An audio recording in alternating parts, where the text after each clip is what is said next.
Okay, we are good to go. Welcome everybody to the Special Planning and Development Council meeting on February 7th. I'm Acting Mayor Councillor Tom Adams. The Mayor is away this evening and sends his regrets. I am going to ask for declarations of pecuniary interest from members of Council. We have everybody else in the House, either virtually or in person here. Councillor O'Meara, I recognize you. Thank you very much, Mr. Chair. I would like to declare pecuniary interests tonight on items 6.2 and 6.3. My wife is a doctor at an adjacent property that though those properties are not impacted directly with the properties involved tonight, they will be impacted as a result of the decisions that eventually come out of these issues tonight with roadways, pedestrian walkways, and things that will come from the decisions made tonight. And I have submitted the appropriate forms with the clerk. Thank you very much, Councillor O'Meara. Anybody else? I see no others. Okay, I'm going to take a motion for us to move into Committee of the Whole, which will provide us an easier and more relaxed process. Councillors Elgar and Longo, thank you very much for that. All those in favor? That's carried. Okay, we have no consent items under Part 4, but we do have a confidential consent item under Part 5, 5.1, which is the confidential OLT hearing on Dell Manor West Oak Inc. And so I've got Councillor Longo, the ward councillor. Are you moving that? Yep. Yeah. Councillor, you're okay with that? Anybody else? I see none. All those in favor then? Then that's carried. Thank you very much for moving the staff recommendation on that. Going to move then to the public hearing items. We do have a number of public hearing items this evening, 6.1, 6.2, and 6.3. I just want to make sure that members of the public understand that what we're doing here tonight is hearing information from the applicants and from members of the public. We're not making a decision to either approve or deny the applications. Those decisions will be made at a later date when a recommendation report comes back to us from council. So with that, we're going to move to item 6.1. Which is the public meeting report on official plan amendment and zoning bylaw amendment from the Barra Group River Oak Inc. file number OPA 1415.14 and zoning 1415.14 for 2163 and 2169 6th line. Our process this evening is to hear from David Cherzenko from Bousfields Inc., who is the presenter from the applicant. Are you with us online or in person? There you are, in person. Welcome. We're going to take your presentation. We also have Kate Colburn here who can take questions for our staff. And of course, if there's anyone watching the live stream of the meeting on oakville.ca and you wish to speak to the item, if you could kindly call 905-815-6095 and we'll connect you to the meeting. And you'll be called upon to speak following the registered delegations that we have this evening. David, the floor is yours. Welcome. We look forward to your information. Good evening. My name is Dave Cherzenko. I'm a senior associate at Bousfields. We're urban planners, urban designers, and community engagement specialists. This evening, I have the pleasure of speaking to you about a development application that's been filed with Oakville for 2163 and 2169 6th line. We've been working on this particular property with the Barra Group River Oaks for a period of time now, and we're very excited that the public can be engaged in this exercise.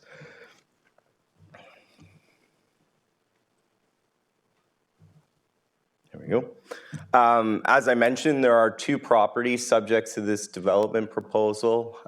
First, or to the east, is 2163 6th line. That's the L-shaped commercial plaza. It's a single story with surface parking in the central area or the foreground of 6th line. Together with 2169 6th line, that's the more rectangular shaped building immediately north of the commercial building, and that's occupied by a series of primarily medical office spaces. That property to the north, 2169, shares a access driveway from 6th line. You can see it being cut through on the site boundary black outline of the site. That shared access driveway provides access to both 1269 6th line, part of the subject site, as well as the Knox condominium and the retirement home behind it. Those are the two buildings you see at the top of the picture there.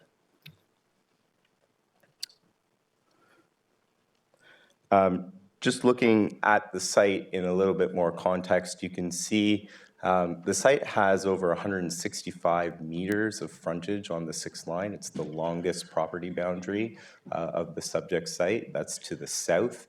To the north, it starts to take an angle from River Oaks out towards the ravine features to the immediate north of the subject site. And you can see in that picture there the Nipigon Trail, which extends along the northern property boundary. As I mentioned, immediately to the west of the site is a shared access driveway, which connects to the two high-density residential buildings immediately north, which stand between 4 and 5 stories and are fairly close to the existing property boundary of the subject site. Immediately south of 6th line, you can see there, there's a primarily lower scale residential neighborhood with primarily single-family detached dwellings. Just off the screen to the west and to the east, there is a series of also lower scale residential areas, but primarily of townhouse nature in building type. So just looking at the development proposal here, we've tried to color code it as simply as we can to give you an idea of some of the elements of the building. I'll start at the north end of the building. You can see the 9-story label over the majority of the building outlined in brown color. That's primarily oriented to the north, where it's created a 45-degree angular plane from the 6th line for those 9-story elements. I will get into the renderings a little bit further, but the tip of that building actually starts to step down from 7 to 2 stories as you make your way to River Oaks Boulevard. That portion of the brown building that extends out along the frontage of 6th line, that's a 2-story element that's comprised of townhouse dwellings. The purple portion of the site just north of the proposed central court or access driveway is the non-residential component of the development. So that would include a replacement of the neighborhood commercial functions of the site in a 2-story volume in that piece. And then sitting on top of that is another residential wing. We call that the western wing, which stands at 6 stories in height in total. So that's including the 2-story base element below it. Immediately north of the proposal is the site of 2169 6th line, that medical office building that I mentioned in the site characteristics. That will be demolished and replaced by a surface parking area with connection through to the central court of the development. And you can see that we've shown a separation distance between the existing Knox home to the immediate west of just over 50 meters from the edge of the west wing of that development proposal. And the existing shared driveway to the 6th line for those two buildings with 2169 6th line will be maintained and will not be impacted by the development proposal.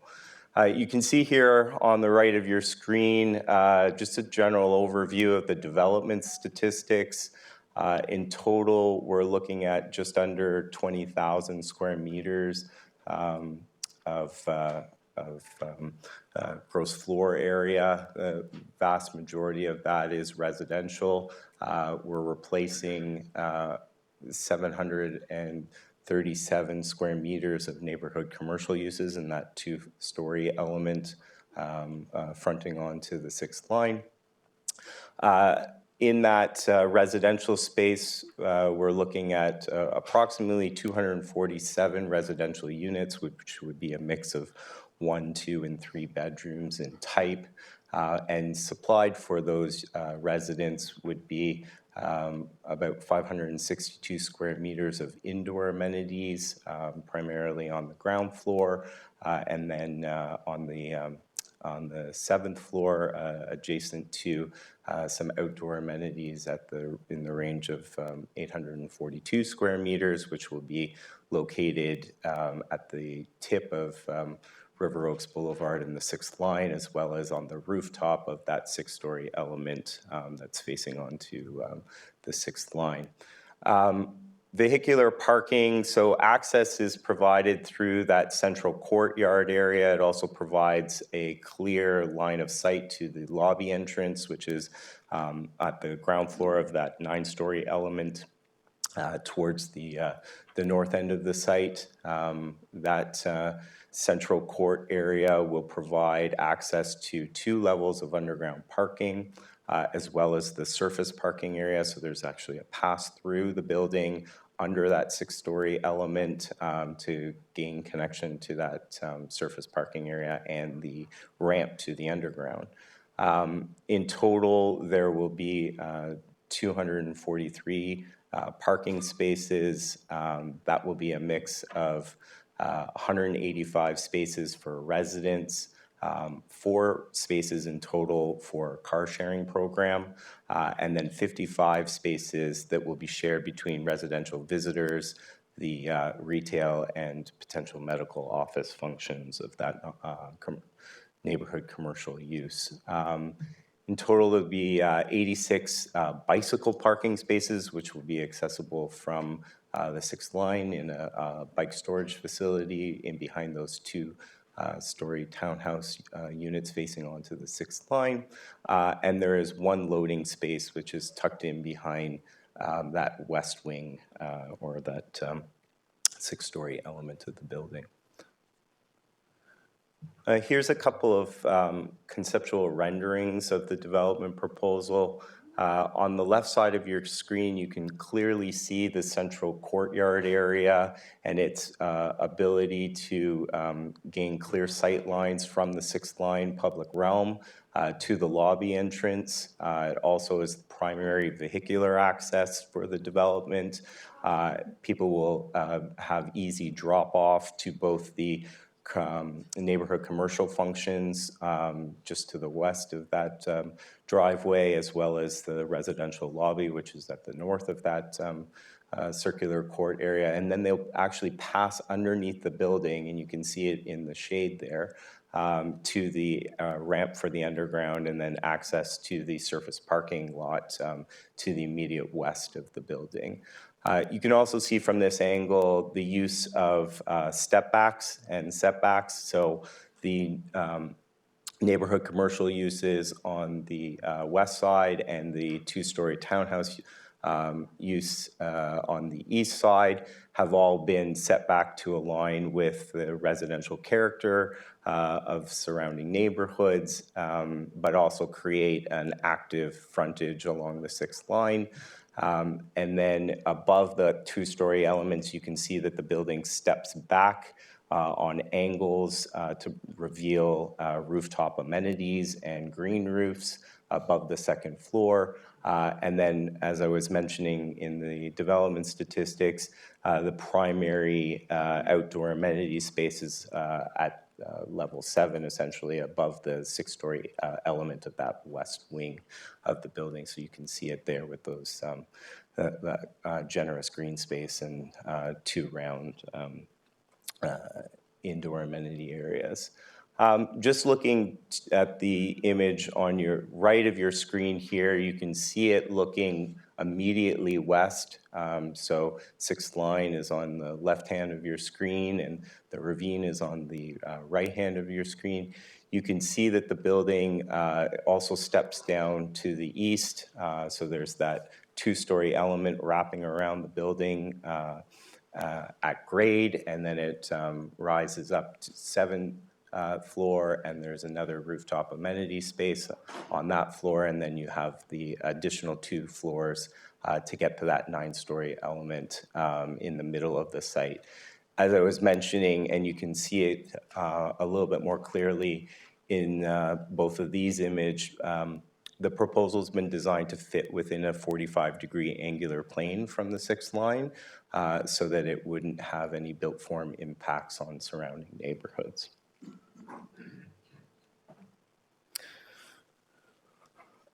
From a land use perspective, the subject site is within the residential area of the Oakville's urban structure. Residential areas, of course, permit a great number of uses, including low, medium, and high-density residential development, neighborhood commercial uses, and et cetera. Further, from the land use designation, the subject site is designated both neighborhoods commercial and a very small portion at the tip of the site closest to River Oaks Boulevard is also part of the natural areas associated with the ravine system to the immediate north.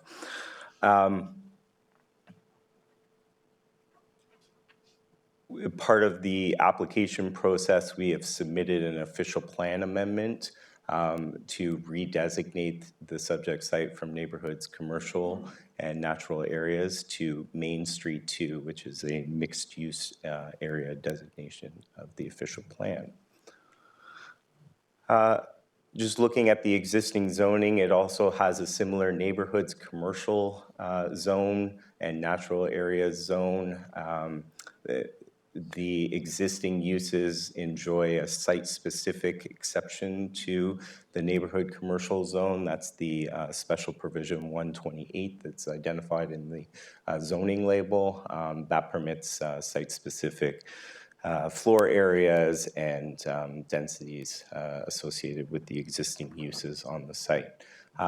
Part of the application process is also a zoning bylaw amendment, which will rezone the site from neighborhoods commercial to mixed streets 2 zone.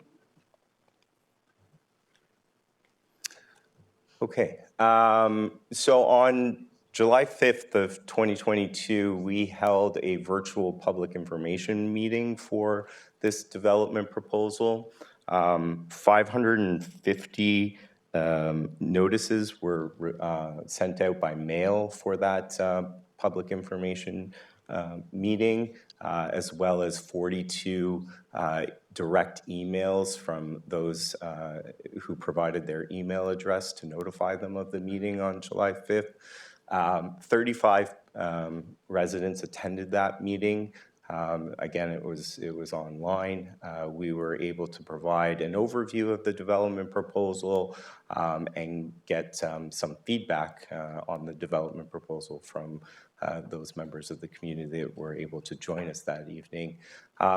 Most of the discussion focused on the height of the proposal, the particular built form, and where its uses sit relative to the 6th line and relative to the ravine feature to the immediate north, introduction of traffic volumes. There was some discussion about the access points, both the existing to the 2 sites and the proposed access points, and of course the shared access with the 2 high-density blocks immediately west, and then overall just general concerns about parking rates. And we spent a lot of time talking about the overall planning process and timelines associated with the development proposal. Of course, at that public information meeting, this proposal had not been submitted, so now we're at the public meeting as part of the formal process. So we've kept a record of all the feedback that we've received through that public information meeting, and we'll continue to work with the community and staff to be able to revise the proposal to try and meet some of that feedback. Thank you for your time this evening, and I look forward to continuing this process with both staff and the community on improving on the proposal. Thank you very much for the presentation. You do have questions from a couple of members of council, the ward members. Councillor Grant, and then Councillor Knoll. Councillor Knoll has a few more questions than I do, so I'll let him go first and see if he's got Very well. something right. Councillor Knoll. Thank you, Acting Mayor. First of all, thank you for hosting, I think we had actually, there were 3 meetings in total, were there not? There were, yeah. Yeah. We started, as you know, we started this process in 2019. Yeah. We had a public information meeting at the community center up the street, where quite a few of the neighbors attended.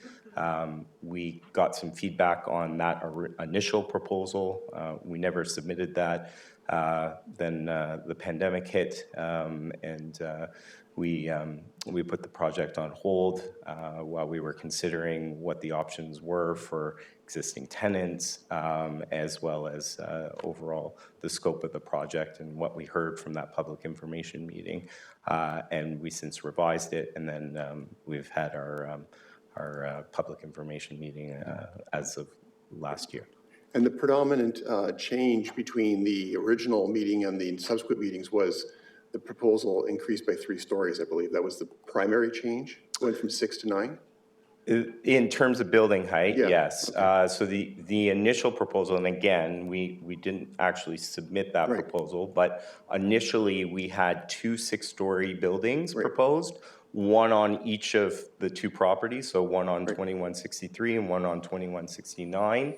And one of the main concerns we heard from the neighbors was the length of time that construction would come, because we would have to do it in 2 different phases. We'd have to keep one building in place at 2169, demolish the building at 2163, construct that building, then port some of the uses into that building, and then demolish and construct. So it essentially doubled the potential construction period. So we took that back and revised it into one single building that would sit on 2163 6th line. And you're right, in terms of building height, it did increase because the GFA was combined into one building. So the GFA remains similar from first proposal? That's right. Okay. Can you characterize for me what the general appetite was for this application on the part of the public at the 3 meetings? Yeah, so like I said, that meeting was before the pandemic. It was in person. We had quite a few people out to the community center to talk about the application. There were general concerns about building height, traffic. Like I said, construction timelines were a big concern about developing it in 2 buildings in 2 phases. Using the shared access, I know that we took a lot of comments from the neighbors immediately west about the access driveway to 2169 6th line, which is actually shared with the buildings to the west. So in this proposal, that access will be maintained entirely and not used as part of the development proposal. So that was another some feedback that we heard from the public initially that we took back. But generally speaking, would you say that the appetite in the neighborhood was supportive of a proposal or not supportive of the proposal? I think there were a lot of concerns about building height and density, yeah.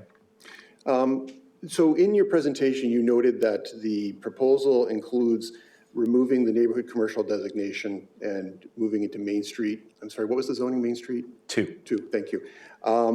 So I just want to ask you, so you're a planner, your firm is well-known and well-regarded in the planning community. You've built communities of all sizes and shapes and commercial buildings, all sorts of things over the years. In your professional opinion, can you tell me what role a neighborhood commercial zoning plays in a neighborhood? Yeah, so in in Oakville, the neighborhood commercial designation permits a range of retail and service commercial uses, including residential uses above the ground floor service commercial uses. Neighborhood commercial facilities over time have been replaced to a certain extent in terms of their focal point to communities by the emergence of more destination retail activities that you can see generally in the areas along Dundas and along Trafalgar in close proximity to the site. So over time, the uses in this building have changed hands, they've changed type, and you can see that these types of neighborhood commercial facilities have shrunk in terms of their feasibility over the long term. I will say that there are a number of neighborhood commercial uses that are central to a neighborhood. They're available from walking and active recreational perspectives, and that's why the proposal does continue to propose neighborhood commercial uses in the base of the building. So you've talked about that there's an evolution over time, and sometimes you can see that in the commercial plazas because they become vacant and stores become run down. Would you characterize this particular plaza as being irrelevant in the community right now? In terms of its uses, I mean, in terms of the neighborhood commercial uses of this property today, the M&M's Meat Shop, the Pizzaville, the beauty salon, the pharmacy, et cetera, would you say that those uses are still relevant to the community today? Yes, to a certain extent, yes. To a certain Absolutely. extent? That's why the proposal includes over 700 square meters of neighborhood commercial use. Right. How many square meters are there currently? There's just about 1,500 or so. So it's less than half of the existing It's footprint. about half. About half. So I just want to get back to my original question, though, is in terms of planning, is a neighborhood commercial zone considered good planning or a best practice for planning in new communities? So we find in today's development community, those functions can easily be accommodated on ground floors of mixed-use buildings. Those uses don't have to stand alone in single-served buildings anymore, dominated by surface parking lots in their front court. And that's what you're starting to see, is that these types of facilities, whether they're large-scale malls or neighborhood commercial sites that are underserved, are now opportunities where we can intensify sensitively in neighborhoods while also continuing to provide that neighborhood function. Okay. Is your client, the Bearer Group, are they the original owners of the building that developed this with the River Oaks Development Corporation? No. Okay. When they purchased the building, they were aware of the zoning and the use of this property in the community? Yes. How long have they owned it, do you know? I don't know. I've been involved in this site since 2019, and they for sure have owned it since before that. So let's talk about the new proposal. So we've talked about neighborhood commercial and its importance in the community. And what I want to do now is just explore a little bit of how this building fits into that neighborhood commercial context. So we've already established that 50%, it's less than 50% of the current floor space for neighborhood commercial. What do you anticipate the neighborhood commercial aspects of this being beyond doctors' offices? Do you see a place for M&M's, for Pizzaville, for the beauty salon, et cetera? Yeah, so I think we've heard now from the community that making any decision about the type of neighborhood commercial uses that would occupy that over 700 square meters of neighborhood commercial space is premature. We know that.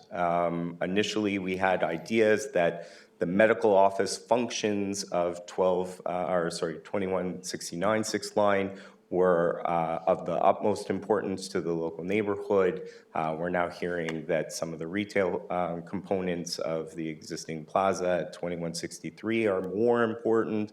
I think it's safe to say that we don't have an answer to that today. We do know that from a market standpoint, that reducing the amount of neighborhood commercial uses to about half of what's existing today will function successfully in any variety of users, whether it's those retail functions or the medical office space. So I know that initially we had identified it as medical office space and replacing the dental practice and the pharmacy and medical offices.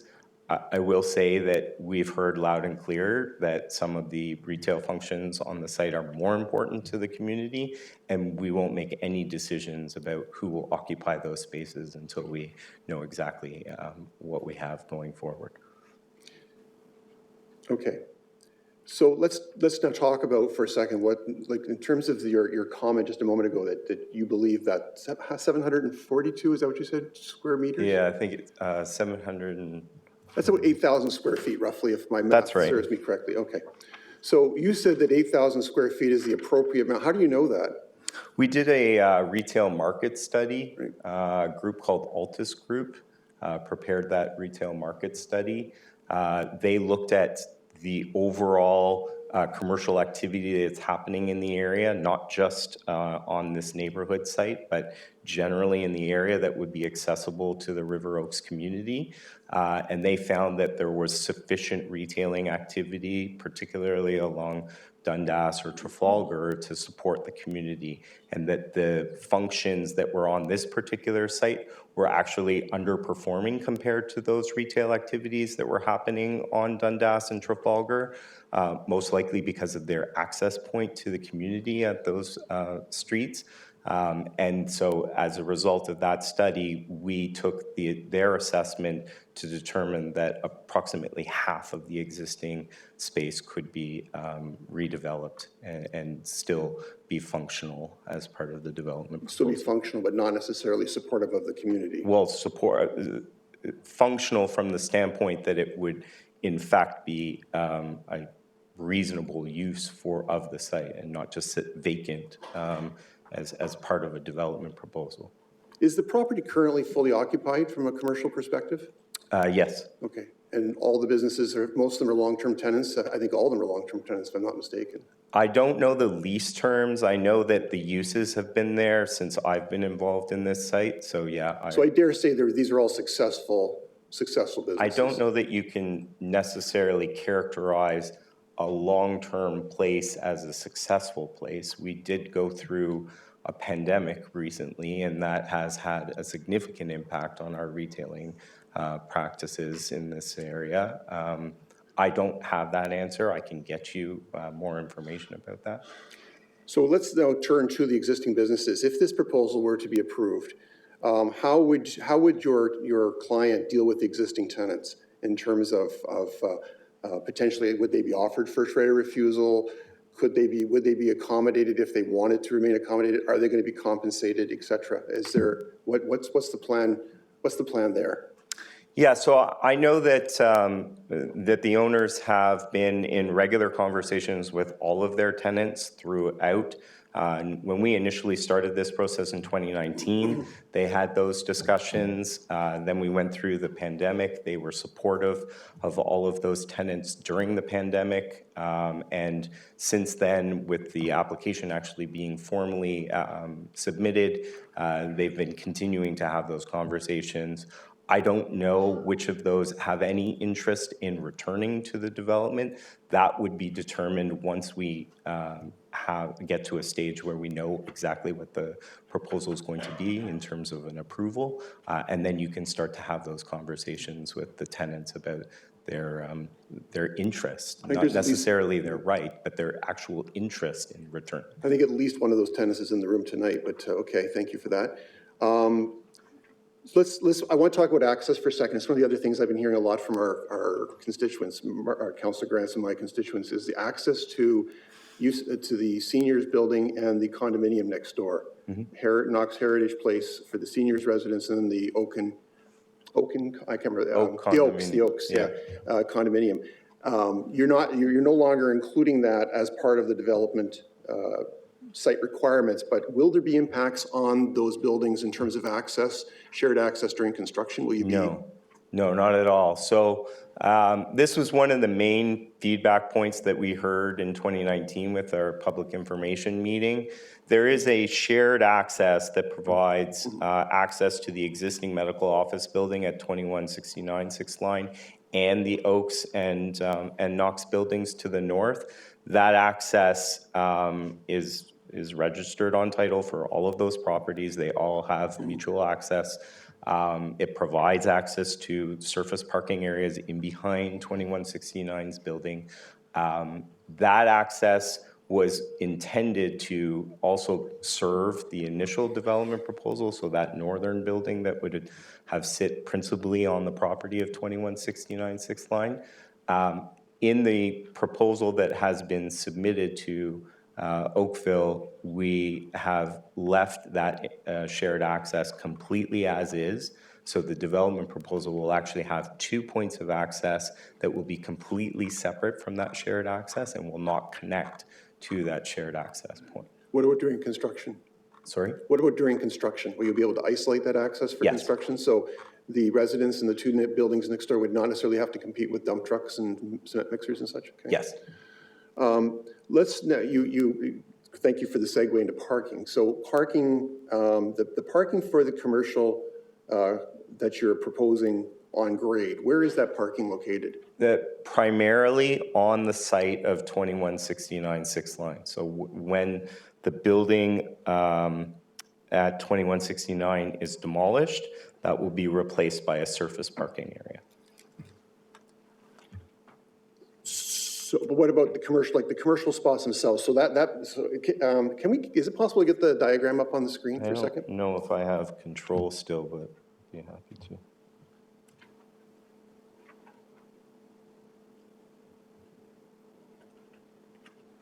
Okay, that's a good one. Yeah. Well, indeed one's fine. So looking at this, the illustration on the left-hand side, you have that courtyard area, and you presumably those are the entrances to the commercial retail, correct? Where it says pharmacy and Yes. dentist. Yeah, So- they're oriented towards 6th Line, so they will have actual storefronts on 6th Line, and you'll be able to access them directly from the sidewalk on the north side of the 6th Line. So where, can those people park in the courtyard area or strictly on the other side of the property? They will be parking temporarily in the courtyard and in the underground. And then when 2169 6th Line's building is demolished and that surface parking area is established, that will become the primary area for the neighborhood commercial tenants. Do you have an opinion from your retail consultant as to the viability of convenience retail when you have to park in a parking lot down the street? It's not, it's literally adjacent to the building. Well, when you're buying groceries from M&M's or you're picking up a pizza, you don't necessarily want to park around the corner and down the street. It's actually attached to the building. You can literally walk from your car into the building. So it is in the courtyard? No, so you can see the courtyard's in the midpoint of the site, okay? The surface parking area is on the west side of the site, and you can see that the actual neighborhood commercial base building of that west wing wraps around to the west side of the site. So it will have actually doors on the west side of the site, and its primary address will be on the 6th Line component. But you'll have basically a direct walk to that. There's no. Do you have any elevations? Do you have any elevations of that in your package by any chance? If not, can you submit them? They are in the package and they're available on the city. I just missed them, so I'll go back and have a look at that. Okay. I know 100% they're there. I'm sorry, the presentation is very short. No, that's fine. That's fine. Sticking with the topic of parking, so you're proposing, can you go back to the metrics page? So you are proposing 185 residential parking spaces for 247 units. Is that correct? Mm-hmm. You anticipate some of your tenants are not going to, or some of your owners are not going to own cars or have cars? Yes. Okay. And you're only, so the combination for your 750 odd meter commercial and retail spaces is just another, and visitor is only 55 spaces. That's right. So your total combined spaces for the entire building, commercial and residential, is less than 1 parking space per residential unit. Correct. And you think, and in your opinion, that's viable for a condominium of this nature? Yes, so there's a transportation impact assessment that's been submitted with the application, and it goes through a detailed analysis of the parking demand and does something called a travel demand management study, which looks at the opportunities to reduce parking spaces. For example, you can see there that there are 4 car share spaces provided. So literally there'll be 4 spaces for shared vehicles within the underground that any of the residents can have access to. So these types of demand management tactics help us reduce the overall parking rate associated with developments. So have you seen a scenario like this work in Oakville before? Yeah, I've seen In Oakville? this type of development work successfully with under 1 parking space per unit. In Oakville? In a suburban community? In a suburban community, not in Oakville. I don't have another example of this in Oakville. I've been here 22 years and I've never seen one that's worked. It's actually those of us in North Oakville, it's the bane of our existence. So I apologize, Mr. Chair. I know I didn't. I just want to ask our audience who's present here tonight we appreciate your sentiment. We will hear from you as delegates in a couple of minutes, but please refrain from clapping, booing, hissing, or whatever. We do appreciate what you're saying. Especially if it's booing me. Yeah, so especially Councillor Noll, he doesn't like it. So I'll move past that for a second because staff will have to comment on that because this is a big issue for us. And those of us in North Oakville, and over the years, Ward 7 is a nightmare. Ward 5 has its issues, so we'll deal with that one separately. I'm going to conclude my questions there for now because I know Councillor Grant has some, and I saw another council. Oh, there's a whole whack of people that want to get to this. So I'm going to yield the floor to somebody else, but I do have other questions if the opportunity becomes available. Thank you, Councillor Noll. Excellent questions. Councillor Grant? There we go. Thank you. And I realize that this has worked in other municipalities, not having enough parking spaces. I will point out that the only bus that runs along that area is the number 19 bus. That runs about every 45 minutes during the day. That is not a viable option for people. And I realize that there's a correlation in other communities about lowering parking spaces and pushing people onto transit, but if we don't have the infrastructure, it just isn't going to work. That's just the basics of it. Now, Councillor Knowles asked a number of great questions. The one thing that I've been getting quite frequently is about the environmental impacts.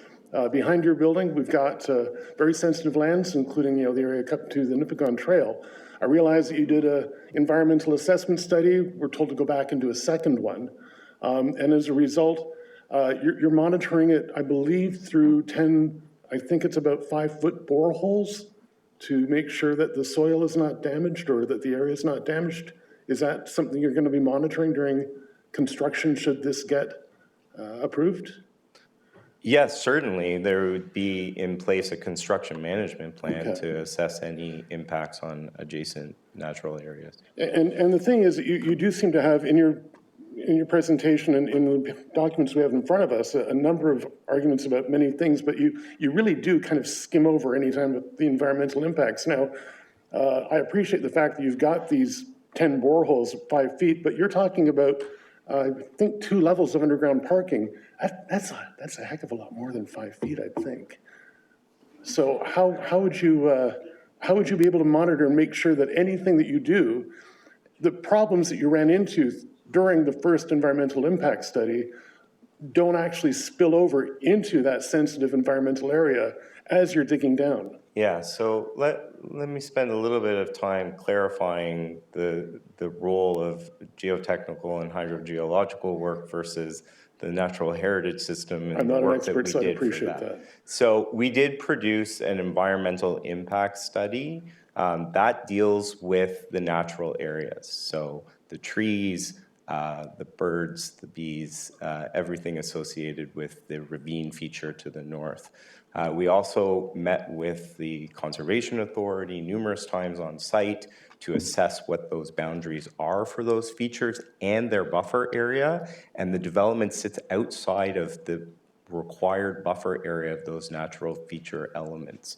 So the edge of those elements, whether it's the tree drip line or a floodplain or ravine feature, they all have associated buffer areas with them, so that that's the zone of influence or essentially the area that they want to protect associated with that feature. And this development sits outside of that buffer. So it can range from 10 to 15 meters, depending on the type of natural feature that you're trying to protect. I appreciate that, but unfortunately during the heat of construction, quite often environmental issues, especially this close, what is it, 30 meters, I believe, or less, to an environmentally sensitive area get ignored. How often can we expect you to monitor to make sure, again, should this go forward, how often do we think that you'd monitor that area to make sure that nothing is impacted? Yeah, I can honestly say I'm not an environmental expert.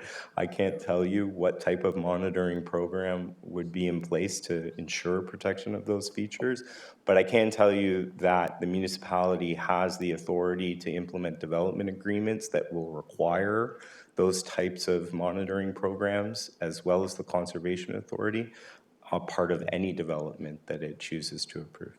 I'm sure we'll add that to the list later on as we go. All right. Well, again, I'm not an environmental expert. I will just point out that this is a very huge concern for a number of us, along with the loss of what I'd call stable businesses and a number of other factors. In fact, one thing, talking about the parking, will you have any kind of wayfinding for people who might be confused, such as you've got a history, decades of people pulling into that lot to go to the stores. You're going to have people pulling into that little layabout now and realizing, oh, I've got to pull out and go back around. That's going to lead to driver frustration, which quite often, especially on a busy road like 6 Line in that area, might lead to some accidents. So would there be any signage that you think of that would say something along the lines of, building access only, business access down the street, or something like that? Yeah, I think that's a great suggestion. I think wayfinding can be a useful tool to direct people. And as I mentioned, that surface parking area on 2169 6th Line would primarily serve the neighborhood commercial tenants. So we can easily accommodate signage that would direct them to that area. Okay. I know that Councillor Knowles captured a lot of the questions that he and I both received from our residents. I will leave the floor for more questions later because I'm interested in seeing what my colleagues have to say. Very well, thank you. I do know that Councillor Knoll captured an awful lot of questions, so I'm guessing that some other council members may have had questions asked already. Councillor Elgar? Thank you. Through Acting Mayor. Parking and units, 247 units, 185 parking spaces, only 75% of the people in the units can have one vehicle. Never mind anybody would ever have 2 vehicles. But where specifically could you tell me to drive to have a look at those locations? Where would they be? You're a professional planner. Can you please provide the addresses of where this is quite common? Yeah, well, actually, the traffic impact study did a study of similar developments across the GTA. So there is a list in their report of Specific locations? Yeah, other locations. But I can piece that out of their report and send it to council and give you an opportunity. It would really be appreciated if you could do that. Yeah. I suspect a few may be on what they're called subway lines. Like this is new for Oakville, and I appreciate that. it's a big issue. It doesn't have to be even a condo building that's 9 stories. It's much smaller units where there's still, you know, you can't park a car. Maybe we're just about 40 years ahead here, but I would really appreciate those locations. I thank you very much. I'm sure we're not at the end of this one yet, for sure. We're just listening tonight. Thank you. Councillor McNeese?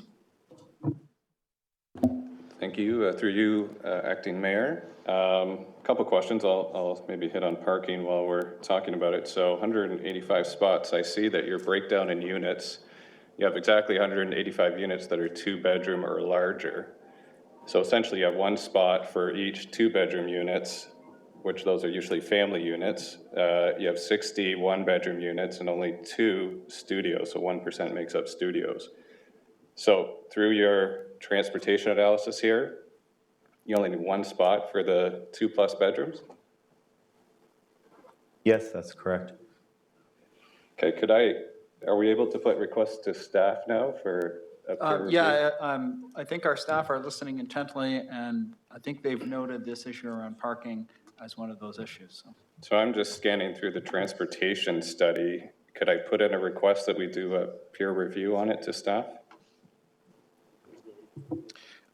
We're going to pull up our staff member in a moment once we finish with Okay. questions of the delegate or the presenter here to make sure that we're capturing those things. Okay, and this, my second question may be for staff instead, so let me know if it's more appropriate for staff. But in looking through the application, I don't see a planning justification report submitted. Just wondering why. Maybe that's a staff question, but or is it? It should be there. I wrote it. It's not on the website. Okay, so I'll take that up with staff. Context, parking study. Okay, and this application is deemed complete, is that correct? That's my understanding. Our staff can confirm that. Planning Director, yeah? Through you, Mr. Chair, yes, the application is complete, which is why we're here for a public meeting this evening. Okay, because yeah, I don't see a planning justification report on the website. We'll discuss that with staff. Okay, thank you. Okay, Councillor Shi? Thank you, Sir, Acting Mayor. So I have a question. So have you conducted traffic research for this project? Yes. Okay, so do you know, for example, there's 8 o'clock in the morning, so how the traffic looks like? Yeah, they've done detailed analysis at both the AM peak and the PM peak. So Okay. that's in the transportation impact statement. Okay, Yeah. so I drive my kids to the high school, use that 6 line. So I can tell you there's a big, heavy traffic jam from the south of Michael Crane to Upper Middle, and from Upper Middle to Riverwalk, just exactly the corner of this project. If this project have 184 unit, right? 247. Okay, 200, that's more. So to be frank, I can tell you that your future residents cannot barely turn left to the 6 line because there's heavy traffic jam during in the morning and in the afternoon. There's already high school and the private school, the community center, and the fire hall there. And then south, there's White Oaks High School there. So in our Ward 7, we still have a lot of family to use 6 line to transportation commute to the White Oaks High School. So this project will create another 200 families there. I believe this traffic will be disaster. So I think we're looking for questions of the delegate. Are you satisfied with that issue coming forward as a part of the report that comes back from staff? Yeah, Yeah, okay. thank you. Okay, Councillor Nanda? Hi there. Hi. Thank you for your presentation, through you, Acting Mayor. I see that there's additional permitted uses of townhouse dwellings. So did your client ever take into consideration to keep some commercial spaces and add townhouses there? I know, and again, being in our ward, the developers like to take the maximum that they can, whatever's permitted. But did your client ever look into, maybe based on what's happening in the neighborhood, what would be most viable for the neighborhood? So if another permitted use is townhouse dwellings, would they look into doing a plan of that? Yes, so just to clarify, the development proposal does include townhouse dwelling units fronting on the 6th line. It's part of the base building of the development on the northern portion of the site, not the neighborhood commercial west wing of the site. So that's intended to create a residential sort of feel at grade for the majority of the development. So this development proposal mixes a great number of residential uses together. So it has that grade-related townhouse units on the 6th line, and then it has the apartment units above that, step back from the 6th line. And just based on all the concerns, and we see a lot of audience members today, and so I can, again, we appreciate my counselor colleague here, myself, living north of Dundas. Just parking we've already spoken about, but I can tell you it hasn't worked very well. So, and this is Oakville, and based on where it's being built.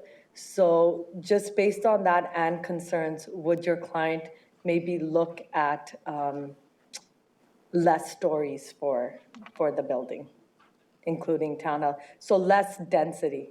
Is there an opportunity for your client to make a plan with less density?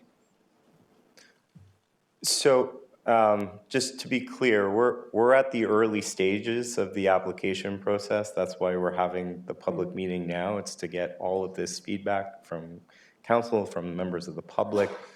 What that does early in the process is give us an opportunity to have a comprehensive view of all of the comments that we have received and create an opportunity to have those discussions about what revisions would be appropriate in the development.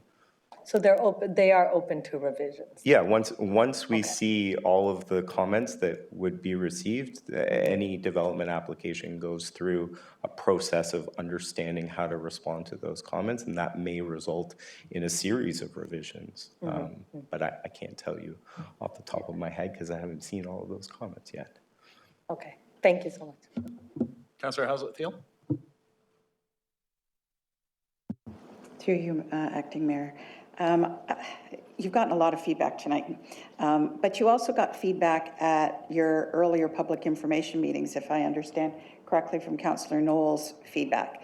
So I guess a standing question I'd have is, you heard some feedback. What changes did you make that would have made this more, be more embraced by the community? Because you clearly had to have heard some of this, and it was a less intense application or concept. It wasn't an application, but concept. So can you help us a little bit understand, you know, you're hearing feedback tonight. I'm just hearing you're prepared to take that back. And, you know, there's going to be some adjustments potentially you'll consider, but you already got feedback. So what could potentially change? Would you go back to something that is less intense, less stories? Is that, I just don't want to misunderstand what just happened in that dialogue there. I can't honestly tell you what the revisions would be until we know clearly where the comments are all coming from, so we can have a comprehensive view on that. You know, we've talked a lot of issues this tonight, so once we get an opportunity to review all of those comments and sit down with staff, we can have an honest conversation about what kind of revisions would be appropriate. Okay, so I have just two follow-up questions then. Car share. So I'm a big fan of car share. You know, it can change and improve people's financial health as well as the community. But you only chose 4. Is there a reason you chose only 4? That was what was recommended to us by our traffic consultant, but that's a very good question. And if an increase in car sharing is supported, then I don't see any reason why we wouldn't pursue that or study it further to see what impacts it would have. Well, and at a time when I'm an advocate for more mid-rise and missing middle, I can appreciate where you might be headed. I think you've heard some feedback tonight that you've got a lot more homework to do on the density on that site and some of the opportunities to make it more neighborhood friendly. But thank you for your presentation tonight. Okay, I'm going to go back to Councillor Knoll. Thank you. I promise I won't take up too much more time because I know the public are very anxious to get their 2 cents worth in, but there's just a couple of quick points I want to clarify. This is always a tough question for consultants, so I'm going to ask you, hopefully you know enough about this project that you can answer. Is this affordable housing? From what perspective? In my opinion, it would be intrinsically affordable in comparison to the surrounding neighborhood. These types of uses are few and far between in this neighborhood, these types of unit sizes, that is. So yes, for a unit, whether it's a 1-bedroom, 2-bedroom, 3-bedroom, they will be intrinsically more affordable than a single-family home or even a townhouse in the surrounding area. Do you know what the price, do you know what the I would have no idea. Developers look at that when they get ready to market the project after the approvals process, so I'd have no idea. But this is going to be definitely market rate though. This is not some sort of project to create affordable rental housing in the community. This is a for sale condominium and it will be sold at likely market rates, correct? Whatever the market bears? I don't think any decisions about that have been made at this point. I guess I'm trying to get to this because right now the province has just determined that municipalities don't know what the heck we're doing when it comes to planning. And they've taken away so many of our rights in the promise of delivering 1 million affordable housing units across the province. I will try to determine if this is one of those affordable housing units, those mysterious affordable housing units that they're talking about from Queen's Park. Is this something that you clearly don't know the actual dollar per square footage, but do you have a sense of where this is going to fall in terms of the market? Is this going to be for families? Is this going to be for empty nesters? Where is the market niche that you're looking for this particular building? So that's a really good question. I don't have the answers to who would ultimately want to occupy these spaces. I know that that has been studied and I can provide some preliminary information, but markets change. And what we see today, whether or not this is the proposal that actually gets approved, to the time that it's constructed, a lot changes in the marketplace. So to pinpoint exactly who the end users are of this space today would be a little bit premature, in my opinion. Without exasperating you too much, would this be entry-level housing? Yes, it would have entry-level housing opportunities. It would? For sure. Okay, and what's the unit size? It ranges, like I said, so I know that I see the chart with the number of bedrooms, but do you know what the actual square footage is of the units? Yeah, so the smaller units would, the 1-bedroom units, I think there's a few studio units, those would be smaller. Obviously, the 2 and 3 bedrooms are oriented towards families, so they'll be much larger, but I don't have each unit size just yet at this stage, but I can easily provide that information. Is it typical of condos in the area, would you say? So a 1-bedroom being in the 600 square foot, like I'm just trying to get a sense of what these units are. Yeah, I would imagine. Why don't we leave this to next go round? This is more of a hypothetical question. I'm just curious what your opinion is on this because you're a planner, you're well known to us, your company's well known to us. Is River Oaks a stable, mature neighborhood? Or is it in flux? I think it has been a stable neighborhood for quite some time now. I think that, as I described, it has a number of different residential uses, including high-density residential development immediately west of the site. And areas like this will receive development applications similar to this in the future, because these are opportunities on arterial roads where we can sensitively intensify our neighborhoods without replacing the single-family homes that dominate these areas. But if River Oaks being one of the largest subdivisions in Oakville, it's been in existence for 35 years now, I think 37 years, I believe is the number.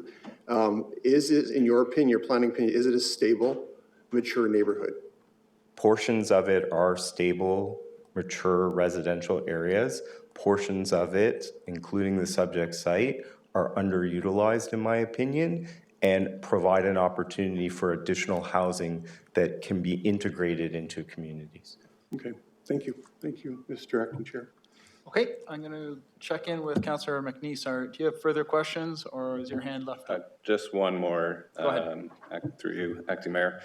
Just on the transportation impact study, I'm just reading through it and looking at the data sources here. It looks like it relied on existing data from the town and region. As far as intersections, traffic counts, it looks like some of it going back to 2017, 2018. I believe Councillor Shee mentioned that the intersection of 6th Line and River Oaks Boulevard was quite busy. And I see that the data that was used here was from November 12, 2020. So well into the pandemic, traffic patterns have probably changed. Would you say that's an underestimate in that data? I think they were relevant at that time, but are you asking me, should additional data counts be taken at today's rate? I think that's a reasonable request, yeah. Okay, thank you. Okay, I think that's an item that maybe our staff have just written down. I'm going to check in here. Councillor Chisholm, you had a question? Thank you, Acting Worship. Quick question, and your comments were with respect to the units. Some are single room or single bedroom, and you got family. In your opinion, if you've got a two or three bedroom, is one car to that associated to that unit be feasible? Yes. Really? Yeah. And can I ask your rationale if you have a family of 2 children going in different directions, one for soccer and one for swimming, and you have one car? How does that work? I think you will find in your community that there are quite a few different types of households that occupy 2-3 bedroom units that don't rely on vehicles for their primary mode of transportation. Areas like this that have access to community facilities all along the 6th Line are appropriate to introduce intensification and add people that can use those facilities within walking distance and not rely on their vehicles for access to those uses. Thank you. Okay, I'm going to check. Councillor O'Meara, you had your hand up momentarily for a little while. I just want to make sure you don't have questions. No, they got answered. Thank you. Great, thank you very much. Okay, it appears to me that you have finally finished with questions of council. I appreciate your time, and I'm going to ask members of council, do you have any questions of our staff at this point, or are you ready for us to go to the delegations? Looks like we're ready for delegations. Okay. I want to put a pin in, I do have questions for staff, but I'll wait till later. Excellent, okay. We will come back to staff when we're done with the delegations to make sure that A, questions get asked, and B, that staff have captured all the issues that we want them to report back on. Okay? All right, so thank you very much. We appreciate your time. We'll dismiss you from the podium, and we're going to call up our registered delegations. We've got 2 pre-registered delegations. Pierre Sauvageau, you're the first one. Welcome. If you want to come around to the front here, we'd appreciate that. And Gary Bruce, you're next up on deck. Good evening, Acting Mayor Adams and councillors, as well as staff and the public. I have a presentation.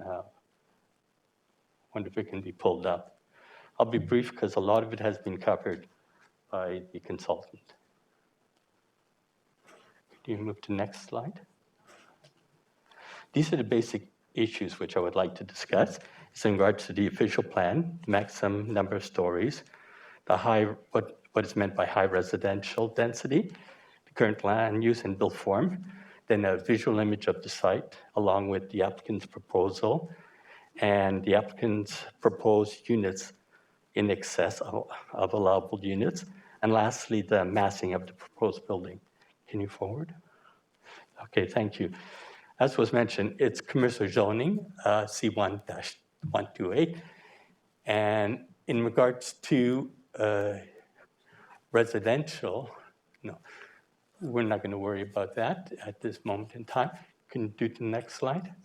Now, in regards to the actual, what is meant by residential high density, currently there's a special provision, and it states that the maximum number of stories for an apartment dwelling is 4 stories, 4 stories.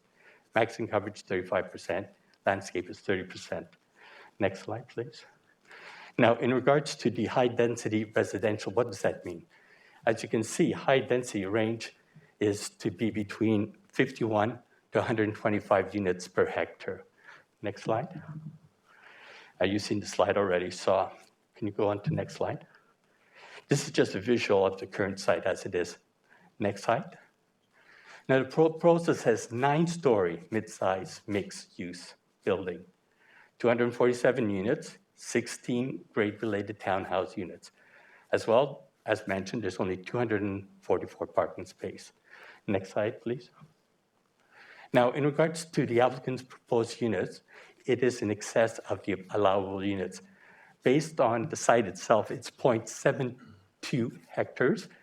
So therefore, the calculation is 0.72 hectares times it by, if it's a maximum range of 185 units, that means it's only supposed to be 133.2 units at this site. And that's based on the 2021-08-31, the consolidated official plan. And next slide, please. Now, you can see a visual presentation of the massing of this building. At 9-story, whichever way you look at it, it's huge. Simple as that. 9 stories is like a block wall. I'm sorry, even though you set the setbacks for townhouses, it's ridiculously high, too many stories. Next slide, please. Now, this is the same image of the proposed building. Now, the line which I drew across there is a 4-story building. Basically, you're more than doubling the official plan, the special provision of that site. To me, that doesn't make any sense whatsoever. From my view, if I believe in intensification, but not at that height and level and the number of units. Next slide, please. This is another angle of the development. As you can see, the 9 stories is way above what the 4-story is for the official plan as it stands right now. I know the final decision is based on council, so I'm just pointing that fact to you. You're more than doubling the height of that site, and you're almost doubling the number of units at that site, causing more traffic, etc. Next slide, please. So council should not support the applicant. I realize this is just an information session here right now. So basically, the site allows 4 stories with high residential. The proposal is 9.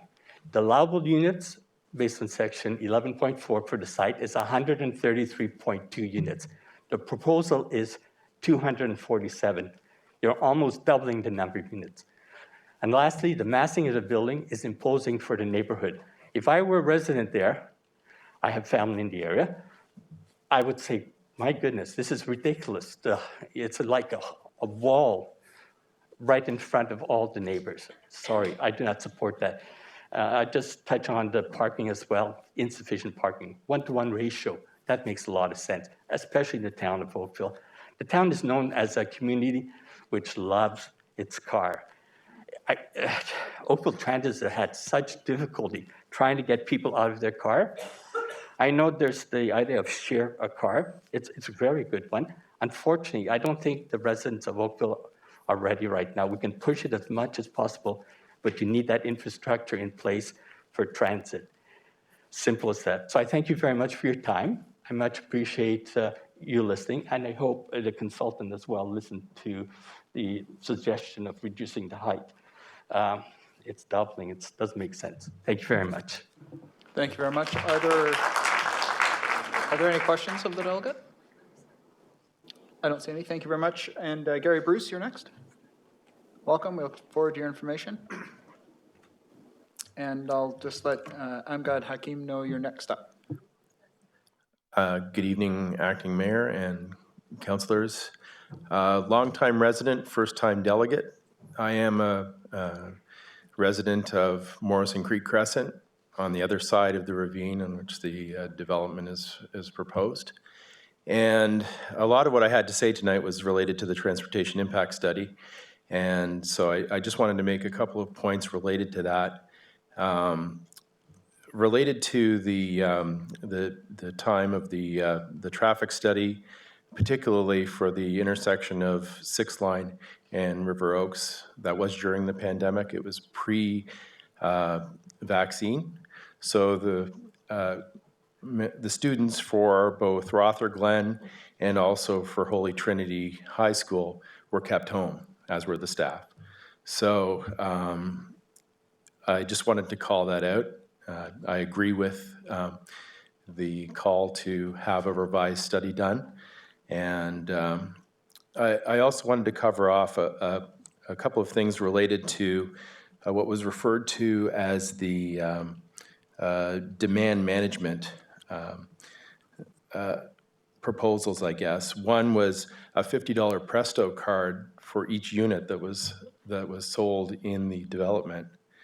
I've traveled on the GO train. I've traveled on Oakville Transit, and if I were working downtown, you know, and I moved in on Monday and went downtown to my job and back again, by Wednesday my card would be empty, and I'd need a new card. So I don't think that's a long-term solution. The other piece of it that I read about was charging for extra parking spots in the development. One thing related to parking that I didn't hear come up, and I didn't read in any of the documentation, was about EV chargers. I know federally they're promoting that by 2026 there's going to be somewhere in the neighborhood of, or calling on approximately 20% of vehicles that are sold to be either hybrid or electric. Many jurisdictions, both provincial and federally, are calling on within 10 years for the majority of vehicles that are sold, if not all, to be EVs. So I didn't see any allotment in the proposal for charging stations, either on surface or underground. So I think that needs to be considered. And I guess, you know, just a couple of points here related to the utilization of the space. I know the space itself may be underutilized. I think that was the term that was used, but 6th Line, I agree, is fully utilized, particularly in the mornings and evenings. I've seen it backed up well beyond, all the way from Upper Middle, well past River Oaks Boulevard, and it is just going to be gridlock in that general area. The other piece to that is all of the development that's happening north of Dundas. 6th Line has become a critical alternate to Trafalgar in terms of north-south for those residents that are living up there. So it's just increasing the traffic that's traveling along 6th Line. That was all I had tonight. As I said, most of my points were already made by either the council members in person or online. Thank you. Thank you very much for the input. You make some excellent points. Don't go away. Councillor Knoll has some questions for you. Just a very quick question. So in summary, you're opposed to the application that's currently before council? Absolutely. And what, from your perspective, based on what you said and your experience, you live immediately behind it, so you'd face your house would, you're on Morrison, right? Yeah. So you're basically on the other side of the ravine. You'd be looking up at the tower. We would be looking up at the back side of the development. Right. What would you feel is acceptable on this site? Well, I think it was already mentioned that the existing buildings that are there are somewhere in the neighborhood of 4 or 5 stories. You know, I would think that that would be the maximum that we should be looking at for this site.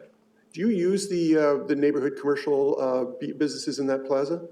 Absolutely. How often? I'm there weekly to at M&M Meats for sure. And, and, you know, when my kids were at home, they were frequenting the Pizzaville, so. Not that this is a commercial for any businesses, but thank you Sure. for that. Thank you. Thank you, Mr. Acting Chair. All right. Councillor Grant? You raised a very good point about EV chargers, thank you. But you also mentioned the Presto Pass, so I'm assuming you've taken the bus quite a few times. I have taken the bus, but I also have my own car. Right. But the question about transit in the area, as much as I love transit and take it myself, how do you feel about the frequency in that area? You know, I have to say I'm not a regular user of the bus, but I think, you know, the frequency is what it is for you know, the local residents. I mean, it serves the demand that's there today in terms of that frequency, but I don't know that it'll be sufficient to handle the proposed additional folks that it would be needing to travel on it if they're not going to have cars themselves. You've anticipated my next question, which is, do you think somebody could survive living by transit alone in that area? So, well, you know, being a parent of two children with, you know, competing activities, et cetera, plus needing to travel to get to groceries and things like that, particularly if the M&M meat shop is closed, then, you know, even saying that the shopping plazas up in the, I'll say in the Trafalgar and Dundas area are close by. If you've got several bags of groceries, good luck trying to carry them back to your condo. Great, thank you very much. Okay, thanks. Oh, don't go away yet. You're not done, Bruce, Mr. Bruce. Councillor Shea, you had a question? Thank you, Acting Mayor. I don't have a question for you. I just want to say I would like to thank everybody who has taken this time to voice their opinions, to share their concern about this project. It is only through the collaboration and open communication that we can make the informed decision that truly benefit to our community. It is our responsibility as a community to ensure that any development project align with our values and the benefit of the people who live there. In this case, I strongly believe this is proposed project falls short of that standard. Thank you. Thank you. Thank you. I'm going to ask our members of the audience to refrain from clapping again. We all appreciate why you're here. Thank you very much, Mr. Bruce. To set expectations, I'm going to ask Amgad Hakim to come up. He's the next delegate. Just to set expectations in terms of the evening here. We have 1, 2, 3, 4, 5, 6. I have 7 more delegates on this item.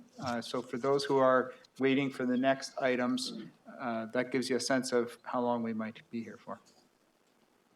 Welcome. We look forward to your information. Thank you. Good evening. Thank you, Acting Mayor. Thank you, Town Councillors, for all your contribution. Actually, you nailed most of the points that I wanted to cover tonight, but I just have a couple of comments.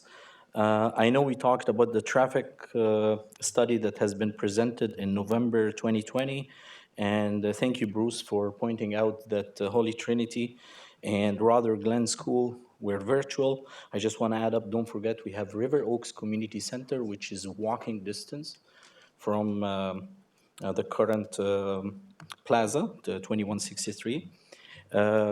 We have as well the River Oaks soccer field as well. Everything were closed.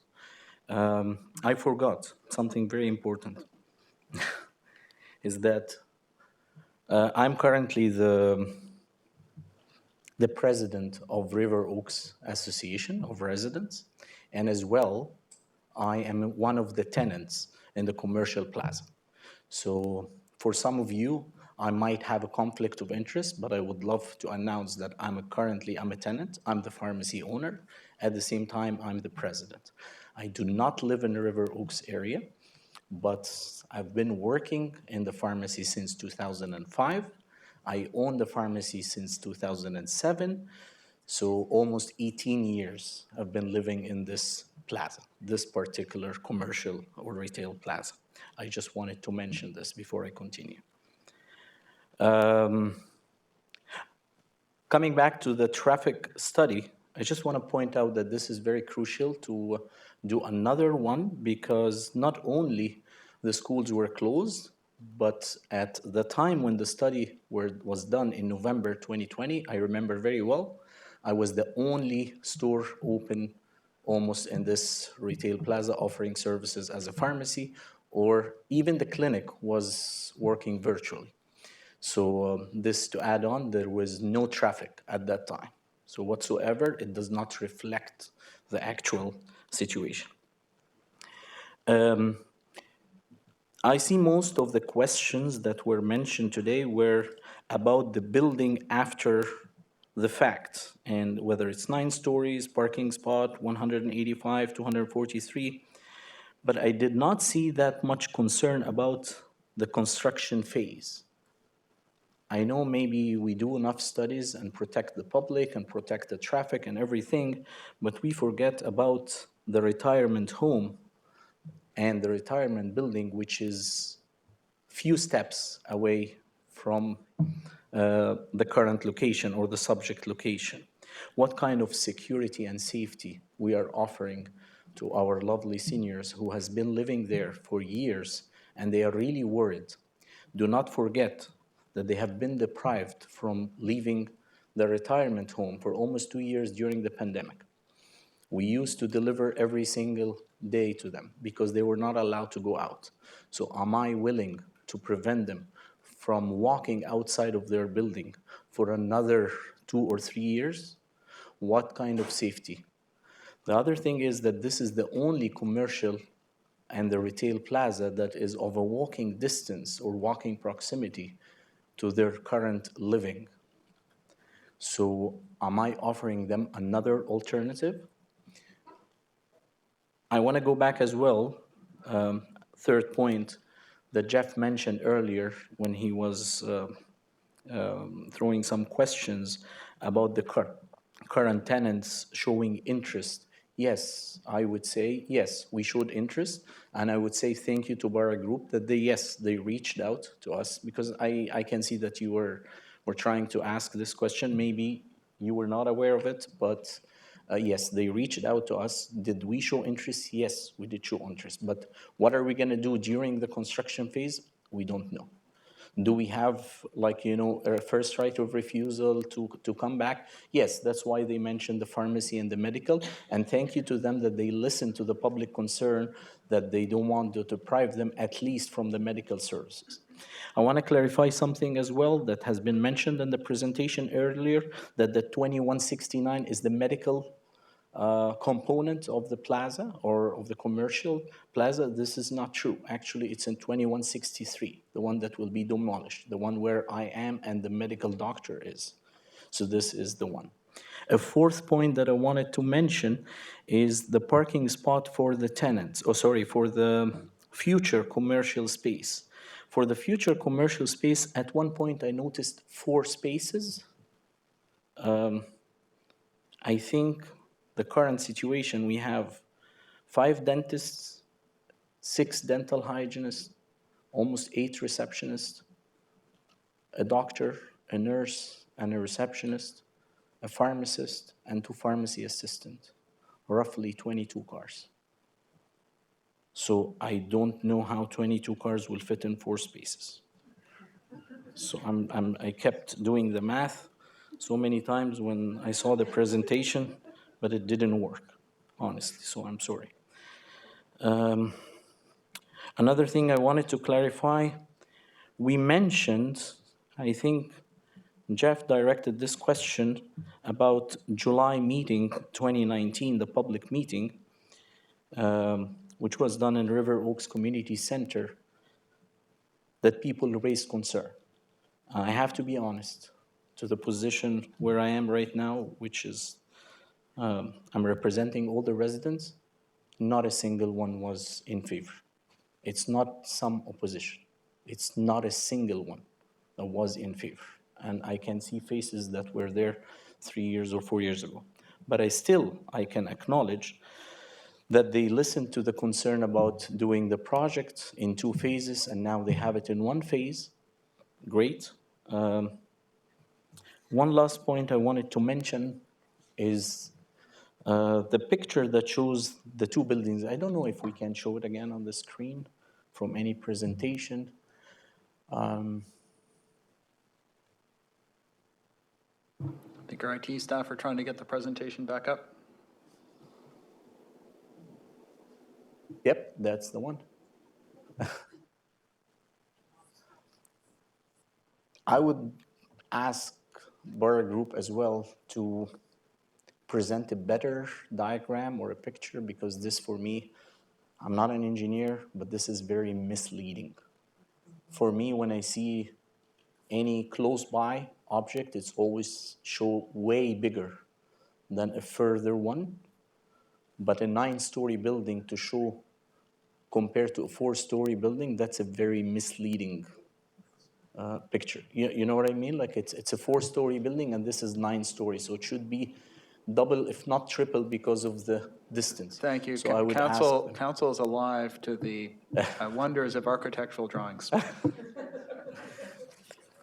Thank you very much for. Thank you very much. Councillor Knoll has a question for you.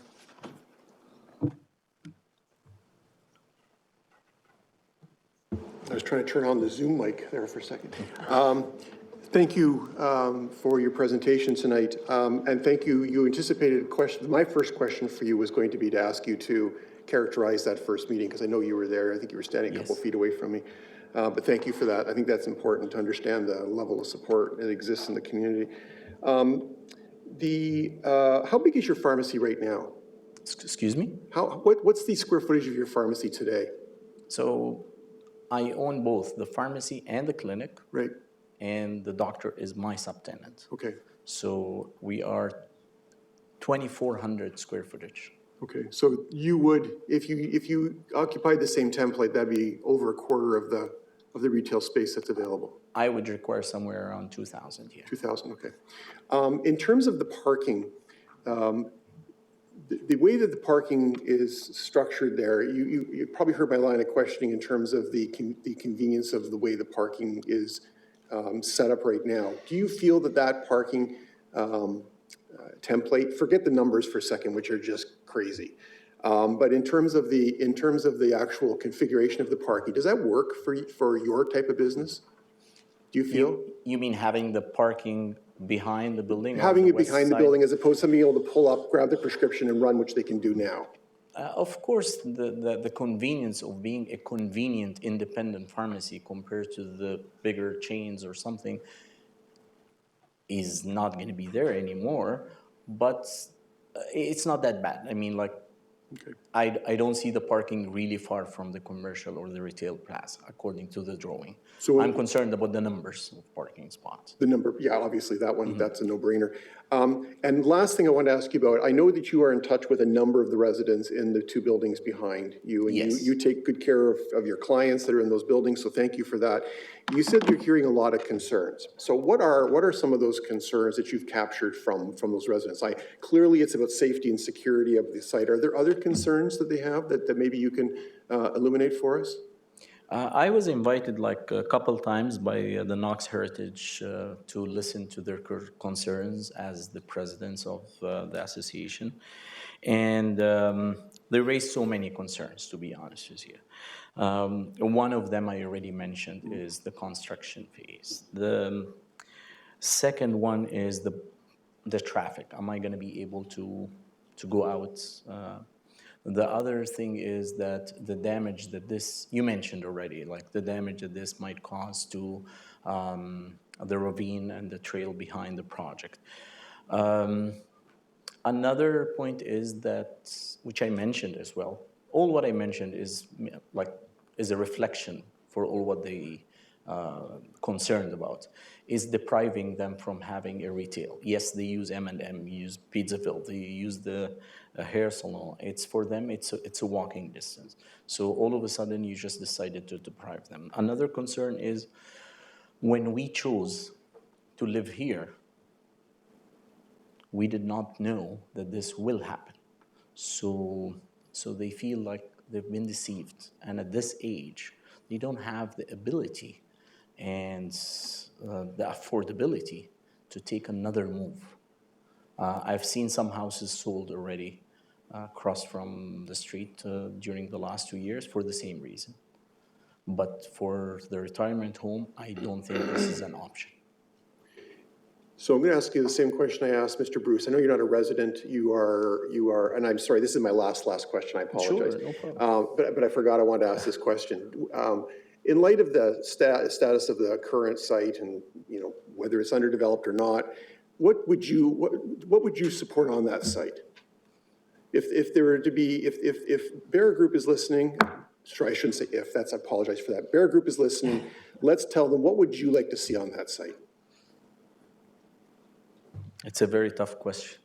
From a tenant perspective or from a president perspective? Can you amalgamate them?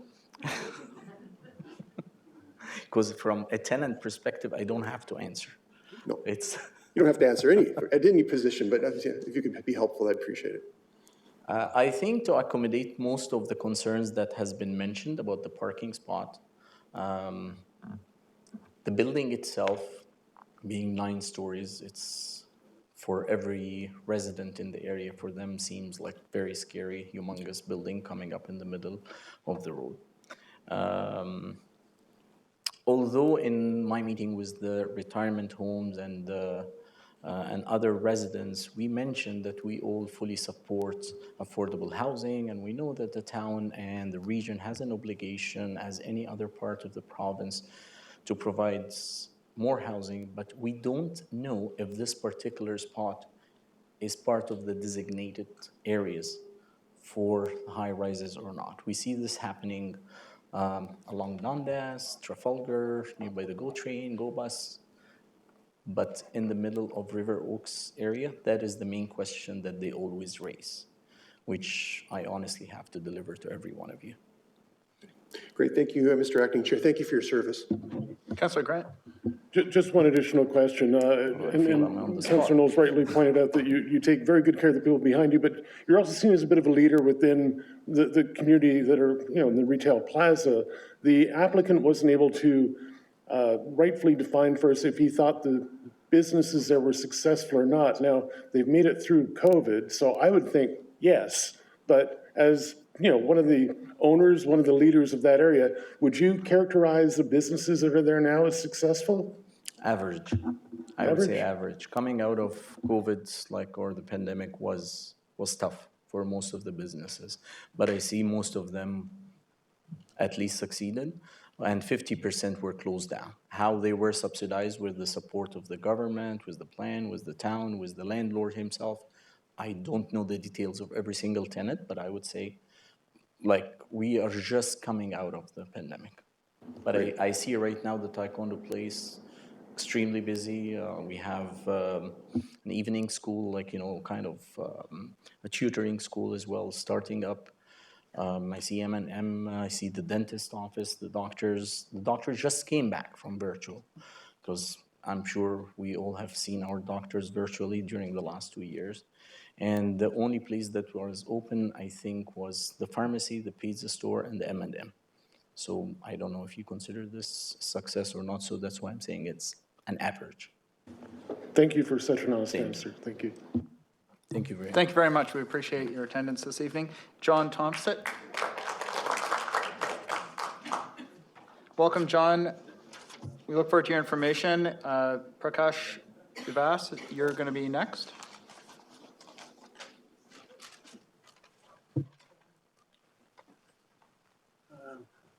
Where's your document? Oh, it's just good evening, gentlemen, ladies and gentlemen. I'm here to read a letter from a lady, an 81-year-old lady. I'm an 81-year-old lady living on the first floor at the back of Knox Heritage Place, and I'm not in the best of health.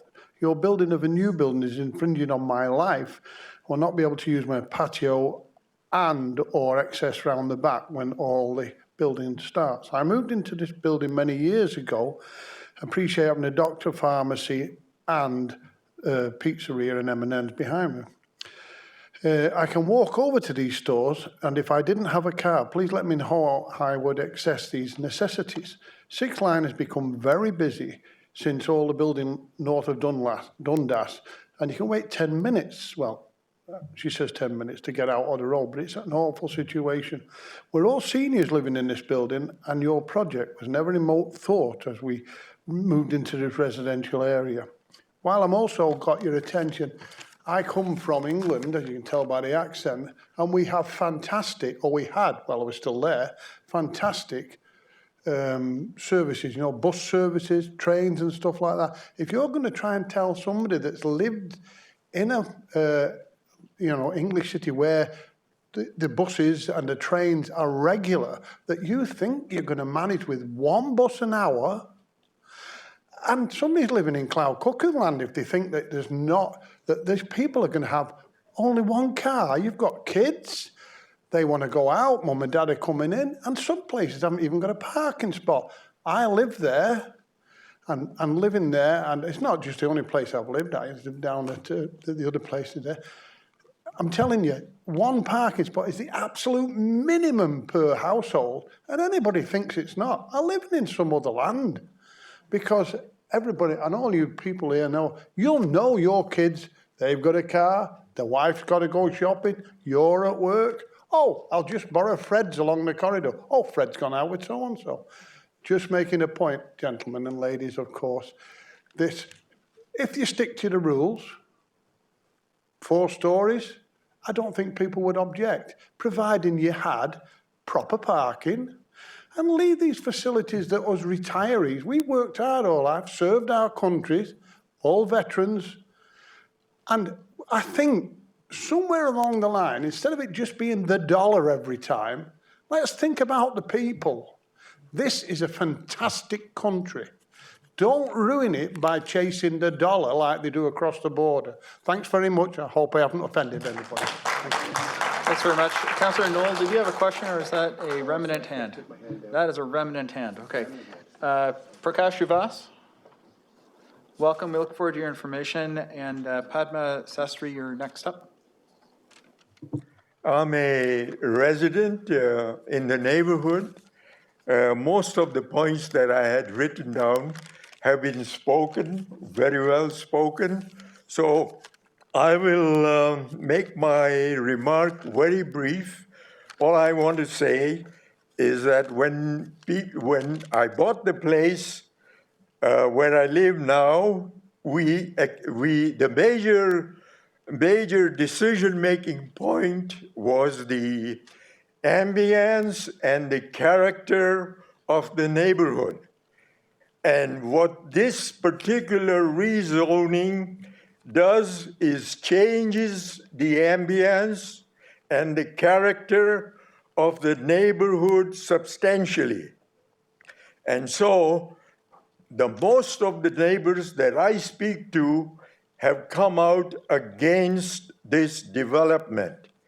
And one of the other points, as one of the neighbors mentioned, that if this rezoning goes through, he felt that the next thing is going to be the construction guys, the builders are going to come for our houses, and there is nothing to stop them from building high-rise buildings where we particularly live.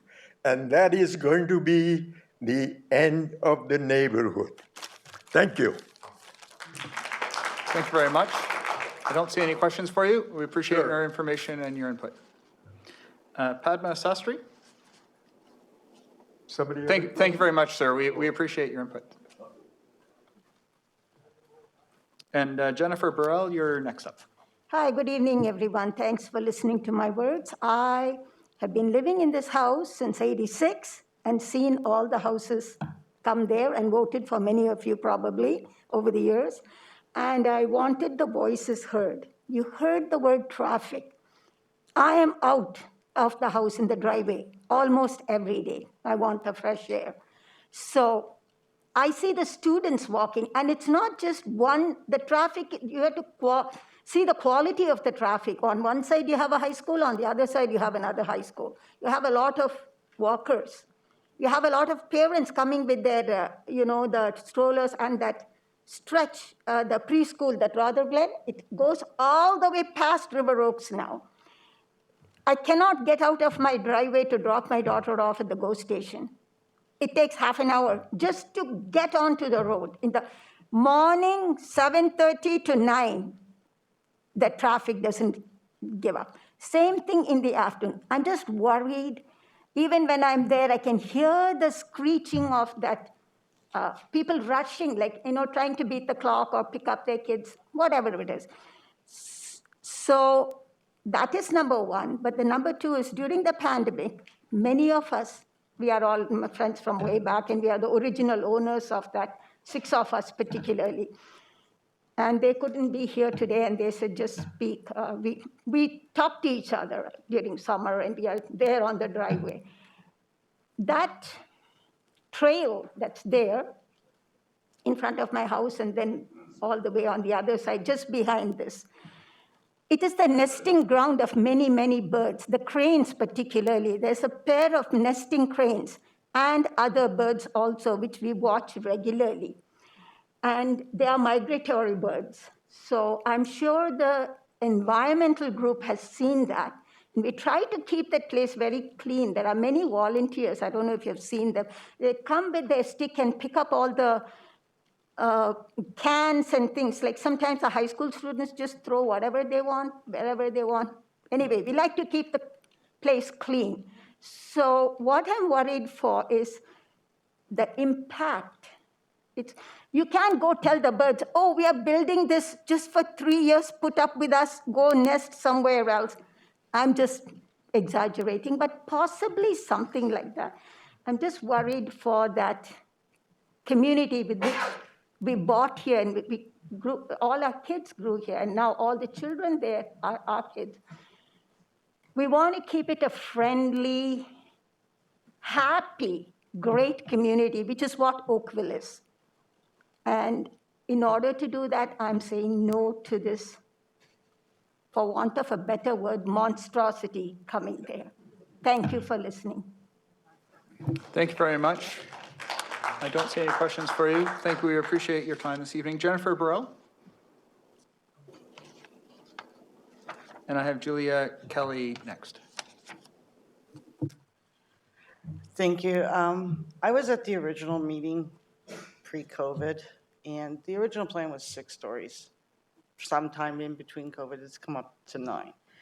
I'd just like to point out that I live directly across from 2163. My driveway is their driveway. On a regular day, trying to get out of your driveway on 6th line is hell. We've learned to back in now instead of pulling in to our driveways. We have to back in so that we can at least try to edge out into the traffic that is currently there. I've taken videos of the traffic going up and down 6th line when school is in, so I'm really not sure when they did this. It must have been around midnight when they originally did their traffic study. During COVID would make a lot more sense. But I've taken videos of traffic going up 6th line and down 6th line to the schools during the morning rush, which starts anywhere at 7:30. Cars are passing other cars in line and going up the bike lanes and going up the curb, which says to me it's really not safe for anybody, the seniors that live there that need to get out to go to their doctors, if they're trying to walk with all the construction equipment that's around. How's it going to impact us living on 6th line when 6th line is down to 1 lane to allow for the construction? I mean, we have a hard enough time. It takes sometimes 10, 15, 20 minutes to get out of your driveway now with the impact of the traffic between Holy Trinity, White Oaks, Rotherglen to get in and out. With construction equipment there, it's going to be like nigh on impossible to get out of my driveway. I'm a small business owner. I leave at 8 o'clock in the morning. And it's still at that time very difficult. I also have, I've lived in this house for 29 years now. When I bought it, I liked the fact that there was a plaza across the street. It was convenient. Do I want to see a 9-story building there? No. Do I want to look out my front window at a wall, as somebody else has pointed out? No. The impact to the environment behind, I'm not sure it's a complete study. As the last lady said, yes, there is cranes there. I've had deer in my yard. I've seen coyote walking up and down 6th line.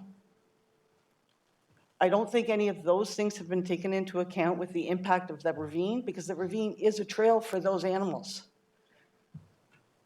And I think that the environmental study needs to be done further to see what the impact would be to not just the birds, the deer, the coyotes, everything else that use that trail system to get up and down with the waterways and everything else, but also the impact of the traffic that's going to happen when the lanes are closed down for construction equipment. That's all. Thank you very much. I don't see any questions for you. We appreciate your information. Julia Kelly, welcome. We look forward to your information.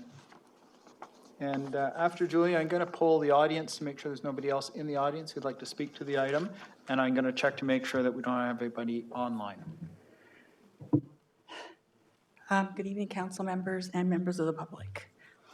I've lived in Oakville since 1984 on Munns Avenue. In fact, we were the first street that was built. So I have seen changes from the horse farm where the Rotherglen School is to the cows who lived up the street. With regards to these gentlemen, I was at the 2019 meeting. They say they listened to what we had to say and they were going to make things better, but they didn't. They proposed 6 stories and they came back with 9. So how is that better? Sorry. I want to ask you, how many people have 2 cars in their family? Could you manage with 1 with children? I had 3 kids. I could not have managed with 1 car. There was dance, hockey, horseback riding, you name it, we did it. We needed 2 cars minimum. If there's only 1 car or less than 1 car per unit, how does this work? How do you decide who gets the unit with the car and who doesn't?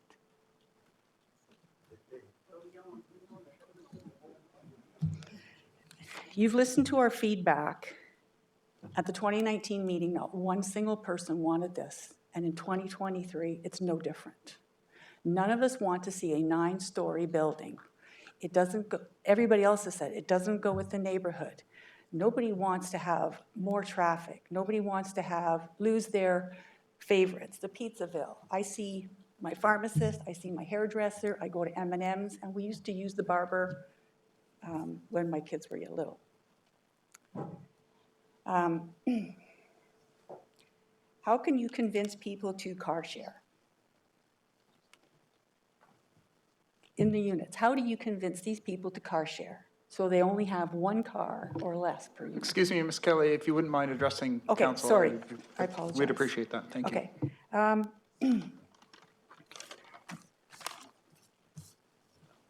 So I just wanted to say these things that I don't agree with this. It's the worst thing that's actually River Oaks has ever had happen to them, is this 9-story, 200 and some odd unit building. And I vote no. Thank you. Thank you very much for your information. I appreciate all that. Before you disappear, Councillor Knoll has a question for you. That's okay. While you're walking to the podium, same question I've asked others. Bear is listening, and they want to hear your feedback as to how they could make the project better. What would work for you? Not changing at all. At all? Okay. Well, beyond that, is there something that between staying the same and what they've got that would be acceptable to you? 3 stories. Mm-hmm. But that doesn't mean, and not going so far back so that you're right along the edge of the ravine. Yeah. Setbacks.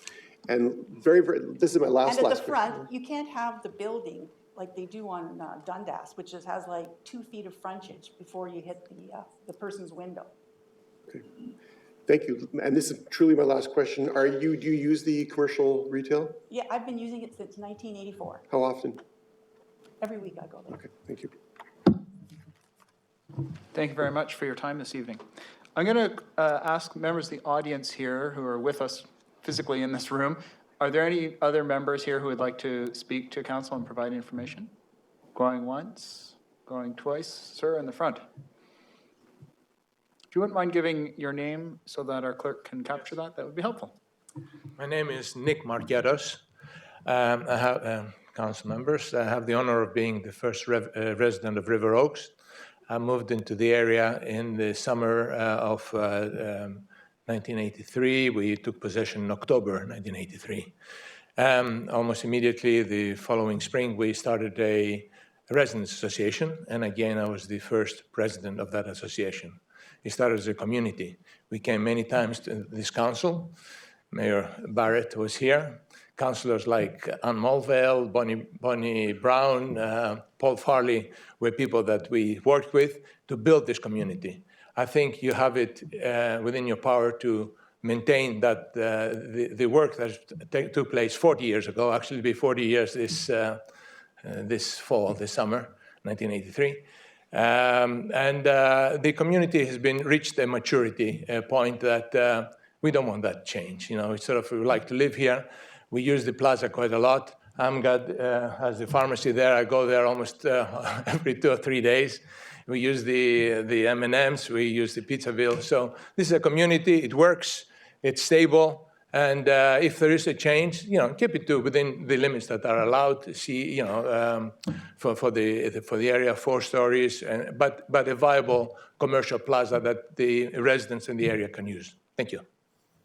Thank you very much for the information. Councillor Knowles, is this a question? Sir, can I? Sir, if you wouldn't mind coming back to the podium. Thank you for the history lesson. I was trying to calculate the approximate age, so it's 40 years this year. Yeah, we moved in October 1983. The construction started in the summer of 83, and East Crest Homes were the people that we bought the homes from. We should find a way to celebrate the 40th anniversary this year. Of course, yeah. So I just want to take you back to 1983, when you were looking at plans and you're looking at, I assume there was some sort of sales trailer or something. Yes. Did you understand that commercial plaza was going to be there? We knew roughly what was happening. We knew the River Oaks Rec Center was going to be there, the schools, but it was everything from plants. You know, it was all agricultural. There was actually no houses north of Upper Middle Road. You know, ours was the first one, but there was a lot of construction taking place, and the main parts of the schools, the River Oaks School, was under construction, and we had some input as a community to that. But as somebody that was a prospective buyer, you took into account those facilities in the property in the development when you made your decision to buy. Absolutely. And would the access to convenience commercial would that have been a factor in your decision making? Yes, it was. We wanted to walk to the things where we go. As I say, I go to the pharmacy. I go to various. There was a convenience store in that plaza before. Now it's some martial arts. Activity. But that to us it works, and we'd like to see it continue there. Thank you very much. It was a pleasure to hear from you tonight. Pleasure. Happy anniversary. Thank you. Thank you very much for your time. Sir, at the front here. And then I think I see another hand partway up there. My name is Bill Donald. The only thing I haven't heard here tonight is the children. You've got new families moving into these buildings. They're going to have children. There is no place in that building for them to play. There's no park that they can have access to. It's a busy corner. What's going to happen to the children? And schooling. Our schools are full of portables because there's not enough room for the kids that we have at the moment. You're adding another 240 odd families. Again, where are the children going to go? Thank you very much for adding those issues to our list. We appreciate that. Sir, yes. Yes, go ahead. You're next. Ma'am, sorry. My greatest apologies. I know my hair's short, but Hi, my name's Sharon McGregor.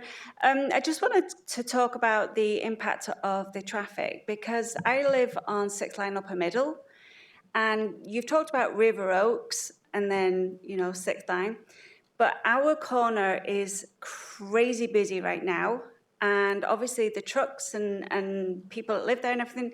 It's going to affect that corner as well. And everyone talks about getting out of their driveway. My complex, literally at that time of the day when schools are coming, going in and coming out, to try and turn left or even sometimes turning right, it can take 5-10 minutes sometimes, and it backs up in our complex. So, and I was going to mention the schools and the kids and things like that as well, but obviously the gentleman already spoke about that. So That's it. Okay, thank you very much. Appreciate that addition. I see no other questions. Any other hands in the audience here? Go ahead.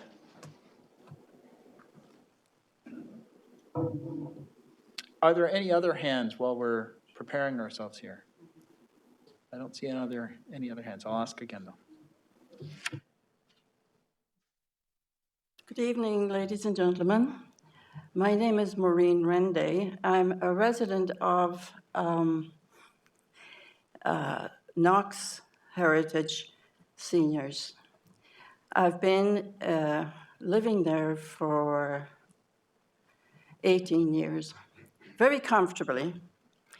And former people that have spoken have talked about roads and the logistics of everything.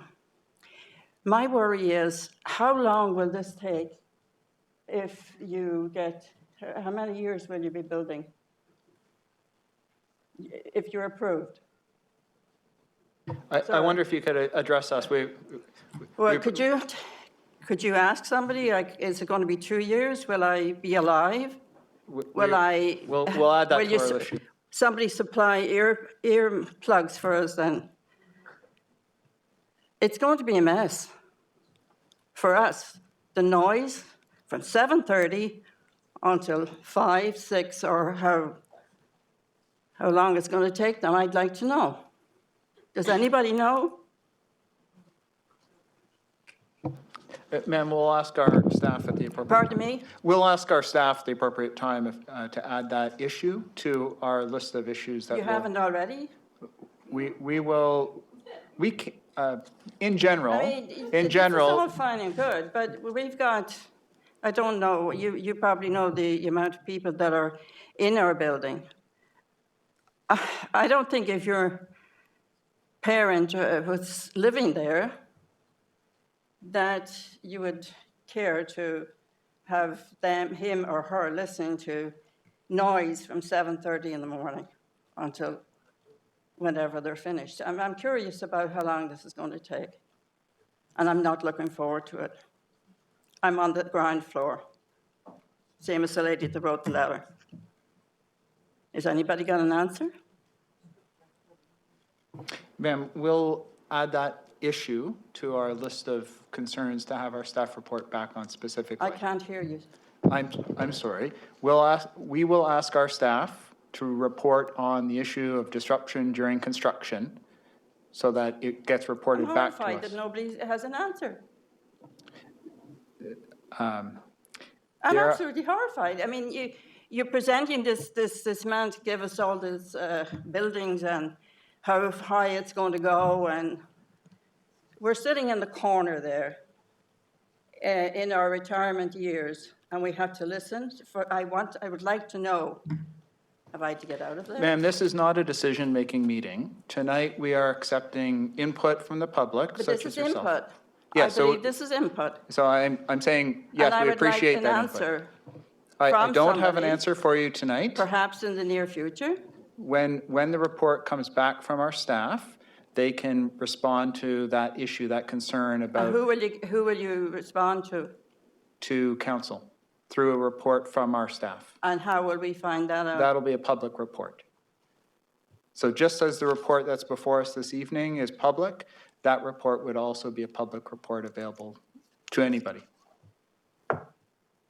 And having. May I say that 9 floors is ridiculous. I could live with 4. Perhaps it would be built quicker. And it's going to be a mess, guys. Okay, thank you very much for that.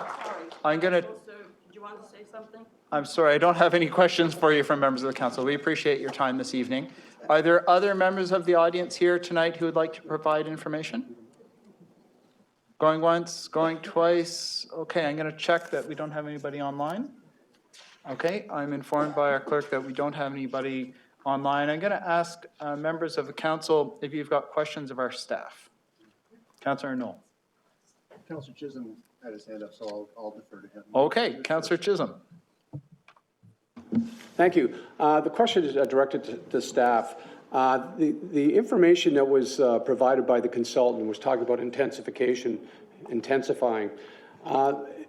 The question is, this area or location, is it in our official plan as a designated intensified area for development?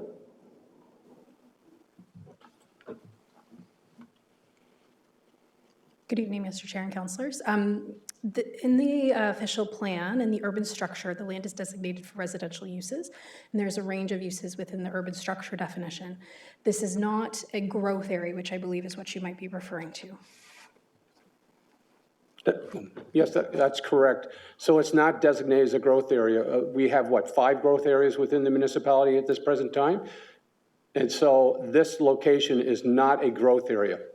That is correct. Uptown Core would be the closest growth area to this location at Dundas and Trafalgar. So that's an important point to understand is with this development, it's not in a growth area, and it's falling within a stable community, which is 40 years. It would be a very major impact on the ability of this community. So I just leave it as that. Just to clarify, this is not a growth area. Thank you. Okay, Councillor Knoll, and then Councillor Grant. Thank you very much for asking that question, Councillor Chisholm. That was actually one of the ones on my list for staff, but I'm glad you asked it. Thank you. I have a couple quick questions. I don't know, hopefully they're quick. First of all, are we expecting a justification report to be part of it? I don't see it in the package of reports. Do we have that yet?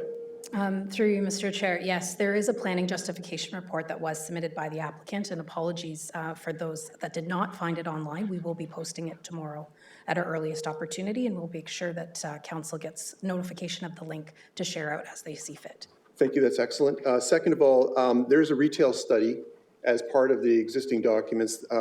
Our friend from the planning consulting firm mentioned it during his presentation. I understand that there's an outstanding peer review on that study. When do we expect to see that? Through you, Mr. Chair, the peer review had been selected. The peer reviewer is another firm of a similar qualification to review that document. They are currently evaluating the material and have requested responses from the original consultant, and we're waiting on that before they're able to finalize. We should be receiving it shortly, but it's within the hands of the applicant right now to respond to their questions. Okay. In terms of, I'm hoping somebody can clarify the as-of-right heights on this particular property. We heard a delegation had mentioned that as-of-right was 4 stories, and I don't think that's accurate. Can you clarify what the as-of-right, based on the zoning today, is on that site? Yes, through you, Mr. Chair. The zoning that was referenced by the earlier delegate was reflective of the seniors, the Knox Seniors building and the Oaks building. That has a permission for 4 stories and is designated for high-density residential uses. The subject site is designated as neighborhood commercial. Right. Within the official plan, the maximum height would be 2 stories. It accommodates retail or commercial, neighborhood commercial uses at grade, and could accommodate residential uses above that.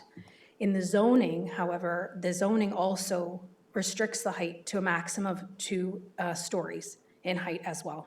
Okay. And in terms of the as-of-right residential unit count, we heard that it was considerably more than, what actually would it be? Through you, Mr. Chair, it's an interesting question. The applicant has made a request for a mixed-use designation.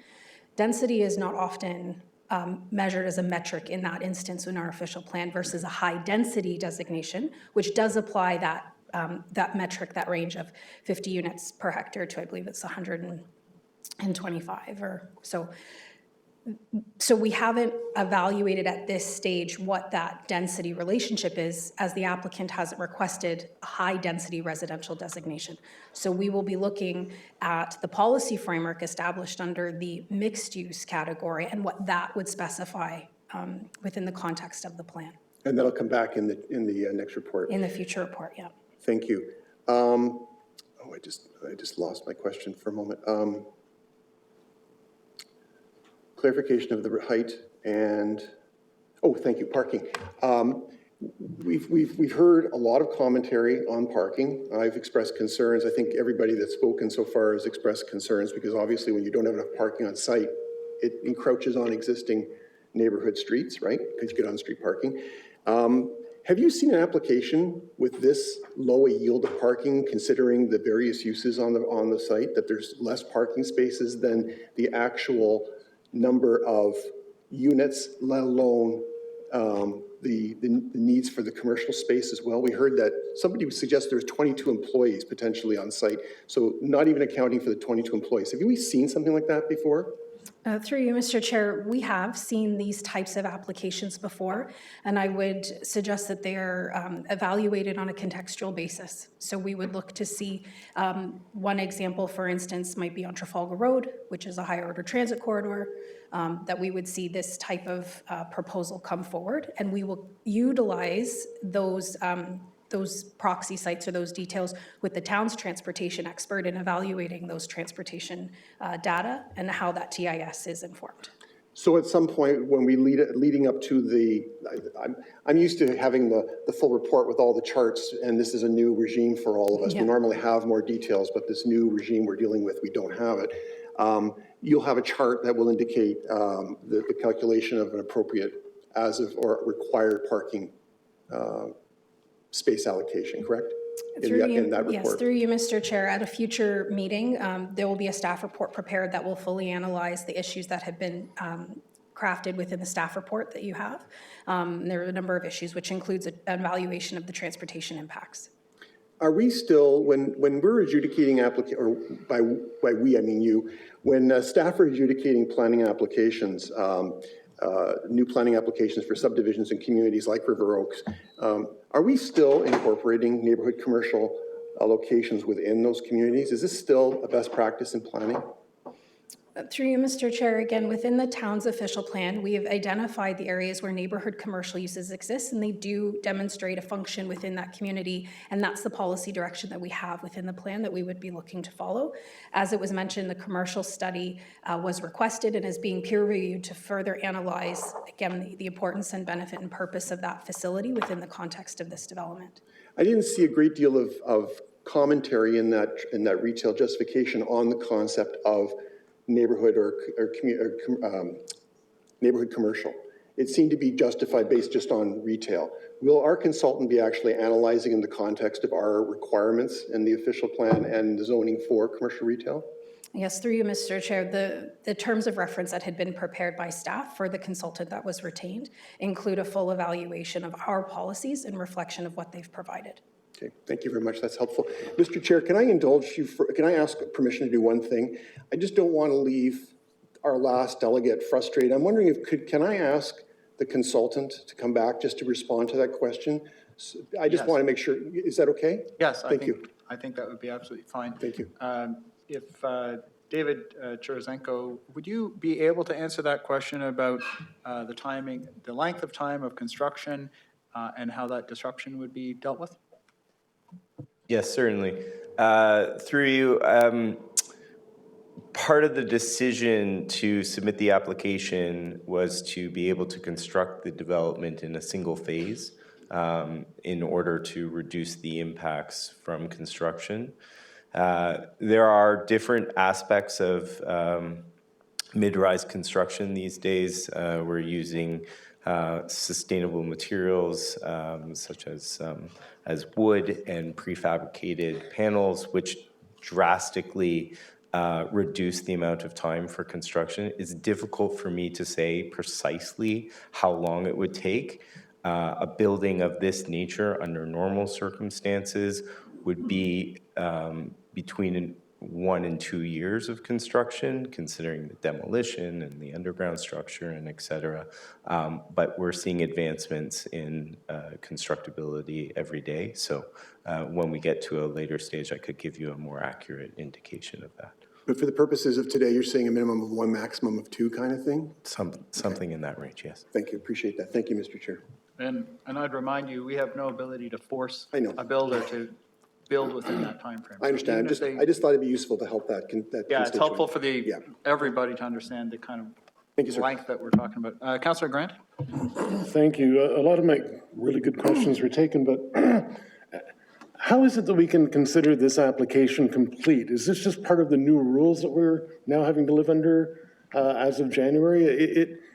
We have a retail and service needs report that has a caveat saying that it's based on assumptions set forward by different groups. We have a traffic study that was prepared during a time when COVID was around and there was no traffic. We have parking study that basically assumes that they're on a high intensity transit corridor, which they're not. How are we looking at this and saying that this is a complete application? There are so many things in the air, so many plates spinning, that it seems unfair for us to actually have a chance to have a judgment at this time. Through you, Mr. Chair. So in terms of understanding the completeness of an application, it goes back to the legislative requirements around pre-consultation processes. And those policies are even embedded within the town's official plan.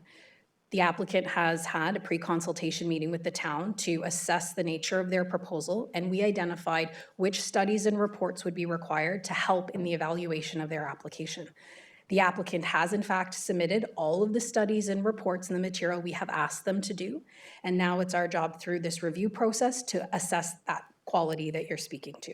So the application is in fact deemed complete under those legislative requirements, and we use this time to evaluate the application, respond back with comments.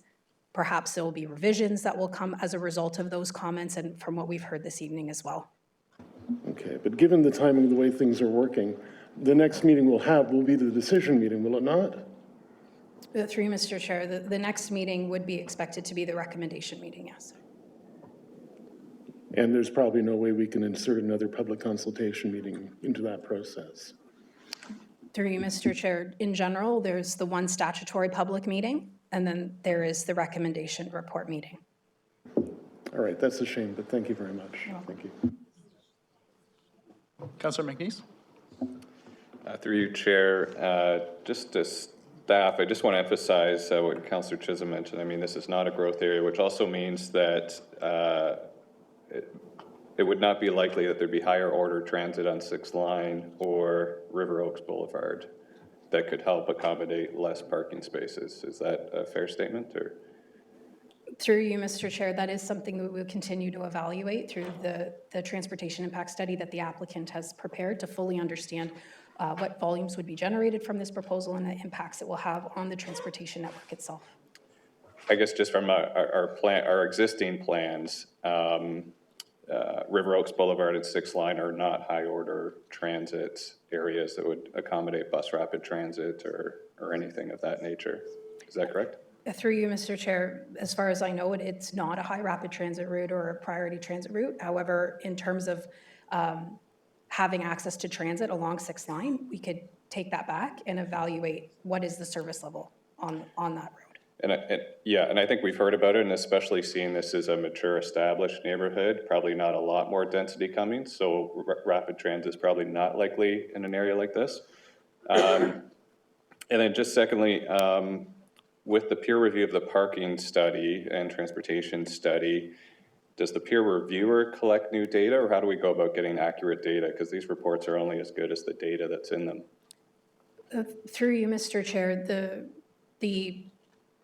the town has transportation experts that will be evaluating the transportation material provided, whereas with the commercial study, staff are not available or don't have the expertise, so we did go outside to obtain a peer reviewer in that instance.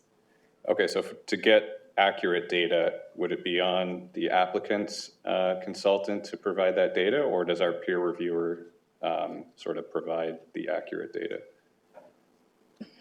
Through you, Mr. Chair, again, I think it really is trying to understand what feedback staff have provided to the applicant based on the TIS that they have submitted, and then they would respond back with a resubmission that we would evaluate. Okay, so I guess my request would just be accurate data that, not during a pandemic, not during shutdowns. I'm also seeing some of the examples that they looked at were close to rapid transit, high order transit as well, pretty much all Mississauga, Bloor Street. One Oakville example that's just on the other side of the GO transit station. So I think we need kind of apples to apples comparisons. So that's just my request. So thank you. Thank you. Okay.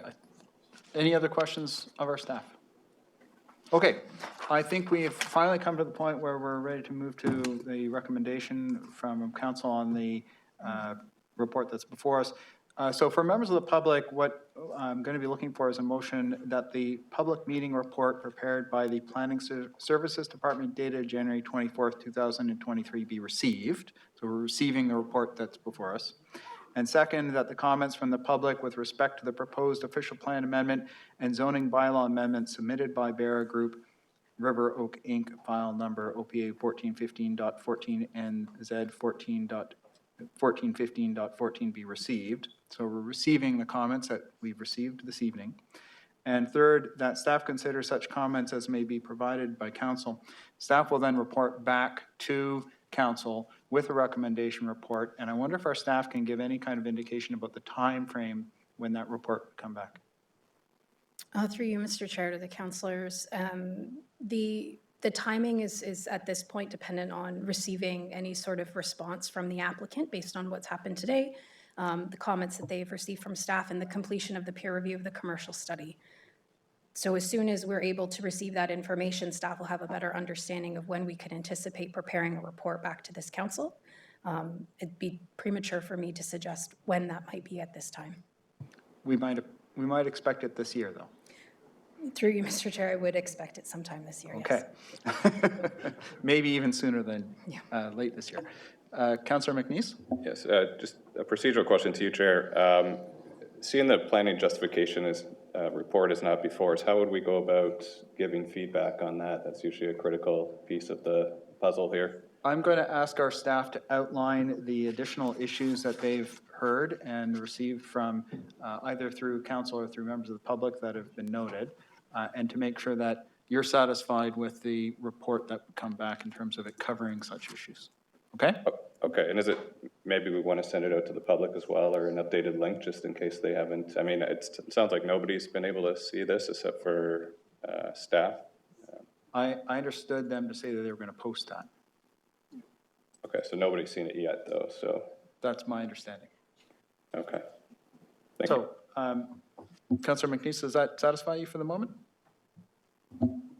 To you, Chair, I mean, just as long as, can we provide feedback on it? Can the public see it? And then typically that's the If there were critical piece additional of it. comments arising from that report, it would be appropriate for a person to write to the clerk or to our staff outlining concerns. Okay, so as long as we can make maybe an extra effort to get it out to everyone so we can get some feedback on it. Typically it has good information in there that we want to certainly look at and see if there's anything else that should be on the concerns list. So thank you, Chair. Okay. So I'm going to go to our staff to ask you if you can provide the list that you may have created this evening. Through you, Mr. Chair, just to speak on the parking or the planning justification report and when we would receive comments. Staff will continue to receive comments through the clerk well after this meeting. So please ensure that those comments can be provided to us, and we will post that material tomorrow. In terms of items and issues heard this evening, many of the issues that have been heard today have actually already been captured in this town staff report. There was a list that had been provided which speaks to the proposed use, density, the increases in height, impacts on the surrounding neighborhood character, the possible reduction of existing commercial floor area, the transportation implications, which we've also heard specifically to evaluate traffic volumes, parking and transit usage, matters with respect to the environment and impacts of the natural area, the design of the building, tree preservation, stormwater management, functional servicing, as well as the conformity with the applicable plans. These had all been highlighted within the staff report. So these are all items that you'd find on page 6 and 7 of the staff report. There are a number of additional, more specific items that I might list to make sure that they get onto that list. They included, I heard concerns specifically around things like access to playgrounds or park facilities, school access, disruption during the construction period. I heard specifically these issues around commercial parking and generally the parking adequacy, which you've noted. I heard a specific question about EV charger access within the parking facilities. And finally, if staff can comment on the whether the assumptions used within the traffic work were up to date and peer reviewed. Okay. Are there any other items that members of council wish to add to the list? Councillor Grant, I see your hand. I basically just want to make a comment to everybody here and anybody who's watching us online that Councillor Noel and I will endeavor to make sure that anything that comes out that's new information, we'll post to social media. With Knox, we'll drop off some hard copies just in case some people don't have access to a computer or don't feel like they want to use one. But certainly, if you can follow one of us or both of us on social media, anytime new information arrives, we'll make sure that it gets to you. Okay? Councillor Noel? Just wanted to make sure on that list that we captured, I think it was captured, the peer review study with specific reference to neighborhood commercial as opposed to just general commercial for the retail study. Yes. Thank you. And transit was in there, was it not? Transportation was in there in a general way. That would include access to transit. Councillor Hazlett-Thiel? Thank you, Acting Mayor. I just want to follow up on Councillor McNeese's question on the planning justification report, and I hate to beat maybe a bit of a dead horse, but from a legality perspective, those documents are not in front of us, and this is a statutory public meeting.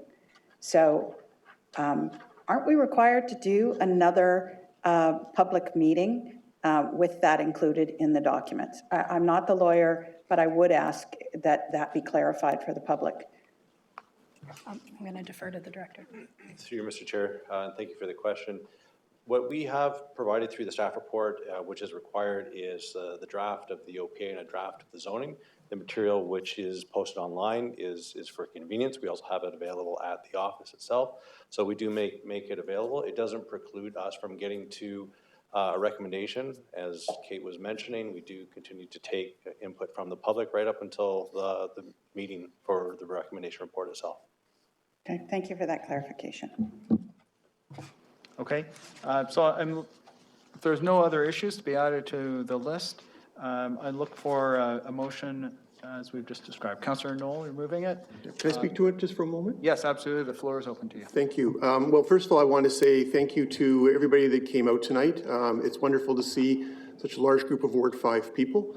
So thank you for being here. Thank you for your delegations. Thank you to our Roar President for his hard work on representing his members and his neighbors. So thank you very much for that.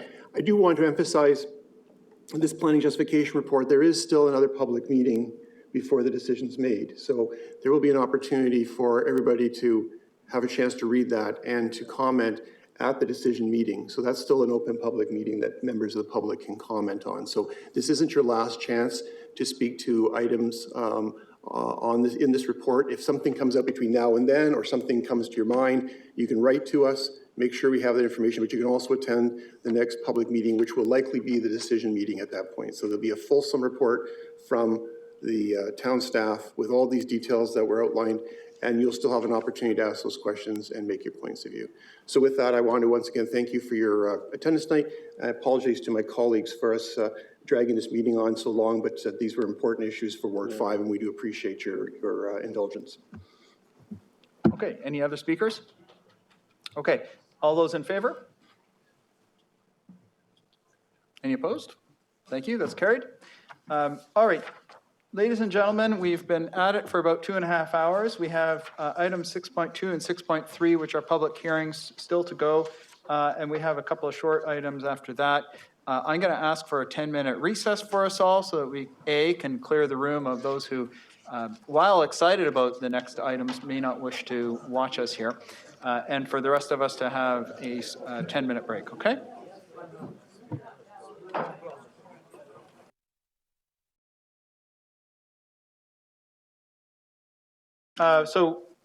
We are ready to move on to item 6.2, which is the public meeting report, official plan amendment, zoning bylaw amendment, and plan of subdivision for Oakville Argus Cross LP, file numbers OPA 1614.78, zoning bylaw 1614.78, and 24T-22005/1614. 217 and 227 Cross Avenue, and 571, 581, and 587 to 595 Argus Road. We have a presentation from Tyler Crinier. Am I pronouncing that right? Awesome. From Buzzfields, and welcome. The floor is yours.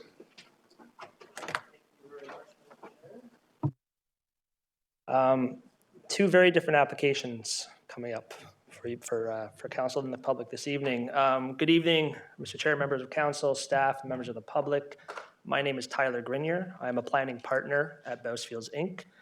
And I will be speaking tonight on behalf of District Developments on two development applications.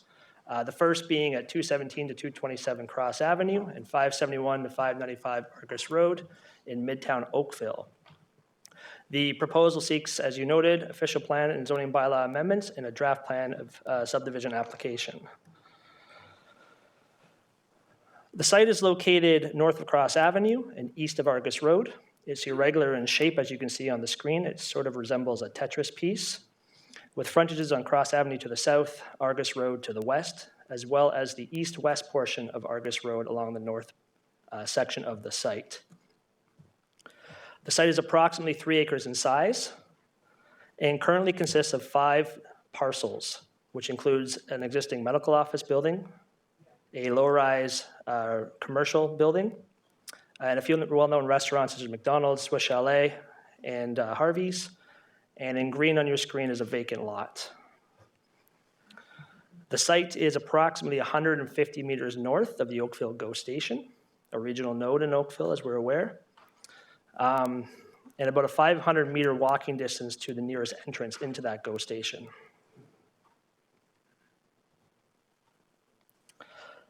The proposal is for 3 mixed-use towers consisting of a range of uses, which include retail, office, a potential daycare use, and residential uses. The heights range between 44 to 49 and 58 stories. They're framing all 3 edges of the site, including Argus Road to the north, to the west, as well as Cross Avenue to the south. It will also frame a new future public road running along the easterly boundary of the site. Not only are the towers and podiums oriented to frame the exterior of the site, but it's also sited to frame an interior public courtyard.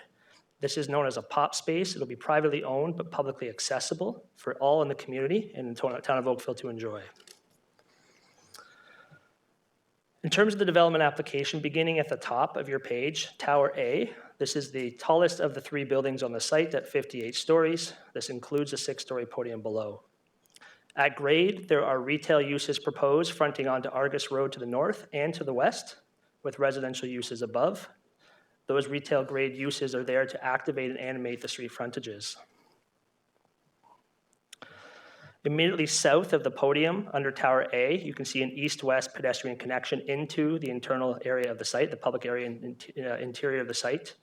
Above that ground floor pedestrian connection, not shown on this plan because this is a ground floor plan, but there is a covered walkway or a covered portion of the podium. So the podium of Tower A connects to the podium of Tower B at the 2nd to 6th levels.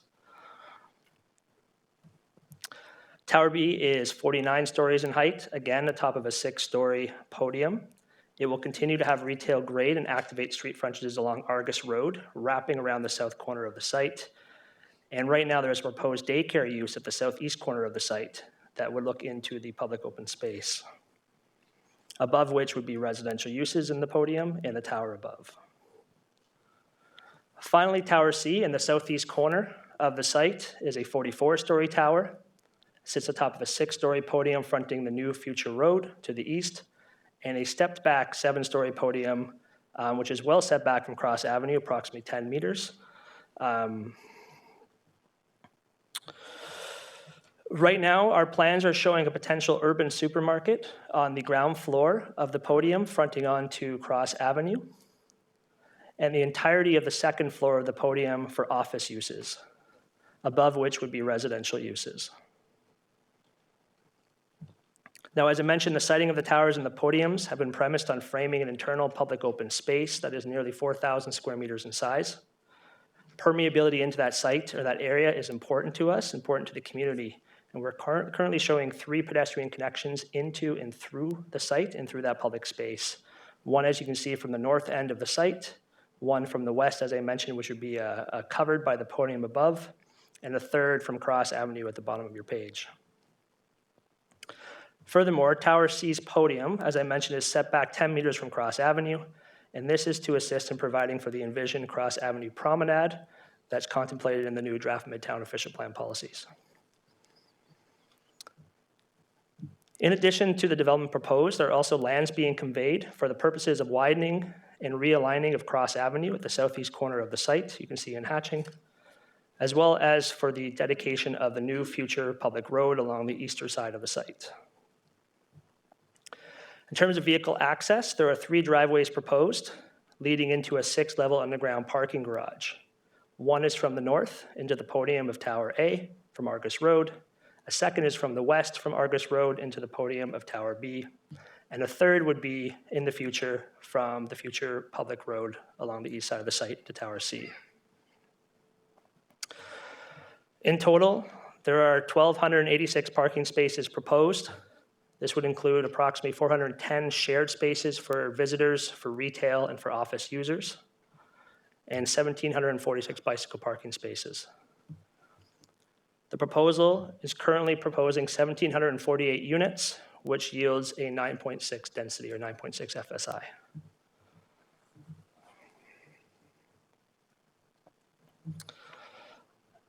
This is a conceptual artist rendering. I know this council has talked many times about artist renderings, so I don't want to give the impression that this is the final form or the final look or final materiality, but this serves a purpose in community engagement, but also internally to understand how the buildings meet the podiums, how the public open space may look, how the buildings are separated and staggered in height.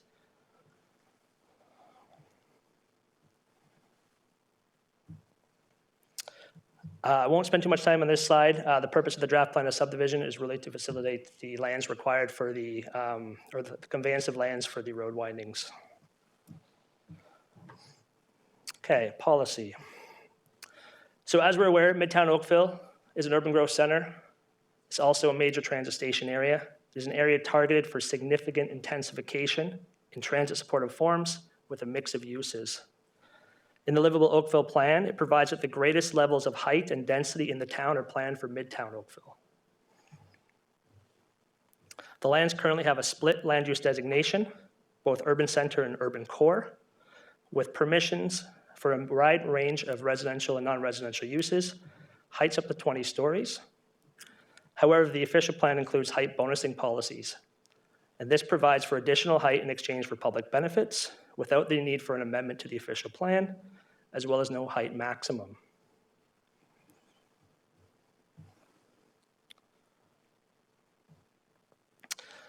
As council is aware, and I'm sure many of our members of the public, the town has been undertaking a study of Midtown Oakville and released draft policies last year. I believe it was in May, and that was the second, I guess, draft version of policy that was released.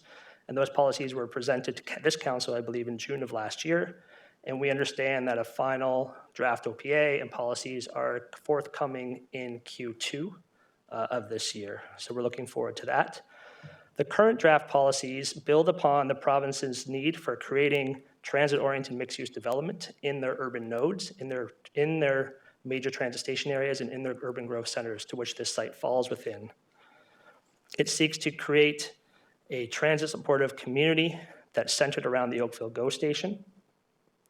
It currently contemplates heights up to 255 meters, so that's approximately 80 stories, not for all sites, but as a peak within Midtown Oakville. And the site is currently designated, or is proposed to be designated in the Midtown draft policies as urban core, with a minimum density of 4 times FSI and a max of 10 times FSI. The current proposal, I may suggest to you, is largely in conformity with this policy direction. Cross Avenue is seen as a central spine through Midtown, west of Trafalgar, and seeks to create a landscape promenade, as you can see in green, along the north side of Cross. Zoning. So zoning is largely out of date. Currently, the site is subject to 2 zones, a Midtown Transitional Commercial Zone, MTC, and a Midtown Transitional Employment Zone. Neither of these zones permit residential uses, which is not the future vision for Midtown. A rezoning application is required. 12 seconds, I'm gonna make it.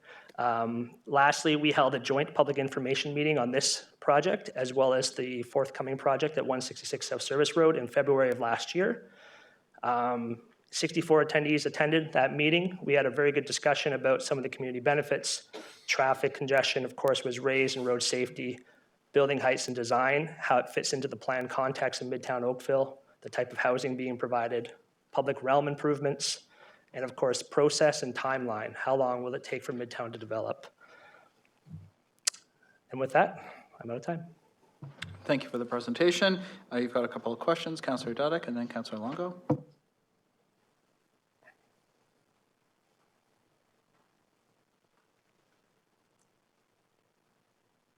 This is the point we say, I think you're on mute now.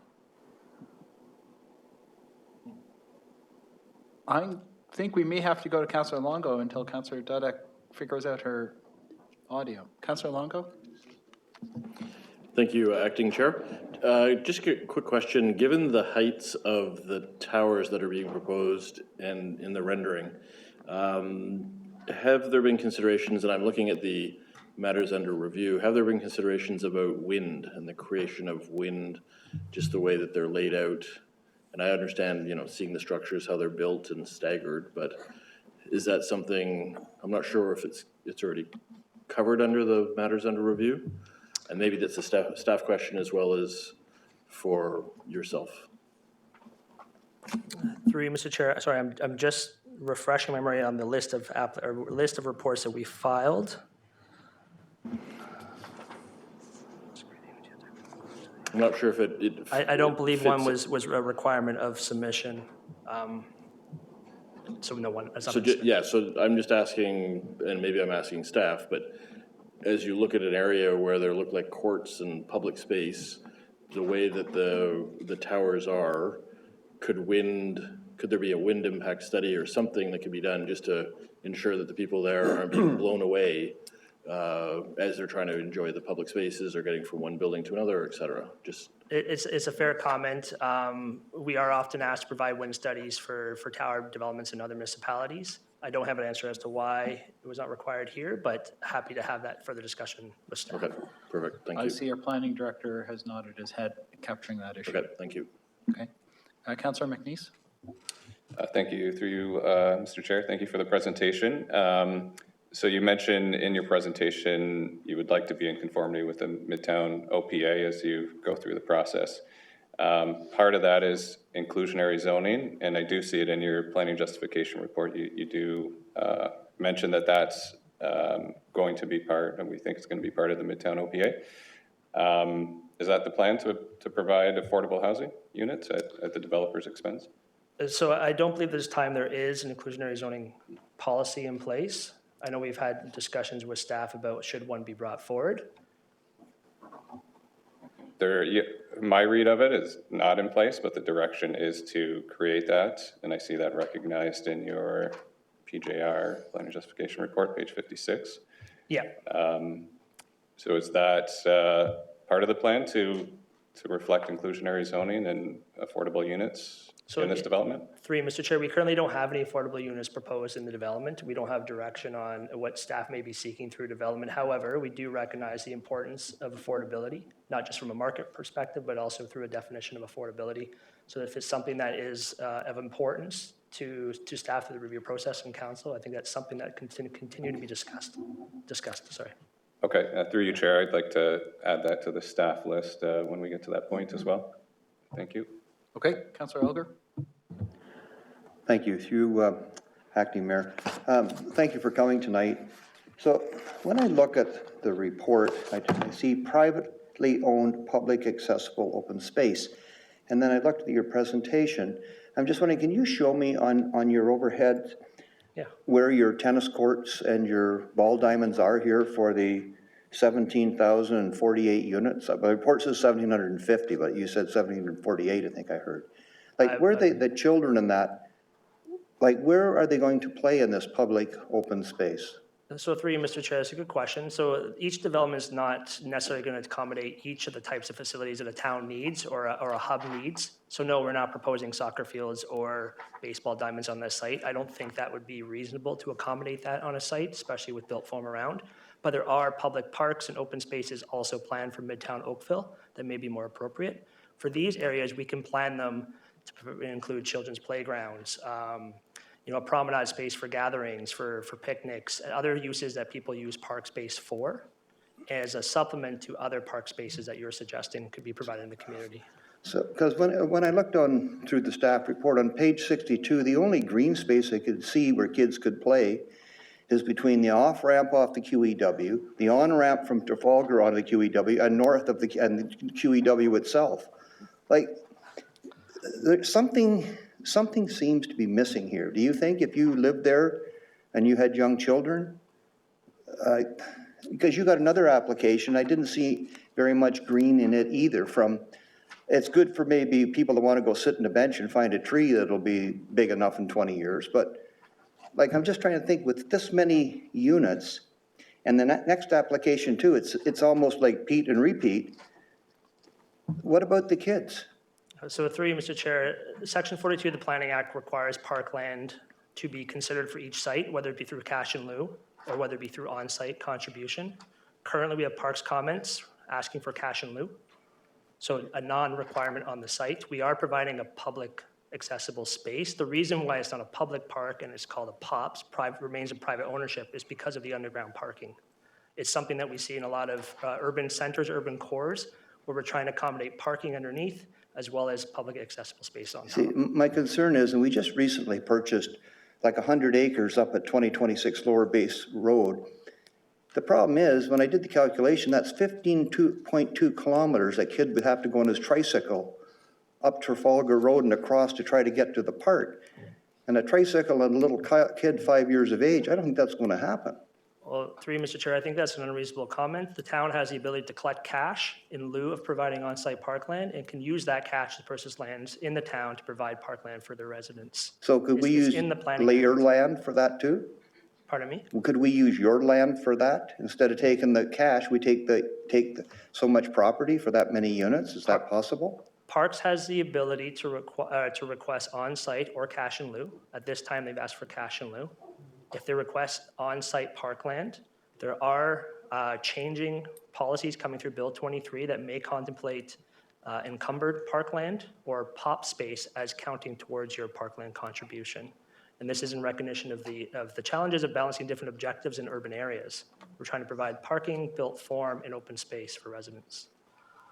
Yeah, you just highlighted the real problem of what we have going and what it is with the new Bill 23 also, because almost like going down the sidewalk is almost like space, extra space that the kid can play on. Yeah, I don't know. Hopefully we can do something between your two applications to change a little bit so that it is actually child friendly. Like in the development, for the number of units, like in the size of them, are they going to be mainly like 1 bedroom, 2 bedroom, 3 bedroom? When you're planning this out, when you're doing the pro forma, the first thing you do is calculate your revenue. And like, what's the pro forma say you're going to do here in this particular 3 unit? So through you, Mr. Chair, just to finish on the parkland, the site area is approximately 12,000 square meters. 10% of that would be 1,200 square meters. 1,200 square meters would be the maximum that could be required for parkland on a site of this size. Currently, our publicly open space or privately owned public open space is 4,000 square meters. It's a significant size. I just want to make sure that's clear through you, Chair, to Councillor Elgar. With respect to unit sizes, there will be a range. We're currently showing 30% of the units being larger 2 and 3 bedrooms. Those will range anywhere from mid-700s to over 1,200 square feet, and the remainder being 1 bedroom. The sizes are things that can change the process. As you can imagine, it's a long process. We've submitted our first application with floor layouts the architects have prepared for the developer. I don't know the pro forma. Planners aren't concerned with pro forma. We're concerned with proper built form and proper planning. So, and you may know, I've heard that in fact, the medical building that is there now, is it proposed to be medical in this facility? Currently, right now, we're proposing office uses on the entirety of the second floor of the southeast tower, Tower C. Whether a medical user would wish to return, that is something that could be a possibility in the future. Okay, so they could go there, because I understand from a funding point of view, if the province is going to kick in money, the new medical center has to be within a number of kilometers from the existing center. Are you aware of that? I am not. Okay, we'll have to, maybe staff can check on that too, because when you, that medical center is pretty busy. And I'm thinking there's certainly going to be a lot more people in that complete area, so to have room for that. Yeah, and through you, Mr. Chair, we're very much working collaboratively with staff in terms of finding out what the right mix of uses are for each of these sites. We recognize these are the first sort of puzzle pieces for a much larger plan for Midtown Oakville. Not everything will be provided on these two sites going forward. Collectively, the sites over time will create that complete community experience that requires public park space, medical offices, restaurants, convenience stores, daycares, et cetera. Being the first ones in and not having a community that exists there to know what the needs might be makes it a different type of challenge when you're proposing new development in a non-residential area, an area that's about to be going through a significant change. So if a medical office is not specifically proposed right now, it's not because we are against that use per se, it's that we're trying to protect for a broad range of uses right now that fit within the built forms that we're proposing, and we'll continue to collaboratively work with staff to refine that process. So could you give me specific examples, you don't have to do it tonight, but exactly where I could drive to and take a look at a privately owned, public, accessible open space area? It's a concept that's readily used in Toronto because of the challenges of some of the sites where we're putting tall built forms and the parking required underneath. I'm not sure Oakville has something like that. I can drive, I'm not just talking circling Oakville, you tell me where I can go to see it in Ontario. Oh, there are dozens in the city of Toronto, yes. If you can give me a It's something few. that we often try to propose as public parkland, but recognizing the challenges of having an underground parking garage underneath a publicly owned entity sometimes presents challenges, and the cities don't like to take that land as parkland. But in order to ensure that there's still space available for the public and not for the residents, privately owned, public accessible spaces allow that opportunity to occur. I've heard some negative things, but from like Liberty Village is maybe a good example, where it sounded good in the beginning, but it seems like it's far from good now in a lot of cases. So like give me some good examples of where you could go, you could talk to people and see how well it's working. Yeah, I'd be happy to put together some examples and send you with, and images if that's okay. I thank you. Okay. Thanks very much. That's all my questions right now. Thanks. Councillor Haslett-Thiel. Thank you, Acting Mayor. So I have a procedural question. So I have a very long list of questions. We also have a series of delegates that would like to be heard. And in the past, we've erred on hearing from the delegates first before we come back. If you would be so kind to allow us to hear the delegates and then come back up for some questions, if that's acceptable to the Acting Mayor, I'd like to suggest that. That's acceptable to me. I know that Councillor Giddings, and we'll try with Councillor Dudek again, they may have short questions that they wish to bring forward. But yes, if you've got additional questions for the applicant after the delegations, that's perfectly okay by me. Okay, Councillor Giddings? I'm fine with that suggestion, Mr. Chair, to hold off until we hear from the delegations. Very well, yeah, and I do note that we have 2 rounds of this to do before the end of the night, and it is getting late. Councillor Dudek, have your audio issues been resolved? No, is the answer.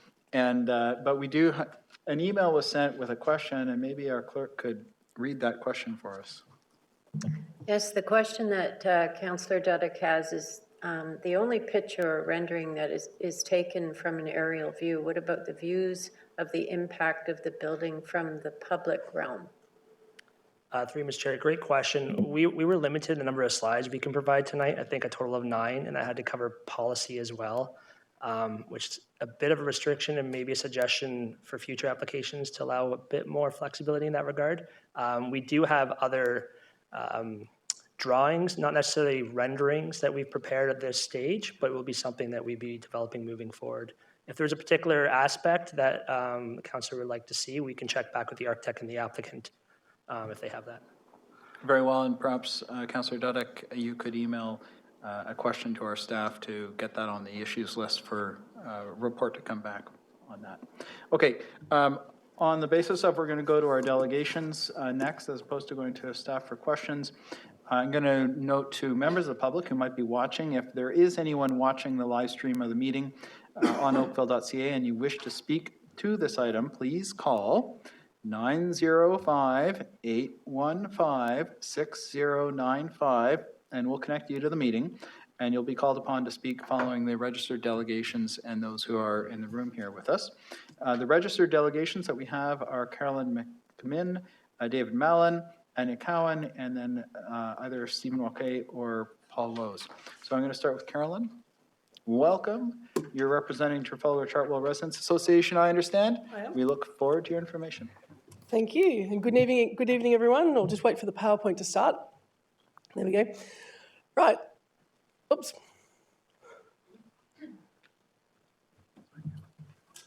No problem. Right, so before I actually start reading what I've written, I'd just like to say that photograph there is of Philadelphia. The tallest building allowed in Philadelphia, or not allowed, but the tallest building built in Philadelphia is actually 60 stories high. It would be disingenuous if I told you that that was going to be exactly the same height as the 58 stories that is being proposed by district. But I think this shows the transition in heights, and I think it shows it quite well. The transition in heights between the tallest buildings and then some of the other buildings that are already in the approval stage for Midtown, which rank between 12 and 20 stories. So I think if you just look at those transitional heights, we could be faced with something like this. If I press that, do I go to the next slide? There we go. And another slide that I wanted to show you, this is London, England. This is a residential area with the tall towers of some as high as the ones being proposed for Midtown. So as you drive up Gloucester Avenue, this is what you could potentially see at the end of, across the road, like Allen Street, that sort of area. Right, so as you know, I'm representing the Trafalgar Chartwell Residents Association because we do have some concerns with this development. We support the town of Oakville and its vision to create a vibrant new community with the development of the Midtown growth area. It will welcome new residents from diverse cultural backgrounds, supported by new restaurants, grocery stores, offices, playgrounds, and other amenities. There will be employees working in the businesses located there, complementing and enhancing Oakville's livability. The current Midtown area really needs an overhaul and an update. There we go. So to add some additional context to my initial comments. If we look just to the north at 590 Argus Road and just to the west at 166 South Service Road East, there are 3 more 44 to 58 storey towers also proposed for each of these sites, and all going to be developed by district. So in the immediate vicinity, there will be a total of 9 towers of similar height to the Marilyn Monroe Towers in Mississauga. So that is between 136 metres and 180 metres in height, or if you, like me, prefer feet, 446 feet and 591 feet. So this is without taking into consideration other developments close by, and I've listed them there. These are all either being submitted for approval or have been approved. So what I'd like to ask is, what precedent are we setting if we allow towers almost 3 times the permitted current height to be constructed on a parcel of land that we're discussing tonight? What I've done is I've tried to plagiarise, copy a map, plagiarise it, whatever you will. The 3 X's are the locations of the district towers, the 3 red X's, where not the 3 district sites, which will have the 9 towers in total. And then the blue X's are the ones in, there's the 2 in Lyons Lane, and then there's Cross Avenue, and another one that's on the border of Cross and Argus. Each of those has been approved for somewhere between 12 and 20 and possibly up to 26 stories under consideration.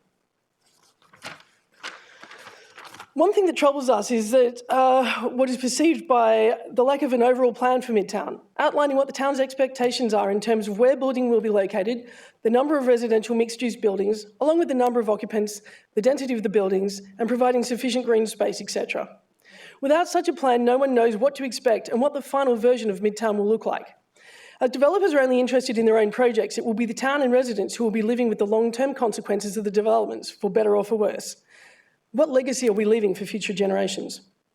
Now, I have some concerning numbers, because I like numbers, and one of my numbers is population density.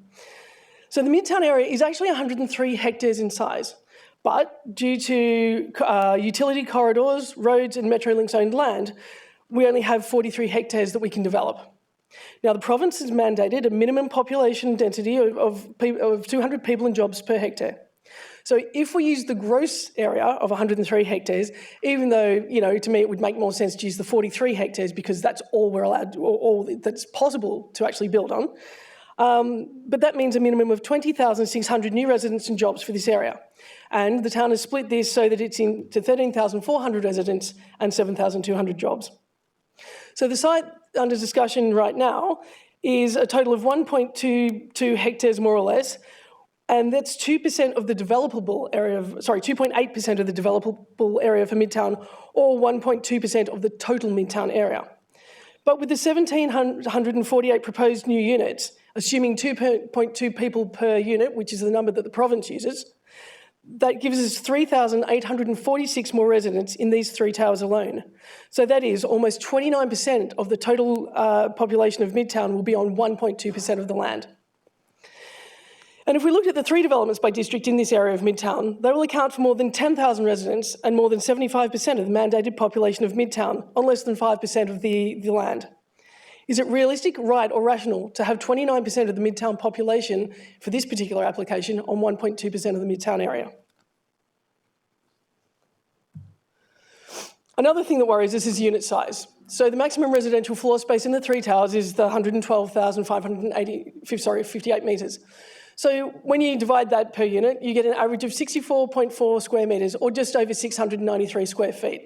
So that's only 2.5 times the size of a Holiday Inn room, which is one of the sites that district have acquired at 590 Argus, which is the Holiday Inn. So imagine a family trying to live in that. Okay, so but given that this is the average unit size, the single bedroom units are likely to be much smaller than this. Okay, there are also 455 two-bedroom units and 73 bedroom units in this proposed development. And I tell you what, if the COVID-19 pandemic has taught us anything, it's that living and working in 700 square feet is not ideal, especially with a partner and probably children. From a financial perspective, we have some worries as well. I think I just skipped one. Sorry, traffic was my next one. So there's only half a car space per unit, but with 1,286 parking spaces total in this development, that's going to be a significant increase in the number of vehicle movements per day. That's not just people that are going to be living there. Some will possibly walk to the GO train, but people having to go out and get shopping or whatever. But you're also going to have people who are going to have to take Ubers, and they're going to have rely on food delivery trucks, grocery trucks, Amazon, Instacart, Lyft, all those things, and as well as the moving in and the moving out, because there's no car parking for the residents that are going to live there. There's also things like a large staging area required because people are going to be moving in and moving out. There'll be repair and maintenance vehicles for the furnace and the public areas. And there's also garbage collection and emergency vehicle access. Okay, and then also we're going to need parking requirements for the delivery drivers that are actually dropping off all the Uber Eats, not to mention the number of elevators that the residents are going to require to get down quickly to get their food before it gets cold. I'm wondering what analysis has been done or will be done to address these needs. In terms of financial, currently the average income in Ontario is $60,000 per year, making an average two-income household of $120,000 per year. For example, if these unit prices sell for $1 million, which is not realistic given the price of the condos up on the corner of Trafalgar and Dundas at the moment, I think they're about $950,000. With a 20% deposit and an $800,000 mortgage over 25 years, owners would be paying approximately $5,000 per calendar month. And even to get a mortgage these days, you need to be earning, to get that sort of mortgage, you need to be earning $244,000. Given the recently legislated reduction in development charges to developers, do you think the developers will pass on these savings to the buyers of the condominiums? How many of the units will be affordable housing, although that may have been answered, and how will they be differentiated from the other units in the towers? And does the town have any requirements about this? And just quickly, because I'm running out of time, we're worried about the demographics as well, because there's not many sectors in the Canadian economy that actually will allow someone to be paid enough to purchase $1 million condo. So you may end up with a fairly homogenous group of people that, like me, I'm a banker, don't hold it against me. You don't just want one group of people able to afford condos and moving in there. We also risk creating dormitories where commuters come to sleep, because they'll likely have very little interaction with the established Oakville community and the downtown area. We want to attract lots of families to live in Oakville and participate in the broader community. In terms of amenities for a new community, we need grocery stores and post office and pharmacies and doctors and restaurants and sports and children's playground and green space and access to transportation links. The amount of publicly available, what's it called, privately owned public space when compared to the number of residents who live in these towers is tiny. There's only 11 square feet per person, and they also, so that's hardly enough to maintain physical distancing.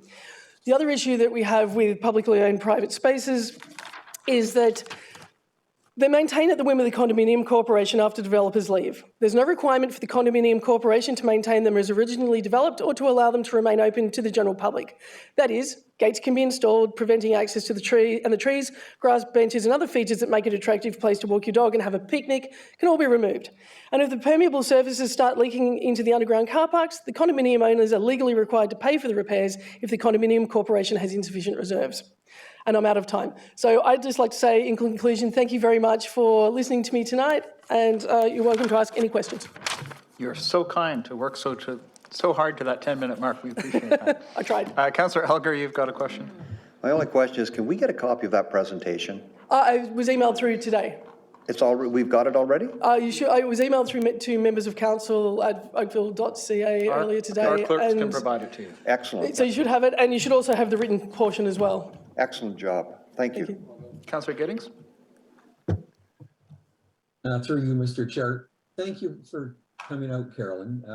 Appreciate your presentation very much. You talked about the one way you expressed it was based on the 43% or 43 hectares developable. That would account for 29% of the 20,000 and change potential population. As you know from previous discussions, that number may be well higher than the 20,000, but the fact remains, if it's 40,000, it's still a very dense area. Then you showed a map of the current green space in the area, and down the left side, just for everyone that may not be familiar with the area, the largest part of that is 16 Mile Creek, correct? Correct. With the banks coming up. And so the largest green space in the area isn't usable at all. It's not publicly accessible, no, and it's quite dangerous in winter. And the next largest piece of green space, further Councillor Elder's comment, other than the provincial property beside the highway, would be the Heritage Cemetery on the far west side of the property. So you're a fan of having more green space as opposed to concreted open space or POPs space? Absolutely. If I'd been able to read my concluding paragraph, but I cut myself short, it was the fact that we would love to see the developers respect the current 20-story limit and put one condo building per plot of land, per building site, whatever, and have a lot more green space around it so that you can encourage families and children, and you can build slightly larger condos. And sure, they're slightly more expensive, but you're actually going to build the community. You're going to build families. You're going to attract families. You're also going to have less cars and less traffic, because even if you have 1 or 2 cars per condo unit, you're going to have less condo units. And that's a question that both Councillor Thiel and I have for later, based on about 3/4 of a parking space per unit. While it's good to see number of 2 and 3 bedroom units there, it is a concern in terms of parking. So were you at all encouraged by seeing 40-ish trees on the site plan? Well, the 40-ish trees, they look, but that's just an artist's rendering. So it may or may not be built. They talk about, the open space, but to me, the artist rendering was all paved. So there's not really anywhere to take your dog to go pee-pee. Maybe they use one of the trees that's there. I don't know, but it seemed to me that a lot of the space in the POPs was actually dedicated to the walkways, between, to get into the public space. It seemed like, I think it was I calculated, it was nearly a third of the space was devoted to those walkways to actually get there. And if you're walking along Cross Avenue and you come to that site and so you're heading west, and you look up there, between the jewellery store, you really couldn't see it much from the road because it's only 20 feet wide, or 25, I think it was 25, 26 feet wide to actually get up in there. And it was quite a long thoroughfare. So being a mother of teenagers, I would want it very well lit. I would want to make sure it was very well cleared of snow and debris and stuff in winter. I would want CCTV cameras there because it could, it gets dark here in winter. And I just wouldn't feel safe, I think. I appreciate your time and your representation from the TCRA. Thank you. Thank you. Councillor, how's that feel? Thank you, Acting Mayor. Carolyn, thanks very much for persevering tonight and for all the detail and for crunching the numbers. And we don't hold it against you that you're a banker, because bankers are needed to help build these responsibly. And I say that with a bit of tongue in cheek because they create some of our challenge. I just want to clarify some key points that you made. So you referenced on one of your charts, and I don't know if we can get to it, that in fact, the density on this land would be the population, there's 2.8, I guess, developable land that make up this property, but the population would be closer to 29% of what the minimum number is for Midtown right now. So pretty shocking the amount that we're going to put on one parcel of land is the message I was hearing from you on behalf of your residents. Okay, thank you for making that point, and thank you for doing the analysis. But I also want to just understand, from your perspective, is TCRA saying no growth, or what is it you specifically are asking? No, absolutely not. No, we're very much in favour of developing Midtown. We're actually very supportive of the 20 stories, the 12 to 20 story regimen that's currently in place. We're very supportive of that. And in fact, if you put the taller buildings at the QEW, that makes more sense to us. Because as you go up Trafalgar Road, you met with increasing heights, and that to us makes sense rather than, and I know these buildings are, on the QEW as well, but they're 58 stories. They're 3 times that height. It's like you're hitting a wall. 20 stories I think is plenty high enough. The other thing is coming south along Trafalgar Road, you're actually, before, right when you get to Oakville Place, all you're going to see is a wall of buildings, and we really worry that part of Oakville will be cut off from the rest of Oakville, where there's a lot of development happening north, and there's all these new restaurants and new shopping plazas and everything opening up in the north. And we're worried that we will actually be, segregated from all that, and as well as people won't come into the downtown Oakville either, because there'll be a visual barrier. Okay. So I'm hearing you say positive in terms of growing. Absolutely. Understand that it's a strategic growth node. Absolutely. Understand it's beside the GO station and that we have a requirement to grow. Absolutely. But you're questioning what's the appropriate level of growth on one specific parcel of land, and then the surrounding context of 9 towers, just as we use as one example you've shared. Yep. So thank you for articulating what increasingly we hear from people, that it is not about growth. It is not about saying no to growth. It is about saying what is appropriate level of growth on each part of Midtown. Absolutely, and it's the intelligent design that goes with it as well that makes it a community, because Oakville says they want a complete community, and if you end up with a bunch of bankers stuck in little dog boxes, that's not a community. That's not going to create a community. Well, it's not the community that we've all come to love, is it? No, and that's not why people move to Oakville. Oakville is like the flagship town for Ontario. Doug Ford loves Oakville, but if we put towers up that are this tall, people are going to stop coming to Oakville. People won't want to come to Oakville. They'll be like, "Are you kidding? We can do that elsewhere." Well, thank you very much for your comments tonight. I appreciate your time and the energy you've put into it.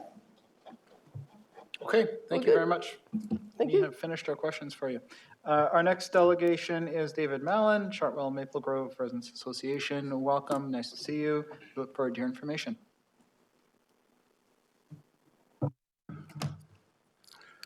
Good evening, Acting Mayor Adams, councillors, planning staff, ladies and gentlemen. My name is David Mallon.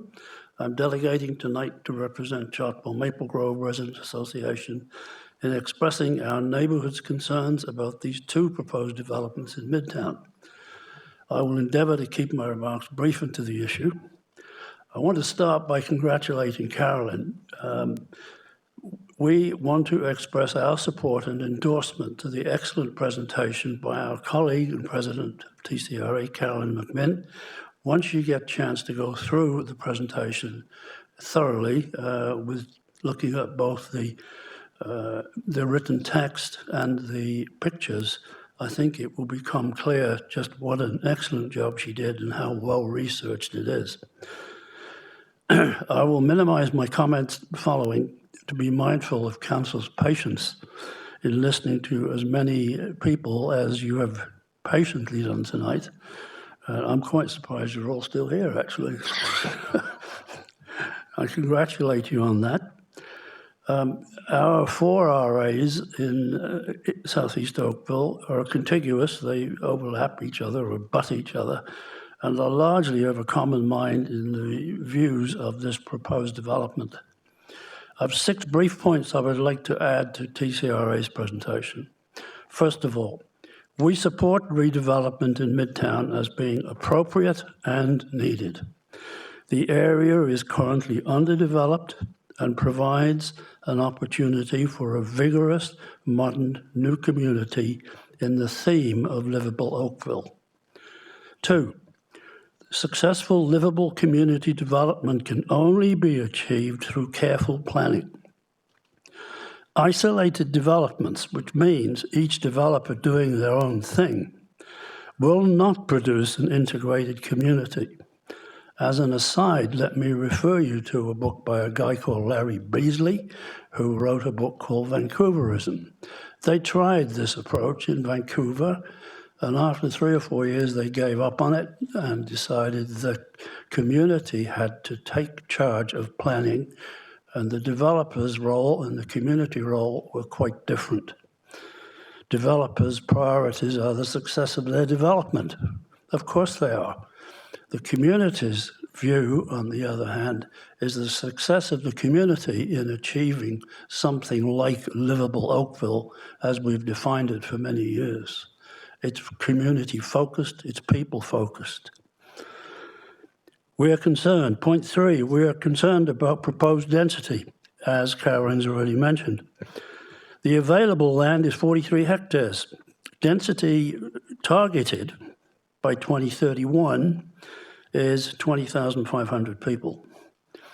That's 200 persons per total gross hectare approximately. Ultimate build-out density is expected to reach 55,000 on the same 43 hectares of developable land. That's 1,280 persons per net hectare, or about 550 persons per gross hectare. Very intense development. A lot of people, very crowded altogether. We understand that the size of the smaller units in the proposed developments will be 600 to 700 square feet. This raises the issue of whether we are building the next phase of livable Oakville or merely warehousing commuters overnight. I'm sure we want to live and be part of a new livable Oakville. These units are very small. In addition to local traffic problems within Midtown, there will be substantial additional traffic on Trafalgar Road at the 403 intersection and at intersections with Cross Avenue and Cornwall Road. Though there are plans to improve the road system, no schedule has emerged of needed improvements to address the issues.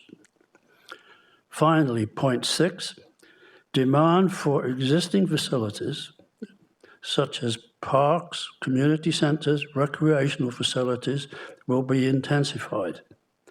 I should just add in passing, when you do an environmental impact assessment, which we have done many of them, social impact is a key issue. It's not all about the birds and the bees. Some of it is always about the social impact. How is the community going to be affected by this new development? How it's going to be affected in this case is increasing pressure of parks, community centres, recreational facilities. Additional facilities will be needed. New park space is absolutely critical. Again, going back to Vancouverism, Larry Beasley's book, every new community now is planned with park space from the get-go. People living in high-rise, intense developments absolutely got to have a place they can get out to, get some fresh air and stretch their legs. If you bottle them up, it's going to be like putting rats in a cage, and we know what the experiments resulted in when that happened. In closing, CMGRA would welcome the opportunity to participate with the town and/or developers to work towards a complete, vibrant new community with homes for people and their families. Thank you for the opportunity to speak to this today. Thank you very much.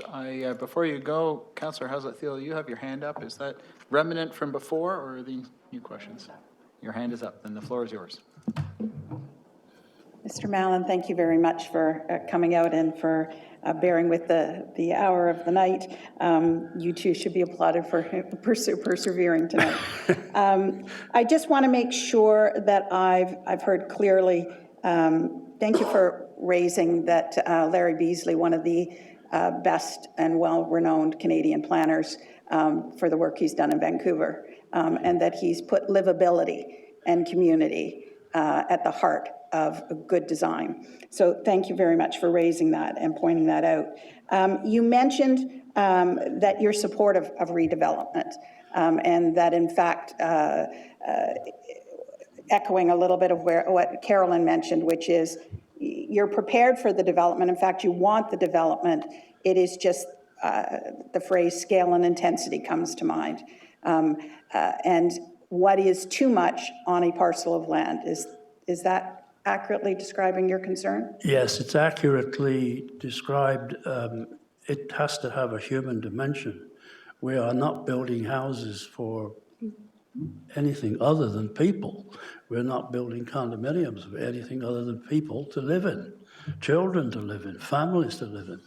If we can't make this a people-friendly community, as a community ourselves, we will have failed.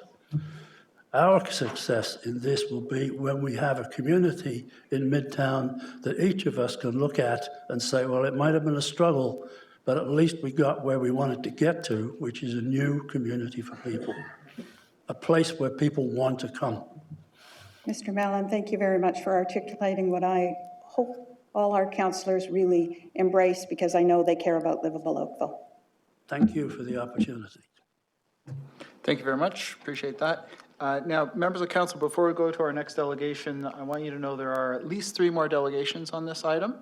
And if we wish to hear them all, we would, I think, need to pass a motion to waive the procedural bylaw to allow us to continue past the hour of 10:30 to either complete this one and or finish the rest of the meeting. If we do not do that, or we don't wish to finish the meeting, then we are looking at either coming back Thursday this week or Wednesday next week. So, members of the council, unfortunately tomorrow night is not available for the council chamber. Members of council, do you wish to do that or not? Councillor Giddings, I see you. I recognize you. Are you moving us to waive the procedural bylaw? Or Yes, are you Mr. doing something? Yes, sir? No, that to move the bylaw to go past the hour. You are moving that. Am I understanding you correctly? Okay, we have a motion to waive the procedural bylaw to allow us to pass the hour of 10:30. And any speakers? Okay, I'll call that question. All those in favor? 1, 2, 3, 4, 5, 6, 7, 8. And on screen, 9, 10. Okay, that carries with the required supermajority. But for the pleasantness, any opposed? I see 1. Okay, that allows us to continue with the evening. Thank you very much, everybody, for that. I'm going to go to our next delegation. Anya Cowan from the Oakville Lakeside Residents Association. Welcome. We look forward to your information.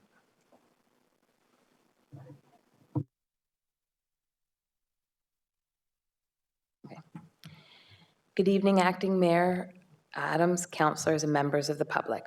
My name is Anya Dunning, and I'm the president of the Oakville Lakeside Residents Association. I'm here with George Niblock, another board member from the OLRA. The Oakville Lakeside Residents Association is in full support of developing the Midtown area. We look forward to welcoming a vibrant community to the area. We would like to acknowledge the comprehensive presentation from TCRA and thank them for the hard work they've done. The OLRA supports their concerns. In the essence of time, we will just add a few points to the presentations that you've already heard. We would like to know if Oakville can achieve the total goal for residences in Midtown and still adhere to the current height limits in place. We think that the town needs a vision and strategy as to how Midtown will develop so that we don't end up with scattered and disjointed condo towers that are potentially taller than required to meet the total number of residences goal. We would like to see a comprehensive plan as to how all of the buildings and all of the parks and infrastructure lays out for Midtown before deciding we should allow 58-story buildings. It is incongruous that we are looking at applications for proposed towers before we even have an official plan to the area. You can't put the cart before the horse by building first and then working in the missing sections afterwards. We believe that the infrastructure needs to be in place to ensure that the area meets the needs of the residents. There are already major traffic concerns in the area and community facilities are stretched. If residents are forced to leave every time they need groceries or to go to the gym or to a sports field or the library, the bottleneck of traffic is going to be unbearable. We also believe, frankly, that there is not enough green space. The town might need to look into an acquisition strategy in order to be able to provide sufficient green space. The OLRA would like to know, how do these proposed developments adhere to the Oakville official plan priorities? Oakville prides itself on being the most livable city in Canada. How will these developments contribute to this well-earned distinction? Thank you. Thank you very much. Are there any questions? Yes, there is a question. Councillor, how's that feel? Anya, George, thanks very much. Just to make sure we're all crystal clear. So supportive of growth, but not supportive of what I think you call disjointed growth without a comprehensive plan of how they are compatible with one another as we build out Midtown. So a master plan, if you will. Exactly. Okay. And then the other piece is you talked about an acquisition strategy. So I guess the comment you heard earlier that Bill 23 says all they have to give us is 1,200 square feet is a little shocker, isn't it? Yeah, it's really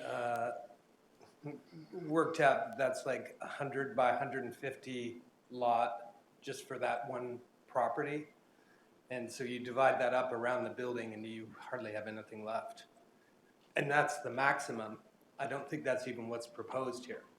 So so for clarification, to give the applicant some credit, they are giving us more than what Bill 23 says they have to, but it's clearly not what we believe to be green space and livable for a family community.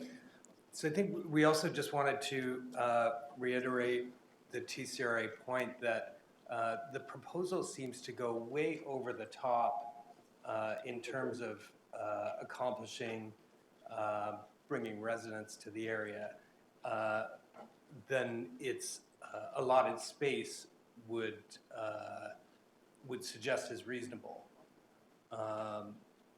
It seems to accomplish almost a quarter of the population goal just on this site.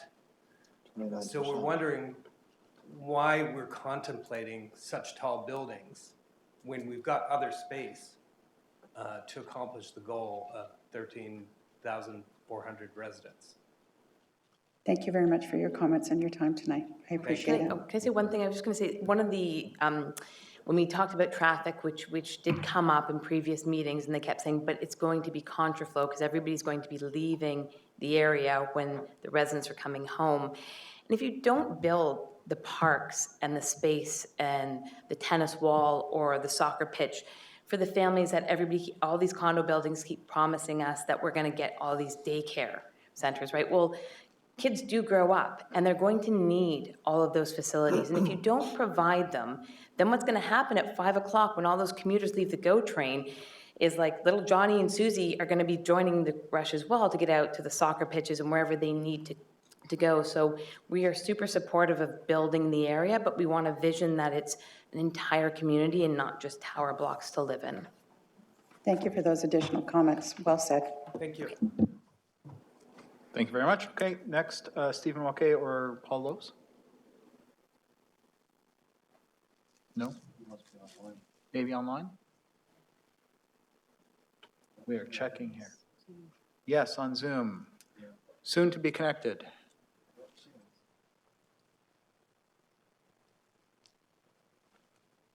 I believe we are.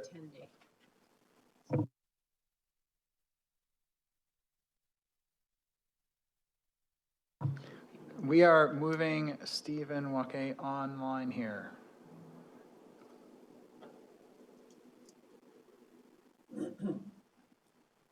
We're hoping to see Stephen soon.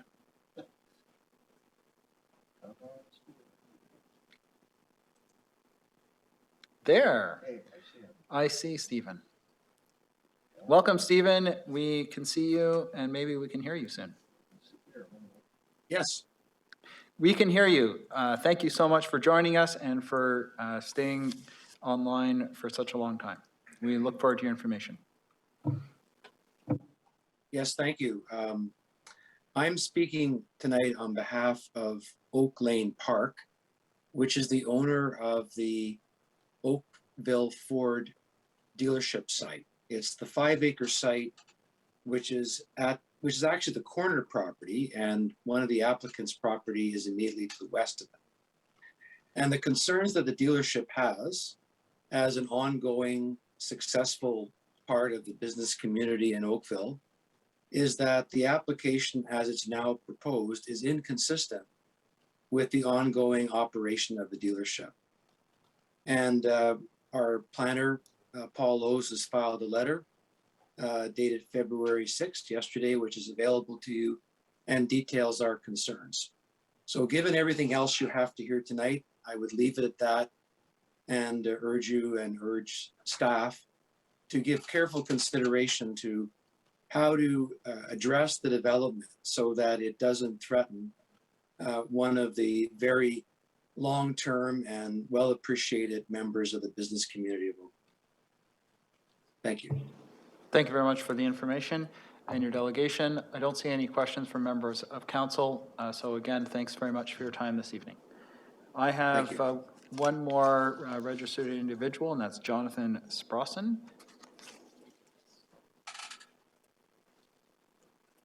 Welcome. We look forward to your information. Thank you.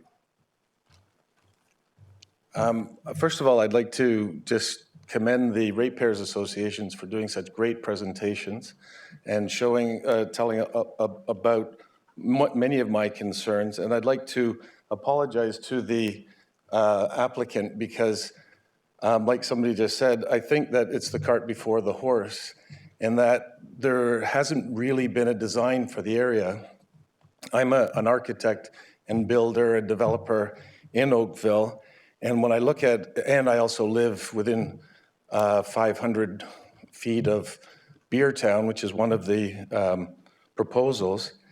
And I find it very interesting that the plan has changed so much over the last, I think, 15 or 20 years. Planning can help me with that. I've been involved with it for about 15 years. And every time it gets a little bit worse than it was before. I think it's been acknowledged that it's a great site to develop. It's been acknowledged that we need more housing, and it's been acknowledged that we need, and it's a great, it's a good location to do it in Oakville.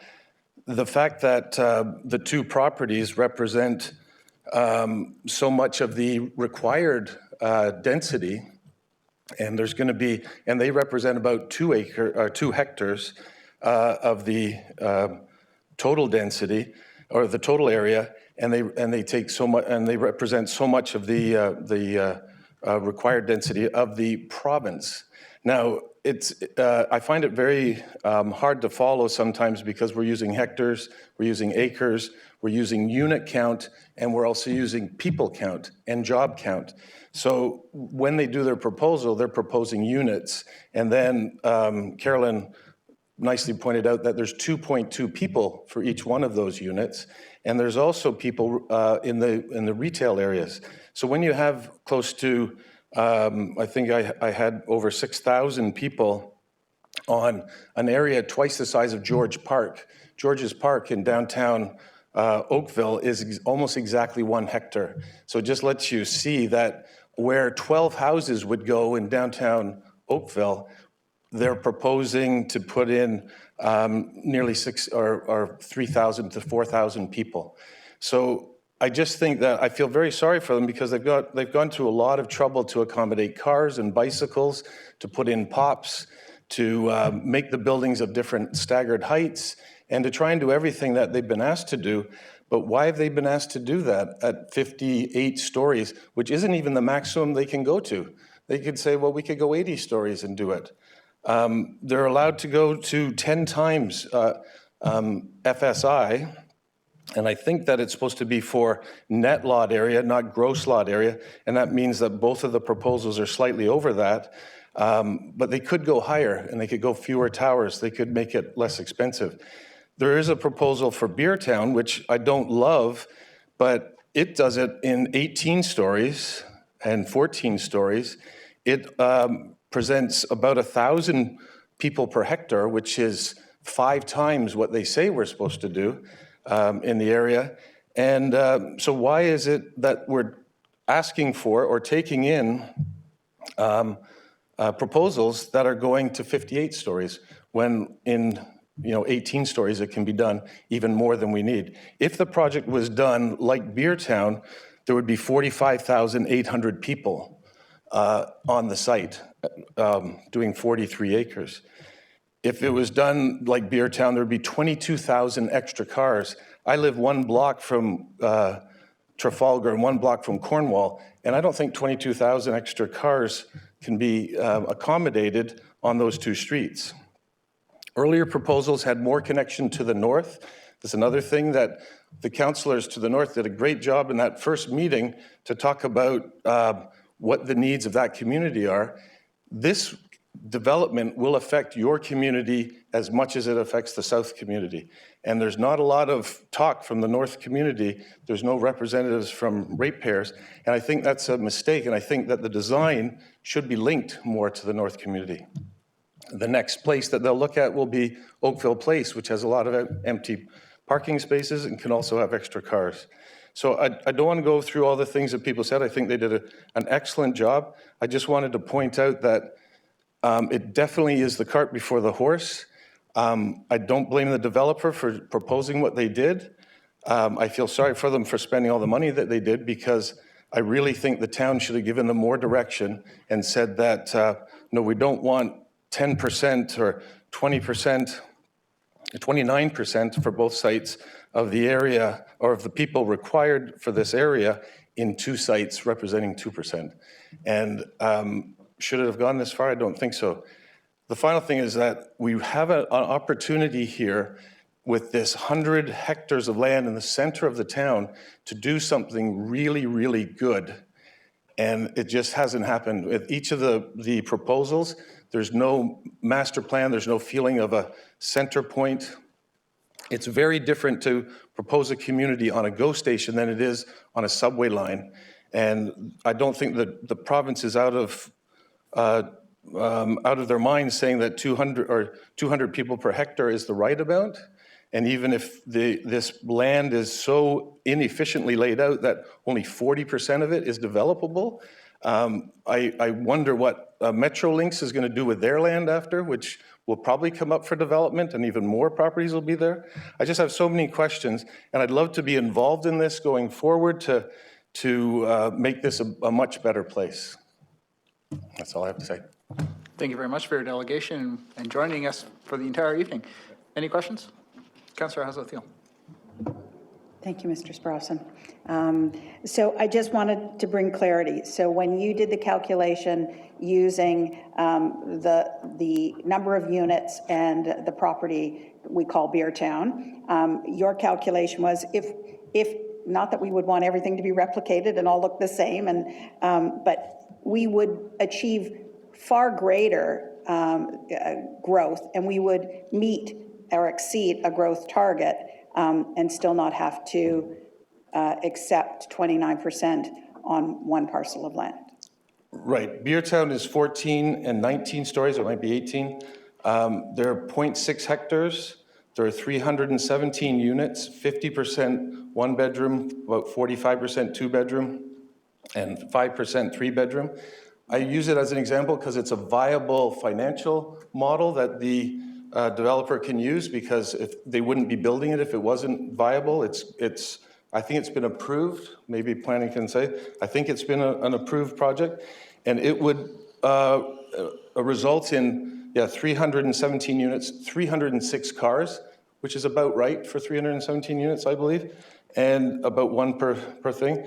And the people per hectare would be 1,066. And if the whole development was done, you multiply by 43, and there'd be 45,000 or almost 46,000 people, double the mandate that's required. And I'm not proposing that it's either houses in Oakville or towers. There's a whole missing middle that could be also incorporated into Midtown, and the densities would be very similar. 14 stories, it's still a tower. In the last meeting, 9 stories was a tower, and 6 stories was a tower. In this meeting, 60 stories is a tower. So I just think that it can be done in 3 stories and 5 stories, walk-up buildings, and a community. And another one of the councillors said, where did the children go? I know the parks in my area with my grandchildren, I would never let them walk across a highway to get to a place, or even walking with them. And there's no proposal for teenagers to play in anywhere or children to play anywhere. So there's a lot missing, and it's not the fault of the applicant. They're not supposed to say where schools go and parks go and all those. And Dave's comment about the biggest park being the one that's inaccessible, and the other park is on the other side of the tracks and way down with 2 baseball diamonds in a parking lot. It's not a lot of place to play. So anyway, I just wanted to put my 2 cents in. Thank you very much. And when we do get the revised OPA for Midtown, I hope you will participate. I will. Thank you. Okay, thank you very much. I'm going to poll our room here. Anybody else in the room here who would like to provide information to council on this application? Yes, sir, Mr. Silvejo.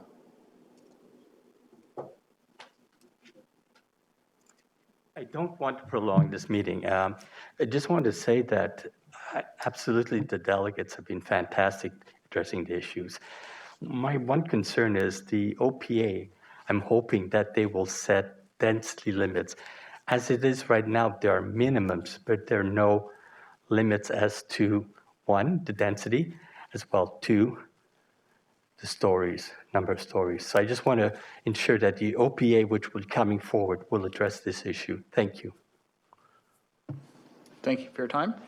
Any questions? I see none. Any other delegations from the room here? Going once, going twice, done. I'm going to ask our clerk if there's anybody online. There's nobody online. Okay, I'm going to restrict it to our table here. We have time for questions of our staff. And Councillor, how's it feel? You held your fire until now, so thank you. My initial questions are the applicant, so if you would be so kind, I do have some questions. Thank you very much for your patience tonight. No problem. Can you just confirm for us, so the proposal is aiming to qualify with what is currently out there as a draft Midtown OP. It is not being presented with what is currently in place as the Midtown official plan. So 3, Mr. Chair, is our opinion, and as submitted in our planning rationale, that we do conform with the current official plan that's in place today. The matter of a draft official plan, or the matter of official plan amendment was submitted out of abundance of caution through conversations with staff to deal with the road dedications that we were providing. So we provided the opinion that we do conform in terms of height and density on the site under the current livable Oakville plan. And is that because you are reflecting on bonusing? Correct. Okay. All right, thank you for that, and that'll be a point that I'd like staff to follow up on. And then in terms of, you held a public information meeting as well. You had a fairly high turnout compared to some that we see. You received some feedback. What changes were made as a result of the feedback that you received from that public information meeting? So the information meeting was helpful. It did occur at a very short time before our submission occurred. We do know we have a post-submission public meeting such as tonight. So the feedback was more informative in terms of our further thinking with traffic, with the types of heights and densities that are provided, and some of the needs of the community that may be provided in the development. You heard a conversation a little bit about grocery stores and daycares. Just in terms of the size of that grocery store compared to what is a grocery store that would support upwards of 30,000 plus people, do you think it's the right size? Through you, Mr. Chair. The intent of these grocery stores are supposed to be like urban markets. If we think of a City Place in Toronto that was built around, I think there's 10 or 12 towers there in that pocket of the city, all ranging in heights, had an urban sort of Sobeys market. Mm-hmm. So the intention is to try to provide that in the early outset stages for this community. It doesn't mean that it couldn't be expanded in the future, another one to come along, but that's what we're exploring right now. We don't have a provider yet because we're early in the process, but we're trying to think of some of the community needs that we could provide at the outset of this application. Okay, thank you for that clarification. Having had friends that have lived in that little pocket, that intense pocket, it's a challenge with a grocery store that size. At some point, you got to put in what's really needed for the community. But I take your point, you wanted to put something in at the start, which is certainly something that we would need. In terms of the requirement for the retail spaces, are they of the size and scope, further to Councillor Knoll's questions earlier tonight on another application, are they the size and scope that would support restaurants and some of the things that would benefit from the promenade? Just one moment, I'm just pulling up the floor plans. Just give me 1 second to check the sizes again. Yeah, so in this proposal, we have several retail spaces ranging as high as 5,200 square feet, about 5,000 square feet. Actually, many of them are close to 5,000 square feet or slightly less, and then some smaller ones as well. I don't personally know the size requirements for restaurants, if they would fit. I know there's a variety of scales, obviously, for urban markets versus suburban, but okay. The intent is to have a variety of retail uses that can serve the community, not just these towers, but future developments that come online as well. I appreciate that. Thanks very much, then. There was a suggestion about a block plan, and you referenced that you're limited by the number of slides, and you can only show us so much. Do you have a block plan? Yes, one was submitted. Sorry. Okay, and is it a block? Can you describe what we will see in that block plan? I mean, there was a comment about the aerial, and I appreciated the councillor raising that because we really would like to see it from the ground level. But what will this block plan show us? Through you, Mr. Chair. So the block plan that was prepared is largely to deal with the immediate adjacencies to our property. So the property to the northeast and the jewelry store to the southwest, how our towers are situated to not preclude development on those sites, what could reasonably be achieved. We did not do a full plan for the community. I think that would be a very significant undertaking. So that's what we've done in accordance with our discussions with staff. Okay, thank you for that. In your report, you talk about built form, and you in fact referenced that as a planner that you focus on built form and the planning rules, et cetera. Are you aware that you really don't talk about livability in the planning justification report? When you read through the report, it doesn't reflect one of the primary core values that our official plan was built on, that the majority of this council actually endorsed a long time ago, that livability is at the heart. How does that happen? And can you comment on how you see this as a livable application? Certainly. So through you, Mr. Chair, I think the terminology we may have used was the growth plan term, which is complete communities. I think it attacks the same type of principles, which is ensuring that those who move into these communities have access to not only housing, but jobs, retail and service commercial, public open space, the ability to travel not just by car, but by active transportation, walkability, cycling, use of transit, and really trying to provide the variety of uses that you need to meet your daily needs in life. And that to me would be livability, and that's how the growth plan speaks to the provision of complete communities. So if the word livability wasn't used, it was more so directed towards the growth plan terminology.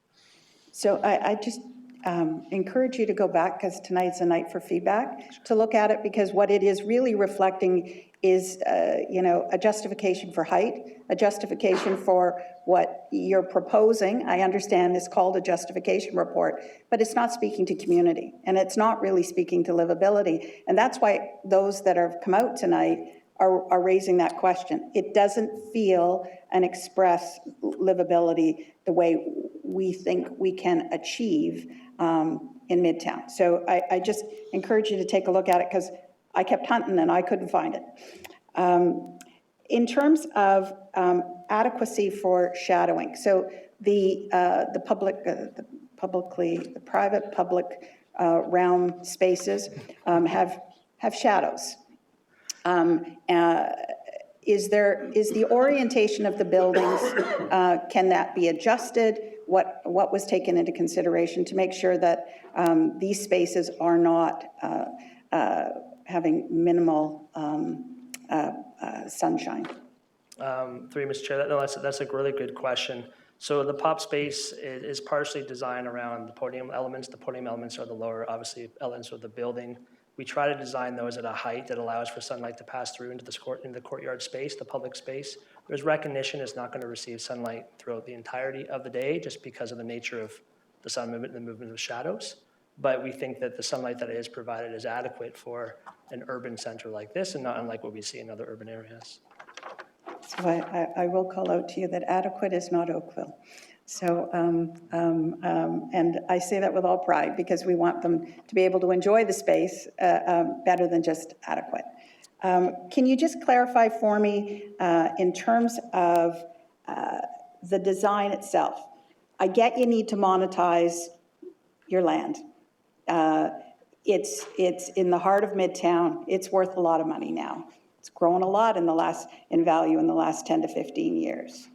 Have you considered less buildings on the parcel of land? And have you done the calculation that would enable you to make that change? So through you, Mr. Chair, I just want to be clear. I'm the planning consultant. I'm not the land developer. I don't know the ins and outs of what they paid for the land or the profitability. Of course, profitability must be had, or why would someone risk a land development? The consideration for the tower heights and density that we had was looking at many elements.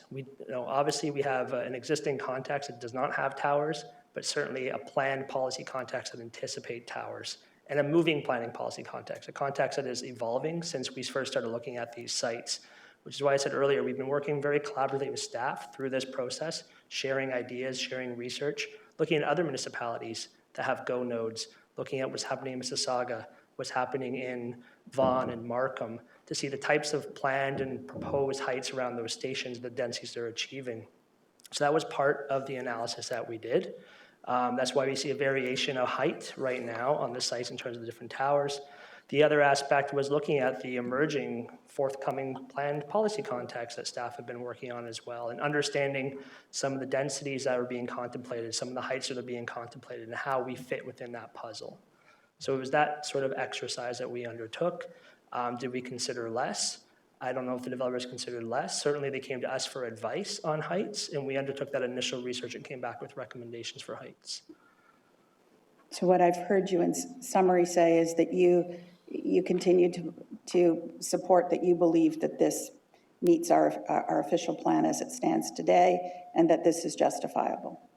Yes, it is my professional opinion that the proposal conforms to the official plan. As it's current? As current, yes. Okay. One final question, then I have questions for staff, is from a car share and an EV charging stations, are they all built into the design? They are not currently, but I heard those recommendations earlier, and I think they're great ones.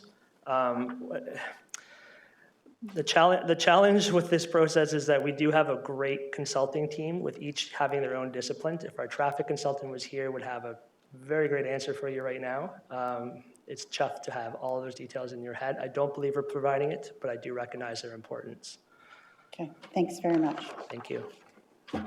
Thank you very much for joining us at the tail end of the delegations. I'm going to ask our staff to come up so that we can deal with those questions.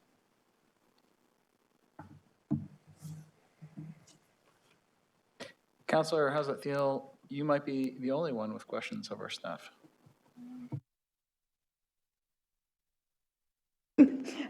Okay. So can you just confirm for us, Tricia, that what is the density what is the OPA say the density should be on this parcel of land? Through you, Acting Mayor Adams, the draft OPA does not establish a density. It does establish an FSI, so a floor space index. There are discussions underway of what is appropriate FSI that will be brought out to the public. From what my understanding of the timeline of the Midtown OPA work is that starting sometime this month and moving into March, there will be public input and more discussion with regards to FSIs for this area,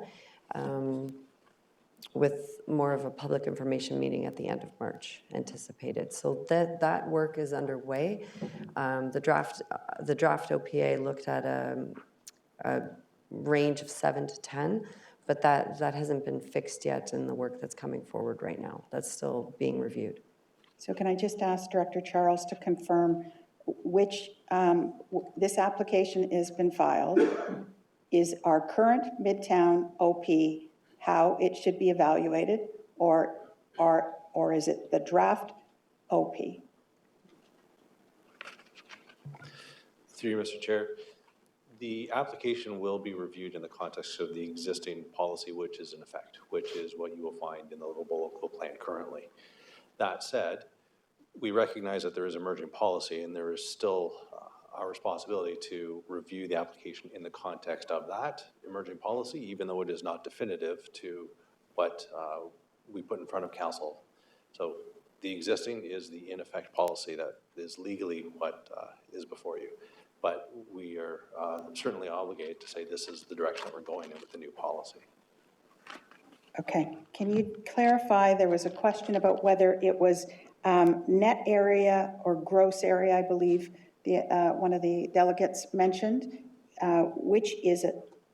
Through Acting Mayor, we have had the discussion with the applicant, and through the second submission, they will be revising their plans to reflect the town's definition, which is gross floor area. So we do have, in our assessment of the FSI, it is coming in higher than 10.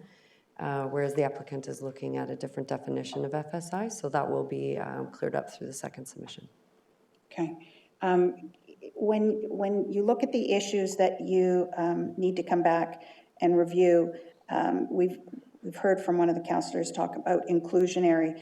Can you also provide us with clarity around on the density and the FSI, because we've heard both pieces. Can you also clarify in your work with them what one of the presentations talked about? There will be public parks. Can you just please come back and identify what public parks this application's going to be contributing to?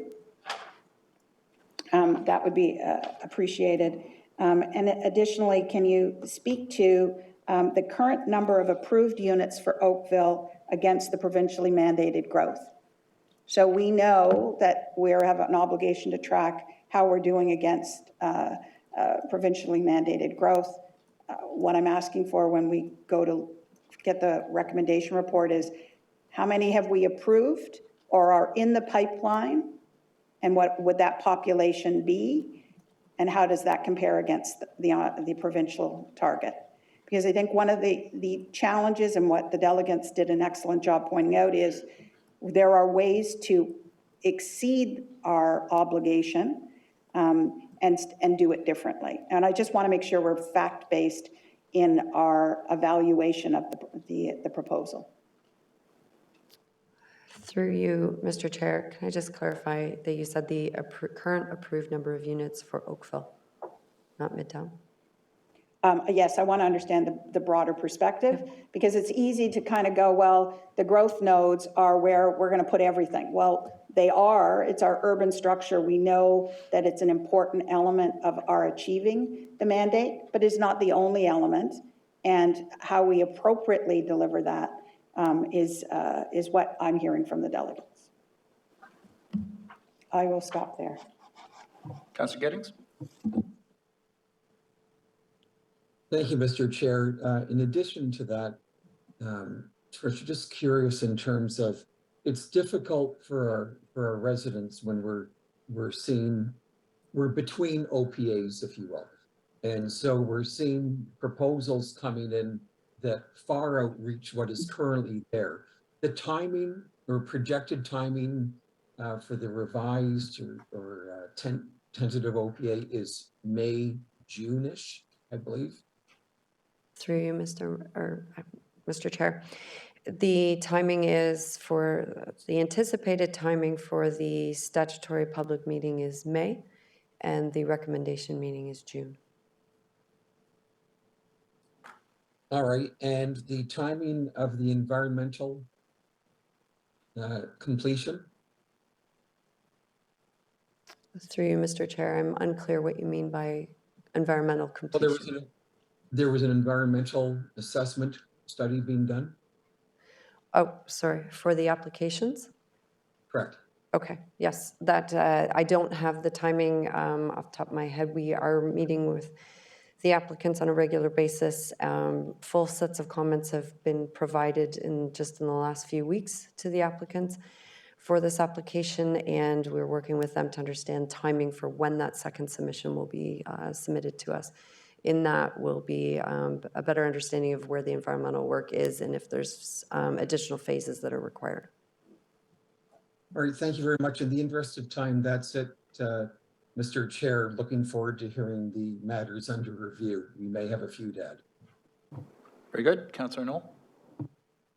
Thank you, Mr. Chair. I'm not sure where this fits, but now that we're adjudicating applications for these really tall proposed condominiums, I'm thinking about some of the concerns that have been raised in the City of Toronto, in particular with some of these giant condominiums in the downtown zone and in Liberty Village and such, where the quality of life inside the condominium is terrible because they don't accommodate elevators, sufficient number of elevators to carry people. It's so I should have thought of this before when the applicant was speaking about how they would intend to deal with that, but perhaps we could put that on the issues list to report back on how the developer and the municipality could work together to find ways to make sure that people are able to transit within the building, the traffic jam that occurs within the building as opposed to just the traffic outside, because apparently that's a big deal.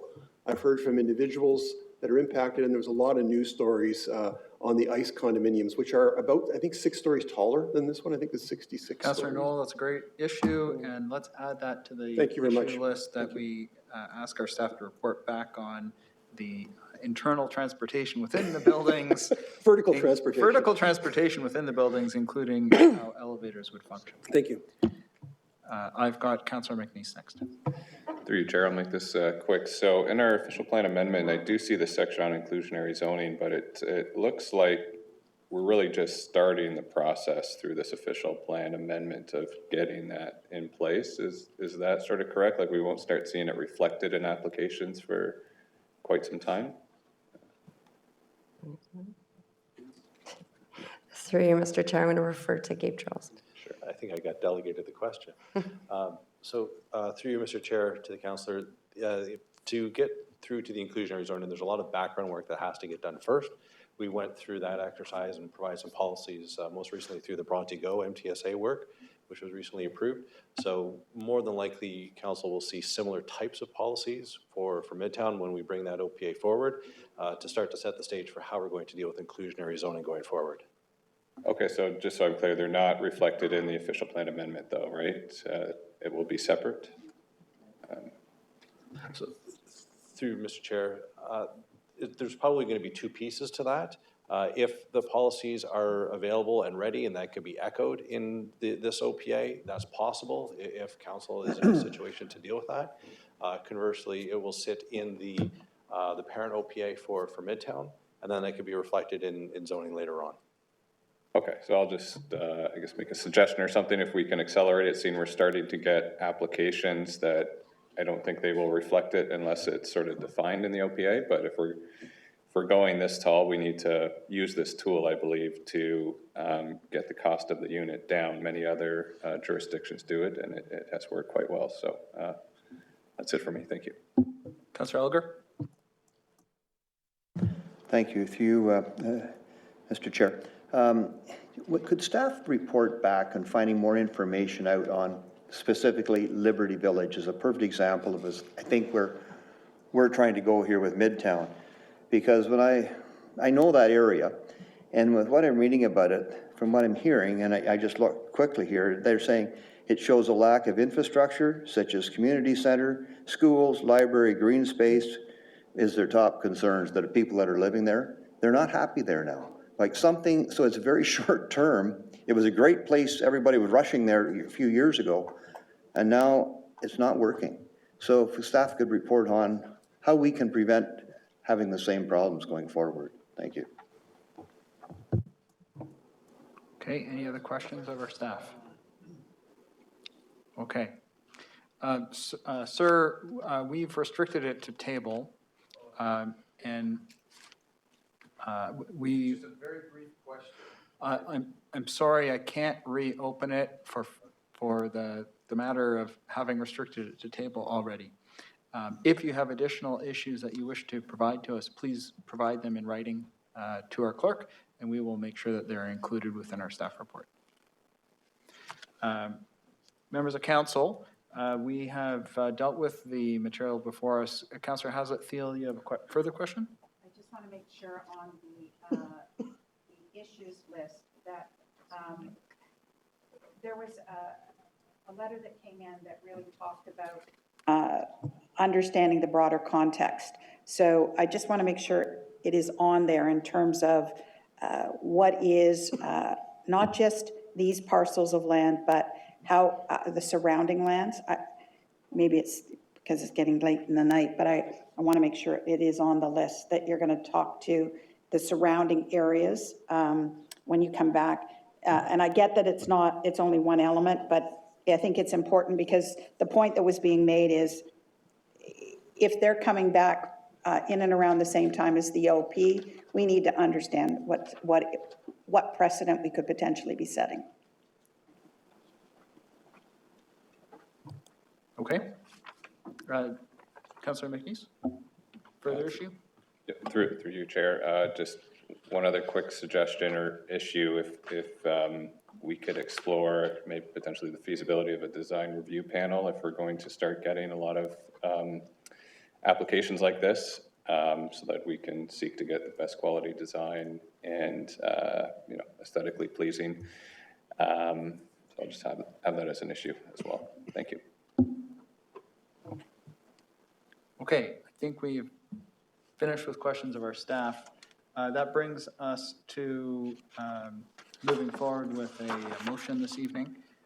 Again, I'll repeat what I said when we were dealing with item 6.1. This isn't a decision-making meeting. This is a receiving of issues meeting. And so what we are going to be looking for from our council here is a motion that the public meeting report prepared by Planning Services Department dated January 24th, 2023 be received. So we're just receiving what's been put before us by our staff. 2, that comments from the public with respect to the proposed official plan amendment, zoning bylaw amendment, and plan of subdivision application submitted by Oakville Argus Cross LP file number OPA 1614.78, zoning bylaw amendment 1614.78 and 24T-22005/1614 be received. So receiving the comments made by both members of the public and our council here. And finally, that staff consider such comments as may be provided by council. So we have on page 59 and 60 a list of issues that staff will be reporting back on. I'm going to look to our staff to provide any additional comments that they've noted for being reported back at the recommendation report. So for members of the public, that means that a further report is expected by council at a later date that will provide a recommendation by our staff on this application. And that would be the point where there would be some kind of decision being made, or it would be expected to be made. So staff, could you give us that list that you've created? Through you, Mr. Chair. Thank you. Number one, sorry, I do want to say that you are correct. A number of the issues that were raised tonight by council and the public were included in the staff report. So I'm only addressing the ones that either expanded on an issue or were new.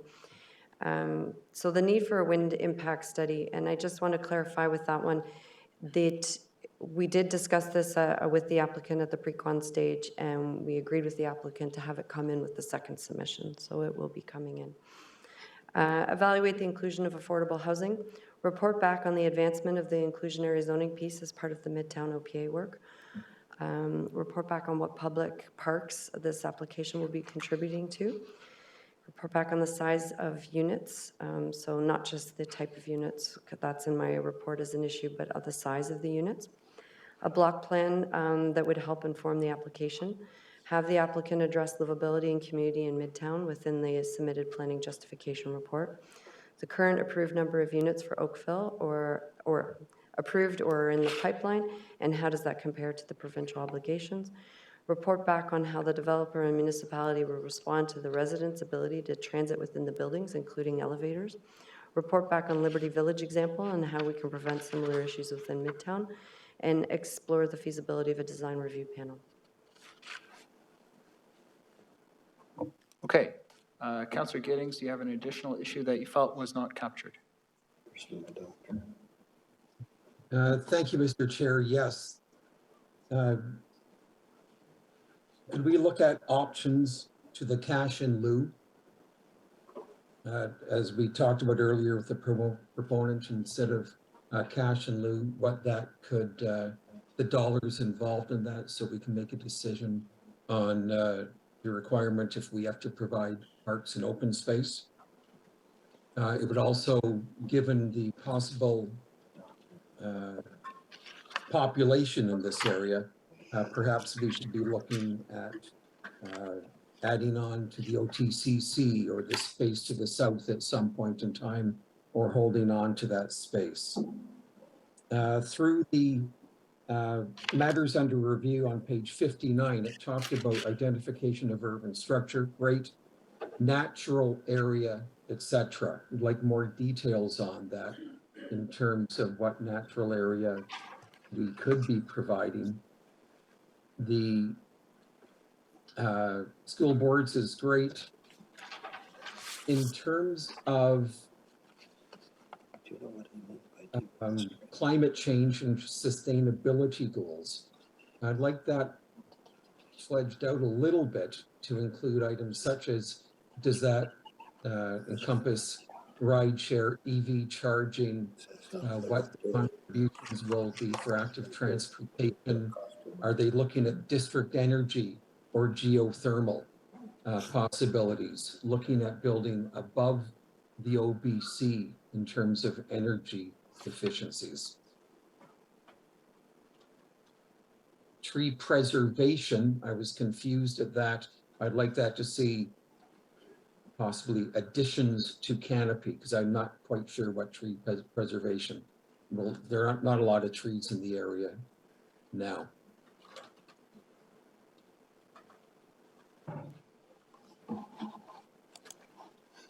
That's it, Mr. Chair. Thank you, Councillor. I'm going to look to our staff to make sure that they feel that they've reasonably caught those things. I'm getting a thumbs up from our Director of Planning. Okay, Councillor McNeese. Through you, Mr. Chair, if we could also understand if the POPs was conveyed to the town as a public park, just if we could understand that a little bit better. You know, there's some pros and cons to the POPs, but is it possible that that gets conveyed as a public park? Thank you. So the issue being, could the privately owned, publicly accessible land be conveyed to the public? To alleviate some of the concerns Councillor Algar and a few others mentioned, if there is that a possibility. Thank you. Okay, staff have captured that. Okay, and any others? Councillor Haslethiel. I didn't hear about the unit count and against the growth target. That was number 8 in their Okay, list. thanks very much. Any others? Okay, I need a mover, and I'll note that the mover will not be Councillor O'Meara, who's got a declared conflict and has not taken part in any of the discussions this evening. Councillor McNeese has moved this. All those in favor? That's carried. Thank you, everyone. Okay, congratulations, everyone. We're done with item 6.2. We have item 6.3, which is the public meeting report on the official plan amendment, zoning bylaw amendment, and plan of subdivision for 166 South Service Road, Inc., file numbers OPA 1614-79, zoning bylaw amendment 1614.79, and 24T 22006/1614 166 South Service Road. And welcome back, Tyler. We look forward to your next presentation. Just a point of order, the time, do we have to? Councillor Chisholm, we moved a motion to waive procedure and passed a motion to allow us to continue past the hour of 10:30, which allows us to finish all of the items on the agenda this evening, should we wish. It would require reconsideration to stop us at this point. No, welcome again. The floor is yours. Thank you. And in the essence of time, I think I can be more efficient, excuse me, with this presentation, as there's a lot of duplicative official plan policy that applies to this site. So maybe I'll focus just a few minutes on the site overview and the proposal. So thank you for welcoming me back. This evening I'll be speaking about a second development application on behalf of District Developments, and this is located at 166 South Service Road. The site is located just to the south of South Service Road. It's rectangular in shape. It is just shy of 3 acres in size, with frontage currently only on South Service Road.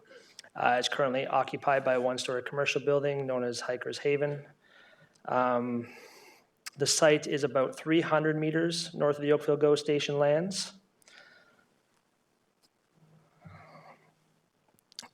Similarly, this proposal is seeking approval for 3 mixed-use towers, ranging in heights between 44 and 58 stories. This proposal consists of retail, office, and residential uses. Again, the principles of framing the street edges, and when I say streets in plural, because we are we are contributing towards the new north-south road along the east side of the property. And maybe I should just pause and mention that this plan is oriented on its side. I wish it wasn't, but South Service Road is to your left, which is north. So a new public street is proposed along the east side of the property as well as the south side of the property, and the towers have been sited in such a manner to frame all 3 of those street edges, as well as in a central pop space. Beginning on the left side of the north end of the site with Tower 1, this is a 50-story tower inclusive of a 6-story podium. At-grade retail is proposed to frame both the new local street to the east as well as the interior public park or interior pop space. Above the ground floor retail, the second floor will be entirely dedicated to office uses, and above which will be residential. Just south of Tower 1, between the podiums of Tower 1 and Tower 2, is an east-west pedestrian connection, providing permeability into the site. And you'll see a connecting bridge at the 6th floor just above, and I'll get into that in just a moment. Tower 2, 58 stories in height, atop of 6-story podium. This also will include retail at grade, framing both the new local street to the east as well as the internal public courtyard. with residential above. This tower shares a podium with Tower 3 to the south on the right-hand side of your screen, which is 44 stories in height, again, a 6-story podium, and will be lined with retail at grade to activate the street frontages, to create animation, but also to activate the internal pop space within the interior of the site. What's interesting about this site is that the amenity space proposed for all 3 buildings are connected at the 6th floor. So each tower contains indoor amenity space at the 6th floor with contiguous outdoor amenity space on the rooftop of the 5th floor below. And one can traverse from Tower 1 across the bridge to Tower 2 and through the outdoor amenity space on the podium between Tower 2 and Tower 3 into the amenity space of Tower 3. So it's fully connected across the buildings within the site. The public space, or the privately owned public open space, is approximately 4,500 square meters in size, so slightly larger than the previous proposal you heard tonight. And on a similar principle basis, permeability into the site is of importance to us, and so we are currently showing an east-west pedestrian access between Tower 1 and 2 from the new street. There's also a covered pedestrian access beneath the podium at grade between Tower 2 and Tower 3. I don't have a mouse, but it's generally in line with where the 6.8 meters is measured, the 2 arrows just to the top of Tower 3, and a third pedestrian access or pedestrian linkage into the site from the new public street to the south side at the southwest corner. In terms of land conveyances, there will be lands conveyed for the purposes of the realignment of South Service Road to the north, as well as conveyance for the new local street to the east. And in terms of vehicular access, there are 2 driveways proposed leading into a 6-level parking garage, underground parking garage, and these are located from the north end, from South Service Road at the northwest corner within Tower 1, as well as one from the new local street along the east side of the site beneath Tower 2. Within the underground parking, we're currently proposing a little more than 1,100 parking spaces, of which 322 would be dedicated for non-residential uses. So this would be retail, office, sorry, I shouldn't say non-residential uses, it would be for retail, office, and residential visitor spaces. Currently proposed showing 1,606 units and an FSI of 8.95.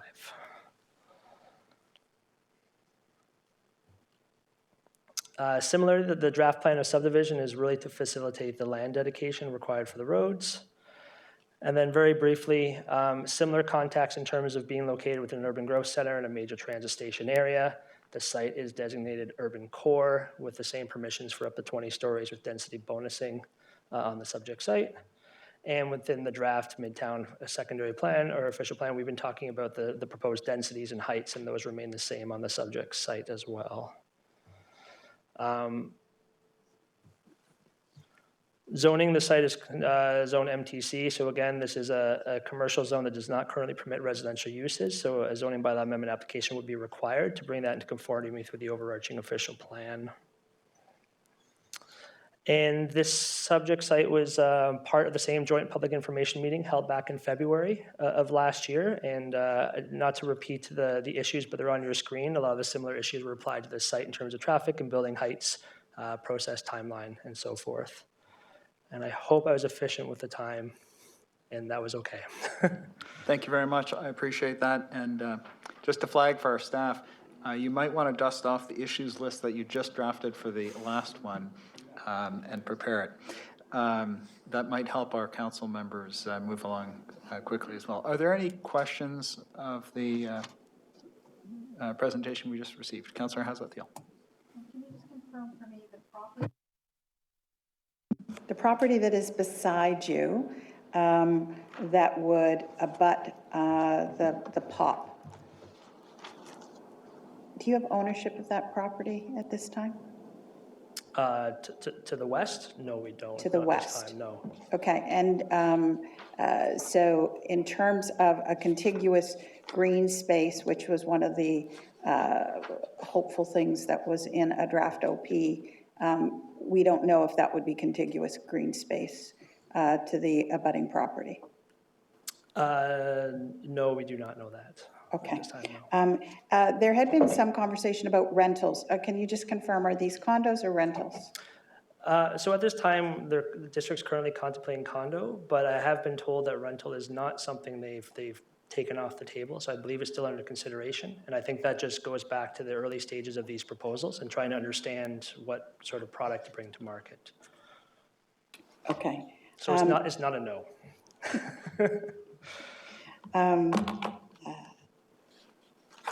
Those are my questions. Thank you. Thank you. Any other questions? Okay, I think you're going to get off easy because we grilled you on the last got one. me I on the think we first know one, what the yes. issues are. Thank you.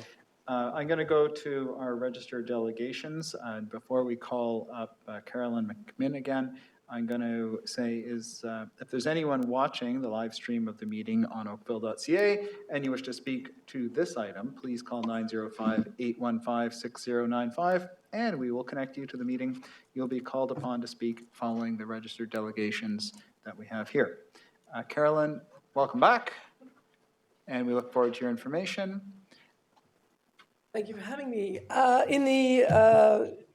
In the spirit of brevity, this presentation is ostensibly the same as the last presentation. The only difference is there's slightly more public space available to the residents of these towers, and some of the one-bedroom units actually have dens.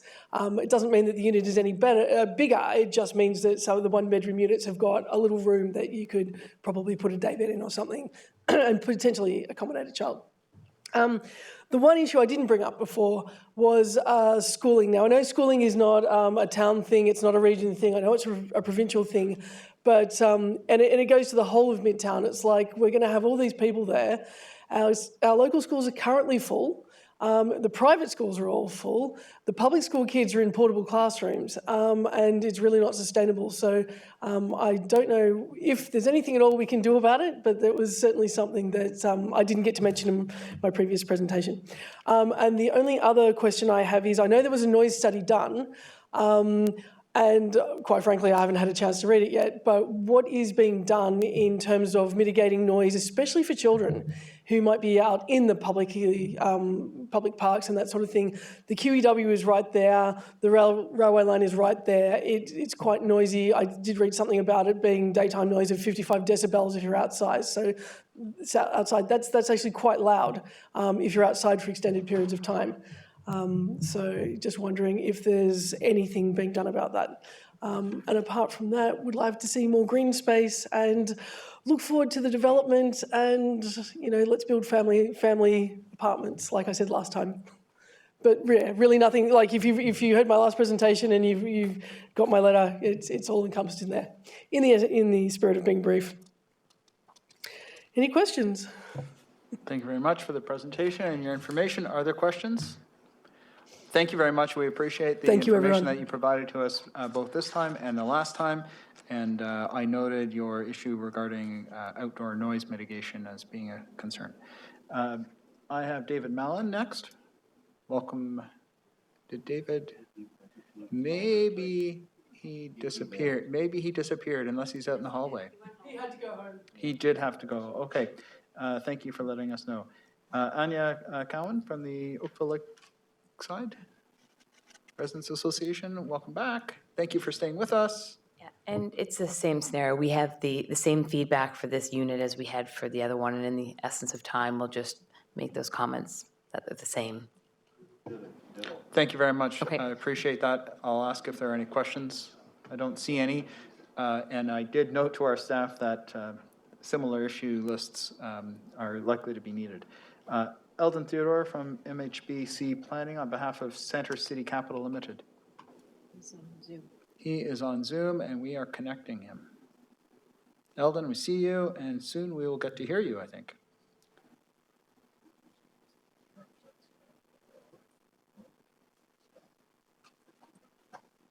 Thank you, members of the committee. Can you hear me okay?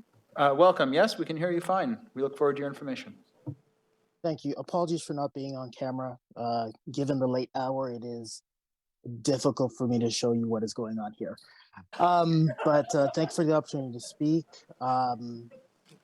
Just with respect to this application, I'm representing my client, Center City Capital Limited, owner of Trafalgar Village Shopping Center, which abuts this property to the west.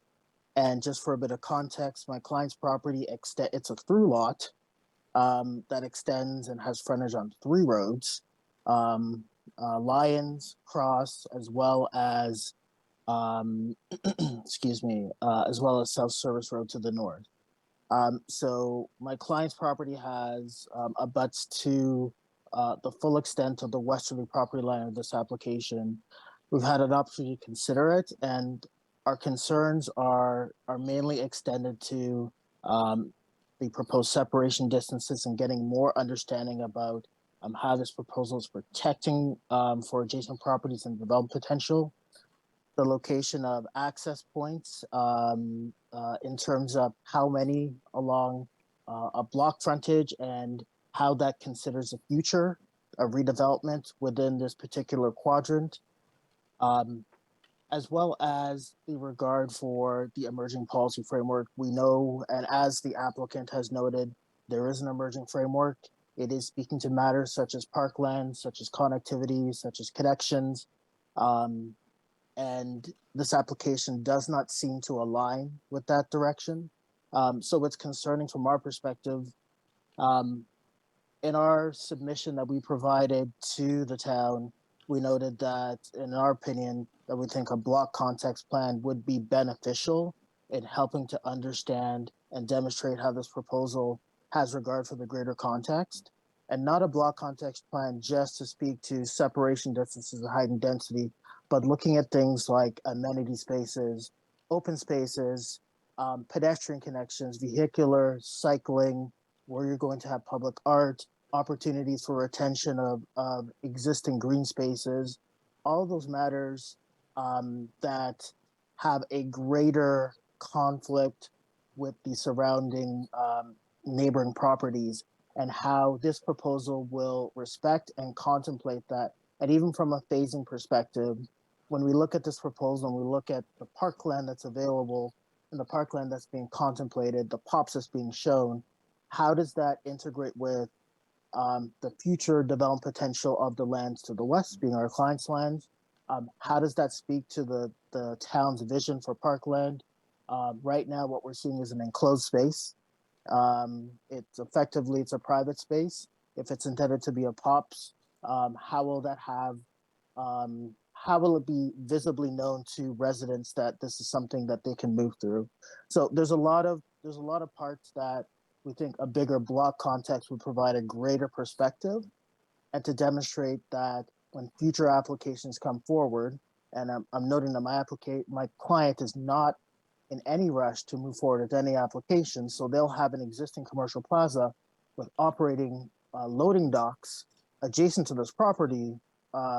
So having consideration of phasing, having consideration of those aspects, we don't see that in the application today. Those are the concerns that we see as being immediate and needing to be resolved before anything's come forward for recommendation. Those are my comments on behalf of my clients. I'm happy to answer any questions. Thank you for the opportunity to speak. Thank you very much for joining us and staying online with us for so long. Are there any questions? I don't see any questions for you. Thank you again for joining us and staying online with us. I have Jonathan Sprosson. Welcome back. This is your opportunity to provide that extra information. Thank you very much. I've got a couple of questions for the applicant, and one is about bicycles and how I actually get a bicycle out of the bicycle storage. Because when I was looking at the plans, I couldn't figure that out. Ask us. I'm going to ask you to ask him. We can put that onto our issue list, yeah. And the other thing is, the way I figure the FSI, it came to almost 12. And that was still based on net floor area versus the buildable lot area. And maybe you can figure if it's supposed to be between 4 and 10, 12 is more. The other thing is on this property, what I calculate, if it was on 43 hectares, there'd be 137,000 people and 57,000 cars if it was if they were all developed the same. The other thing is the unit counts on the property, which I call Beer Town, 271 Cornwall, which was approved. 50% of the units are one bedroom, 45 are two bedroom, and 5% is 3-bedroom, and on this one, it's 70% is 1-bedroom, and I wonder why it's such a high count. I know it's a lot about profitability, but I wonder if that's a marketing thing.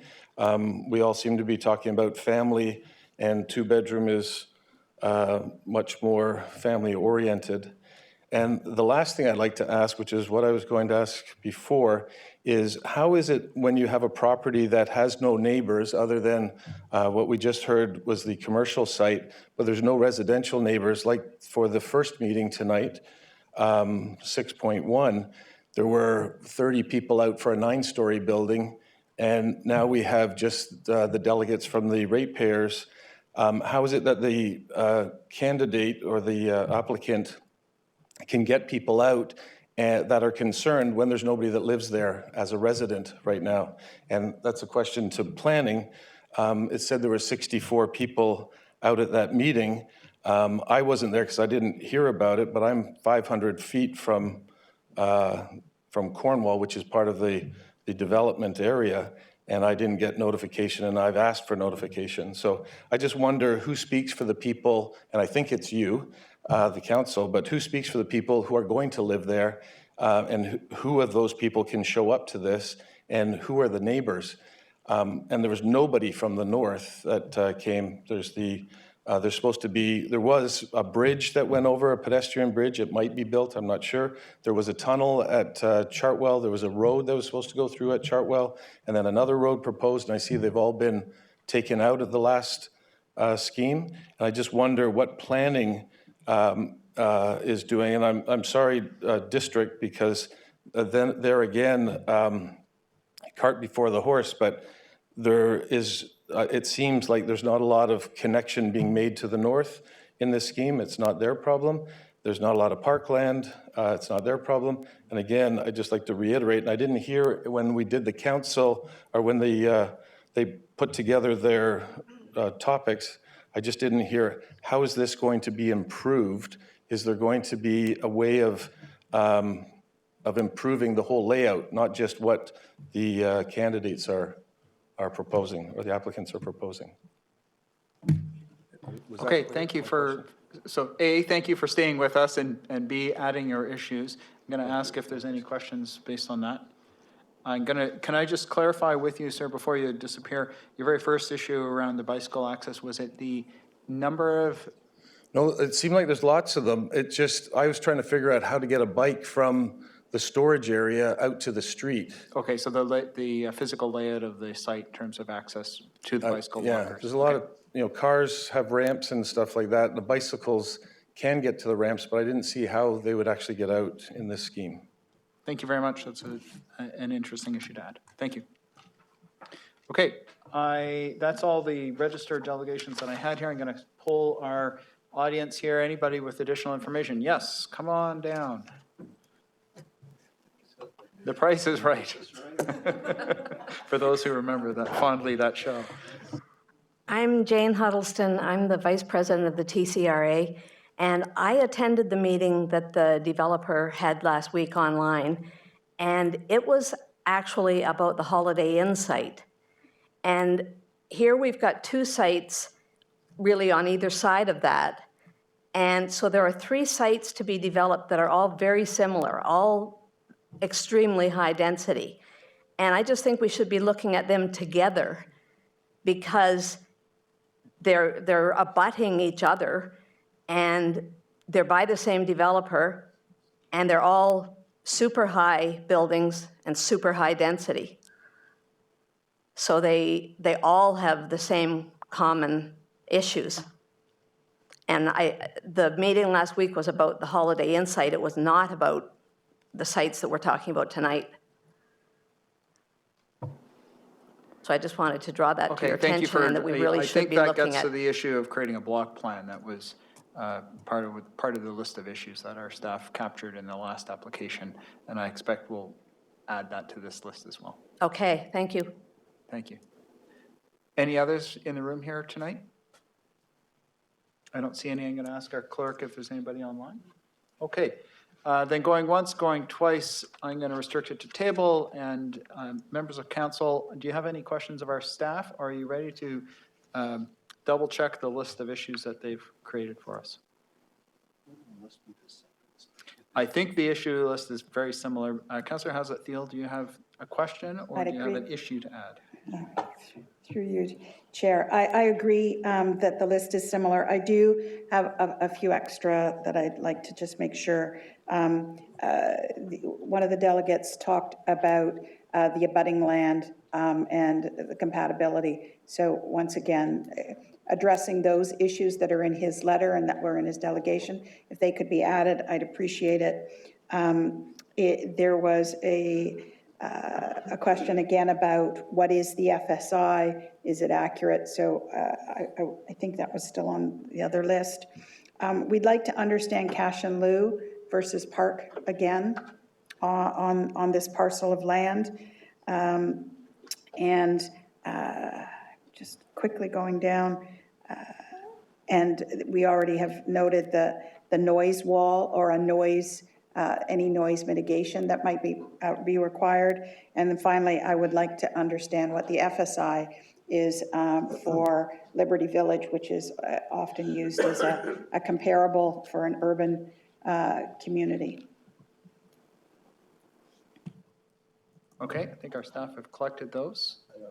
I think there was one extra issue that was a very specific but interesting one, which is the how will bicycle access occur to the outside? And that's a bit of a new one. Councillor Elgar? Yeah, there was one delegation mentioned. I'm glad they brought up schooling. I think we really have to look at that for the youth. Thank you, Councillor Elgar. That item, the future long-term planning of the schools, is listed on page 97 already, so we have captured that. Any other issues that we want to bring forward? I see Councillor Giddings. Thank you, Mr. Chair. Just for clarity, we will roll over the same conditions from the last application for inclusion in this one. That is the intent, and I think our staff are ready to read it all out again to us. Good stuff. Okay, Councillor Chisholm. Thank you. Maybe I'm getting tired here, but looking at these two applications, is there any they're so similar in nature. Under the Planning Act, do we have to separate out these two, or because they seem to be virtually the same issues and challenges? Can we not combine both of them into one report? I think the answer is they have to be considered separately. Just under the Planning Act? Okay. Yeah, they are separate applications, even though they have many of the similar issues. Councillor Elgar, your hand is still up. Okay, and Councillor Chisholm, are you satisfied? Yes, thank you. Okay, any other issues to be brought forward? Fire safety. Councillor Dudek, who doesn't have audio, wishes to add fire safety to the issue list. And the issue is there sufficient ability to evacuate the property and provide fire suppression if needed? So, staff, could you read back our updated issues list, please? Through you, Mr. Chair. I'll start at the top. The need for a wind impact study, evaluate the inclusion of affordable housing, report back on the advancement of the inclusionary zoning piece as part of the Midtown OPA work, investigate options for cash in lieu of park land, and explore the options to expand and improve the parks within the area. Size of units, residential and non-residential, a block plan that would help inform all of the district applications. Have the applicant address livability and community in Midtown within the submitted planning justification report. What is the approved number of units in Oakville against what is provincially mandated, including what is in the pipeline? Ensure buildings are able to handle internal transportation for residents, and I added in here, including moving bicycles in and out of the building. Ensure community amenities are a component of Midtown. Report back on Liberty Village, I've added, and the FSI, and how we can prevent similar issues within Midtown. Explore the feasibility of a design review panel. Identify what natural areas can be provided. Expand on the climate change to encompass rideshare, EV charging, active transportation, district energy, or geothermal, and building above the Ontario Building Code for energy efficiencies. Report back on additions to the tree canopy. explore the possibilities of conveying the POPs to the town as public park, report back on noise mitigation for outdoor amenity space, and report back on fire safety. The other issues were included all in my list within the staff report. Councillor Knoll? Can I add one? I was inspired by Councillor Duddeck's mime routine, but the issue, fire safety is obviously an issue, particularly with the height of these buildings, and it just dawned on me that this is a whole new world for Oakville and Halton, and perhaps we also need to do some specific consultation with our Halton Regional Police in terms of crime prevention. And I raise that because, again, when you're talking about the ICE condos and some of these big buildings downtown, they've had some major issues around crime in those buildings, and perhaps a septet approach to crime prevention may be worthwhile, and perhaps we should get their advice leading up to that final decision meeting. If we added something like our security and policing matters adequately responded to by the application. And to seek their advice, I guess, as well. Okay. Any others? Okay, I think we're satisfied by that list. Then I need to receive a motion, and again, this will not include Councillor O'Meara, who again has not taken part in any of these discussions. Councillor Hazard-Thiel, your hand is up. I'd be prepared to move it. I did want to speak just in general to this.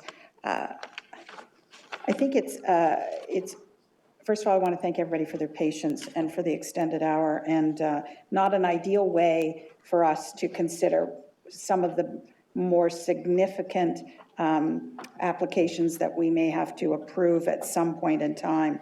And one of our delegates asked who speaks for the people of Midtown, and I want to assure him that we speak for the people of Midtown, TCRA speaks for the people of Midtown, other individuals across the town need to speak for Midtown. This is about the next community that we build, and it is our responsibility to be good stewards and to make sure that whatever the OPA is going to be, that these applications are really put livability at the heart of it, and that we live to that standard every single application and in the broader vision of what Midtown will be. 50 years from now, 100 years from now, we need people to look back and say, we made good decisions for the next generation and the next generation after that. And I'm hopeful that we can get there. Thank you. Okay, thank you very much. So the motion is that the public meeting report prepared by the Planning Services Department January 24th, 2023 be received. That comments from the public with respect to the proposed official plan amendment, zoning bylaw amendment, and plan of subdivision application submitted by 166 South Service Road, Inc. I'll leave it, all the file numbers be received. And 3, that staff consider such comments as may be provided by council, including the list that our staff have just read to us. So for those who are in attendance or who might be watching online, we're receiving the report that staff have written for us. We're receiving the comments that have been made by the public, and we're looking forward to a further recommendation report from our staff in the future to deal with the application. So all those in favor? That's carried. Thank you very much, everyone. That deals with 6.3, and that is the last of our public hearing items for the evening. We do have a discussion item, which is 7.1, the notice of intention to demolish 2165 Dundas Street West. Are there any questions on this one? Do I have a... Oh, sorry, Councillor Giddings. Thank you, Mr. Chair. I'd be happy to move items 7.1 as well as 9.1. Those were both dealt with in detail with the Heritage Advisory Committee, and so I'd like to move those. Thank you very much, Councillor Giddings. I'm going to just double check. Do I have anybody in the audience here tonight on either of these? I see nobody, and there's nobody online. Is that correct? Very well. Thank you very much, Councillor Giddings. Then can I have all those in favor of item 7.1 as recommended? That's carried. And we have no confidential discussion items. We do have the advisory committee minutes that were just moved by Councillor Giddings. All those in favor? That's carried. Thank you, everybody. I need a motion to rise and report. Councillor Elgar has moved that this committee rise and report. All those in favor? That's carried. Thank you. I rise and report that the Committee of the Whole has met and made recommendations on confidential consent item 5.1, public hearing item 6.1, 6.2, and 6.3, discussion item 7.1, and advisory committee minutes item 9.1 as noted by the clerk. I need a mover and seconder for that, Councillor Longo and Councillor Grant, that the report and recommendations of the Committee of the Whole be approved. All those in favor? That's carried. Thank you. Consideration and reading of the bylaws. Can I get a mover and seconder? Councillor Knoll and Councillor Nanda. All those in favor? That's carried. That's that bylaw 2023-016 to confirm the proceedings of the special meeting of council was passed. And we are now adjourned. Thank you very much, everyone, for your time and attention at this late hour. We appreciate everyone helping us get through all the agenda items that we had. I look forward to seeing you all at the next meeting.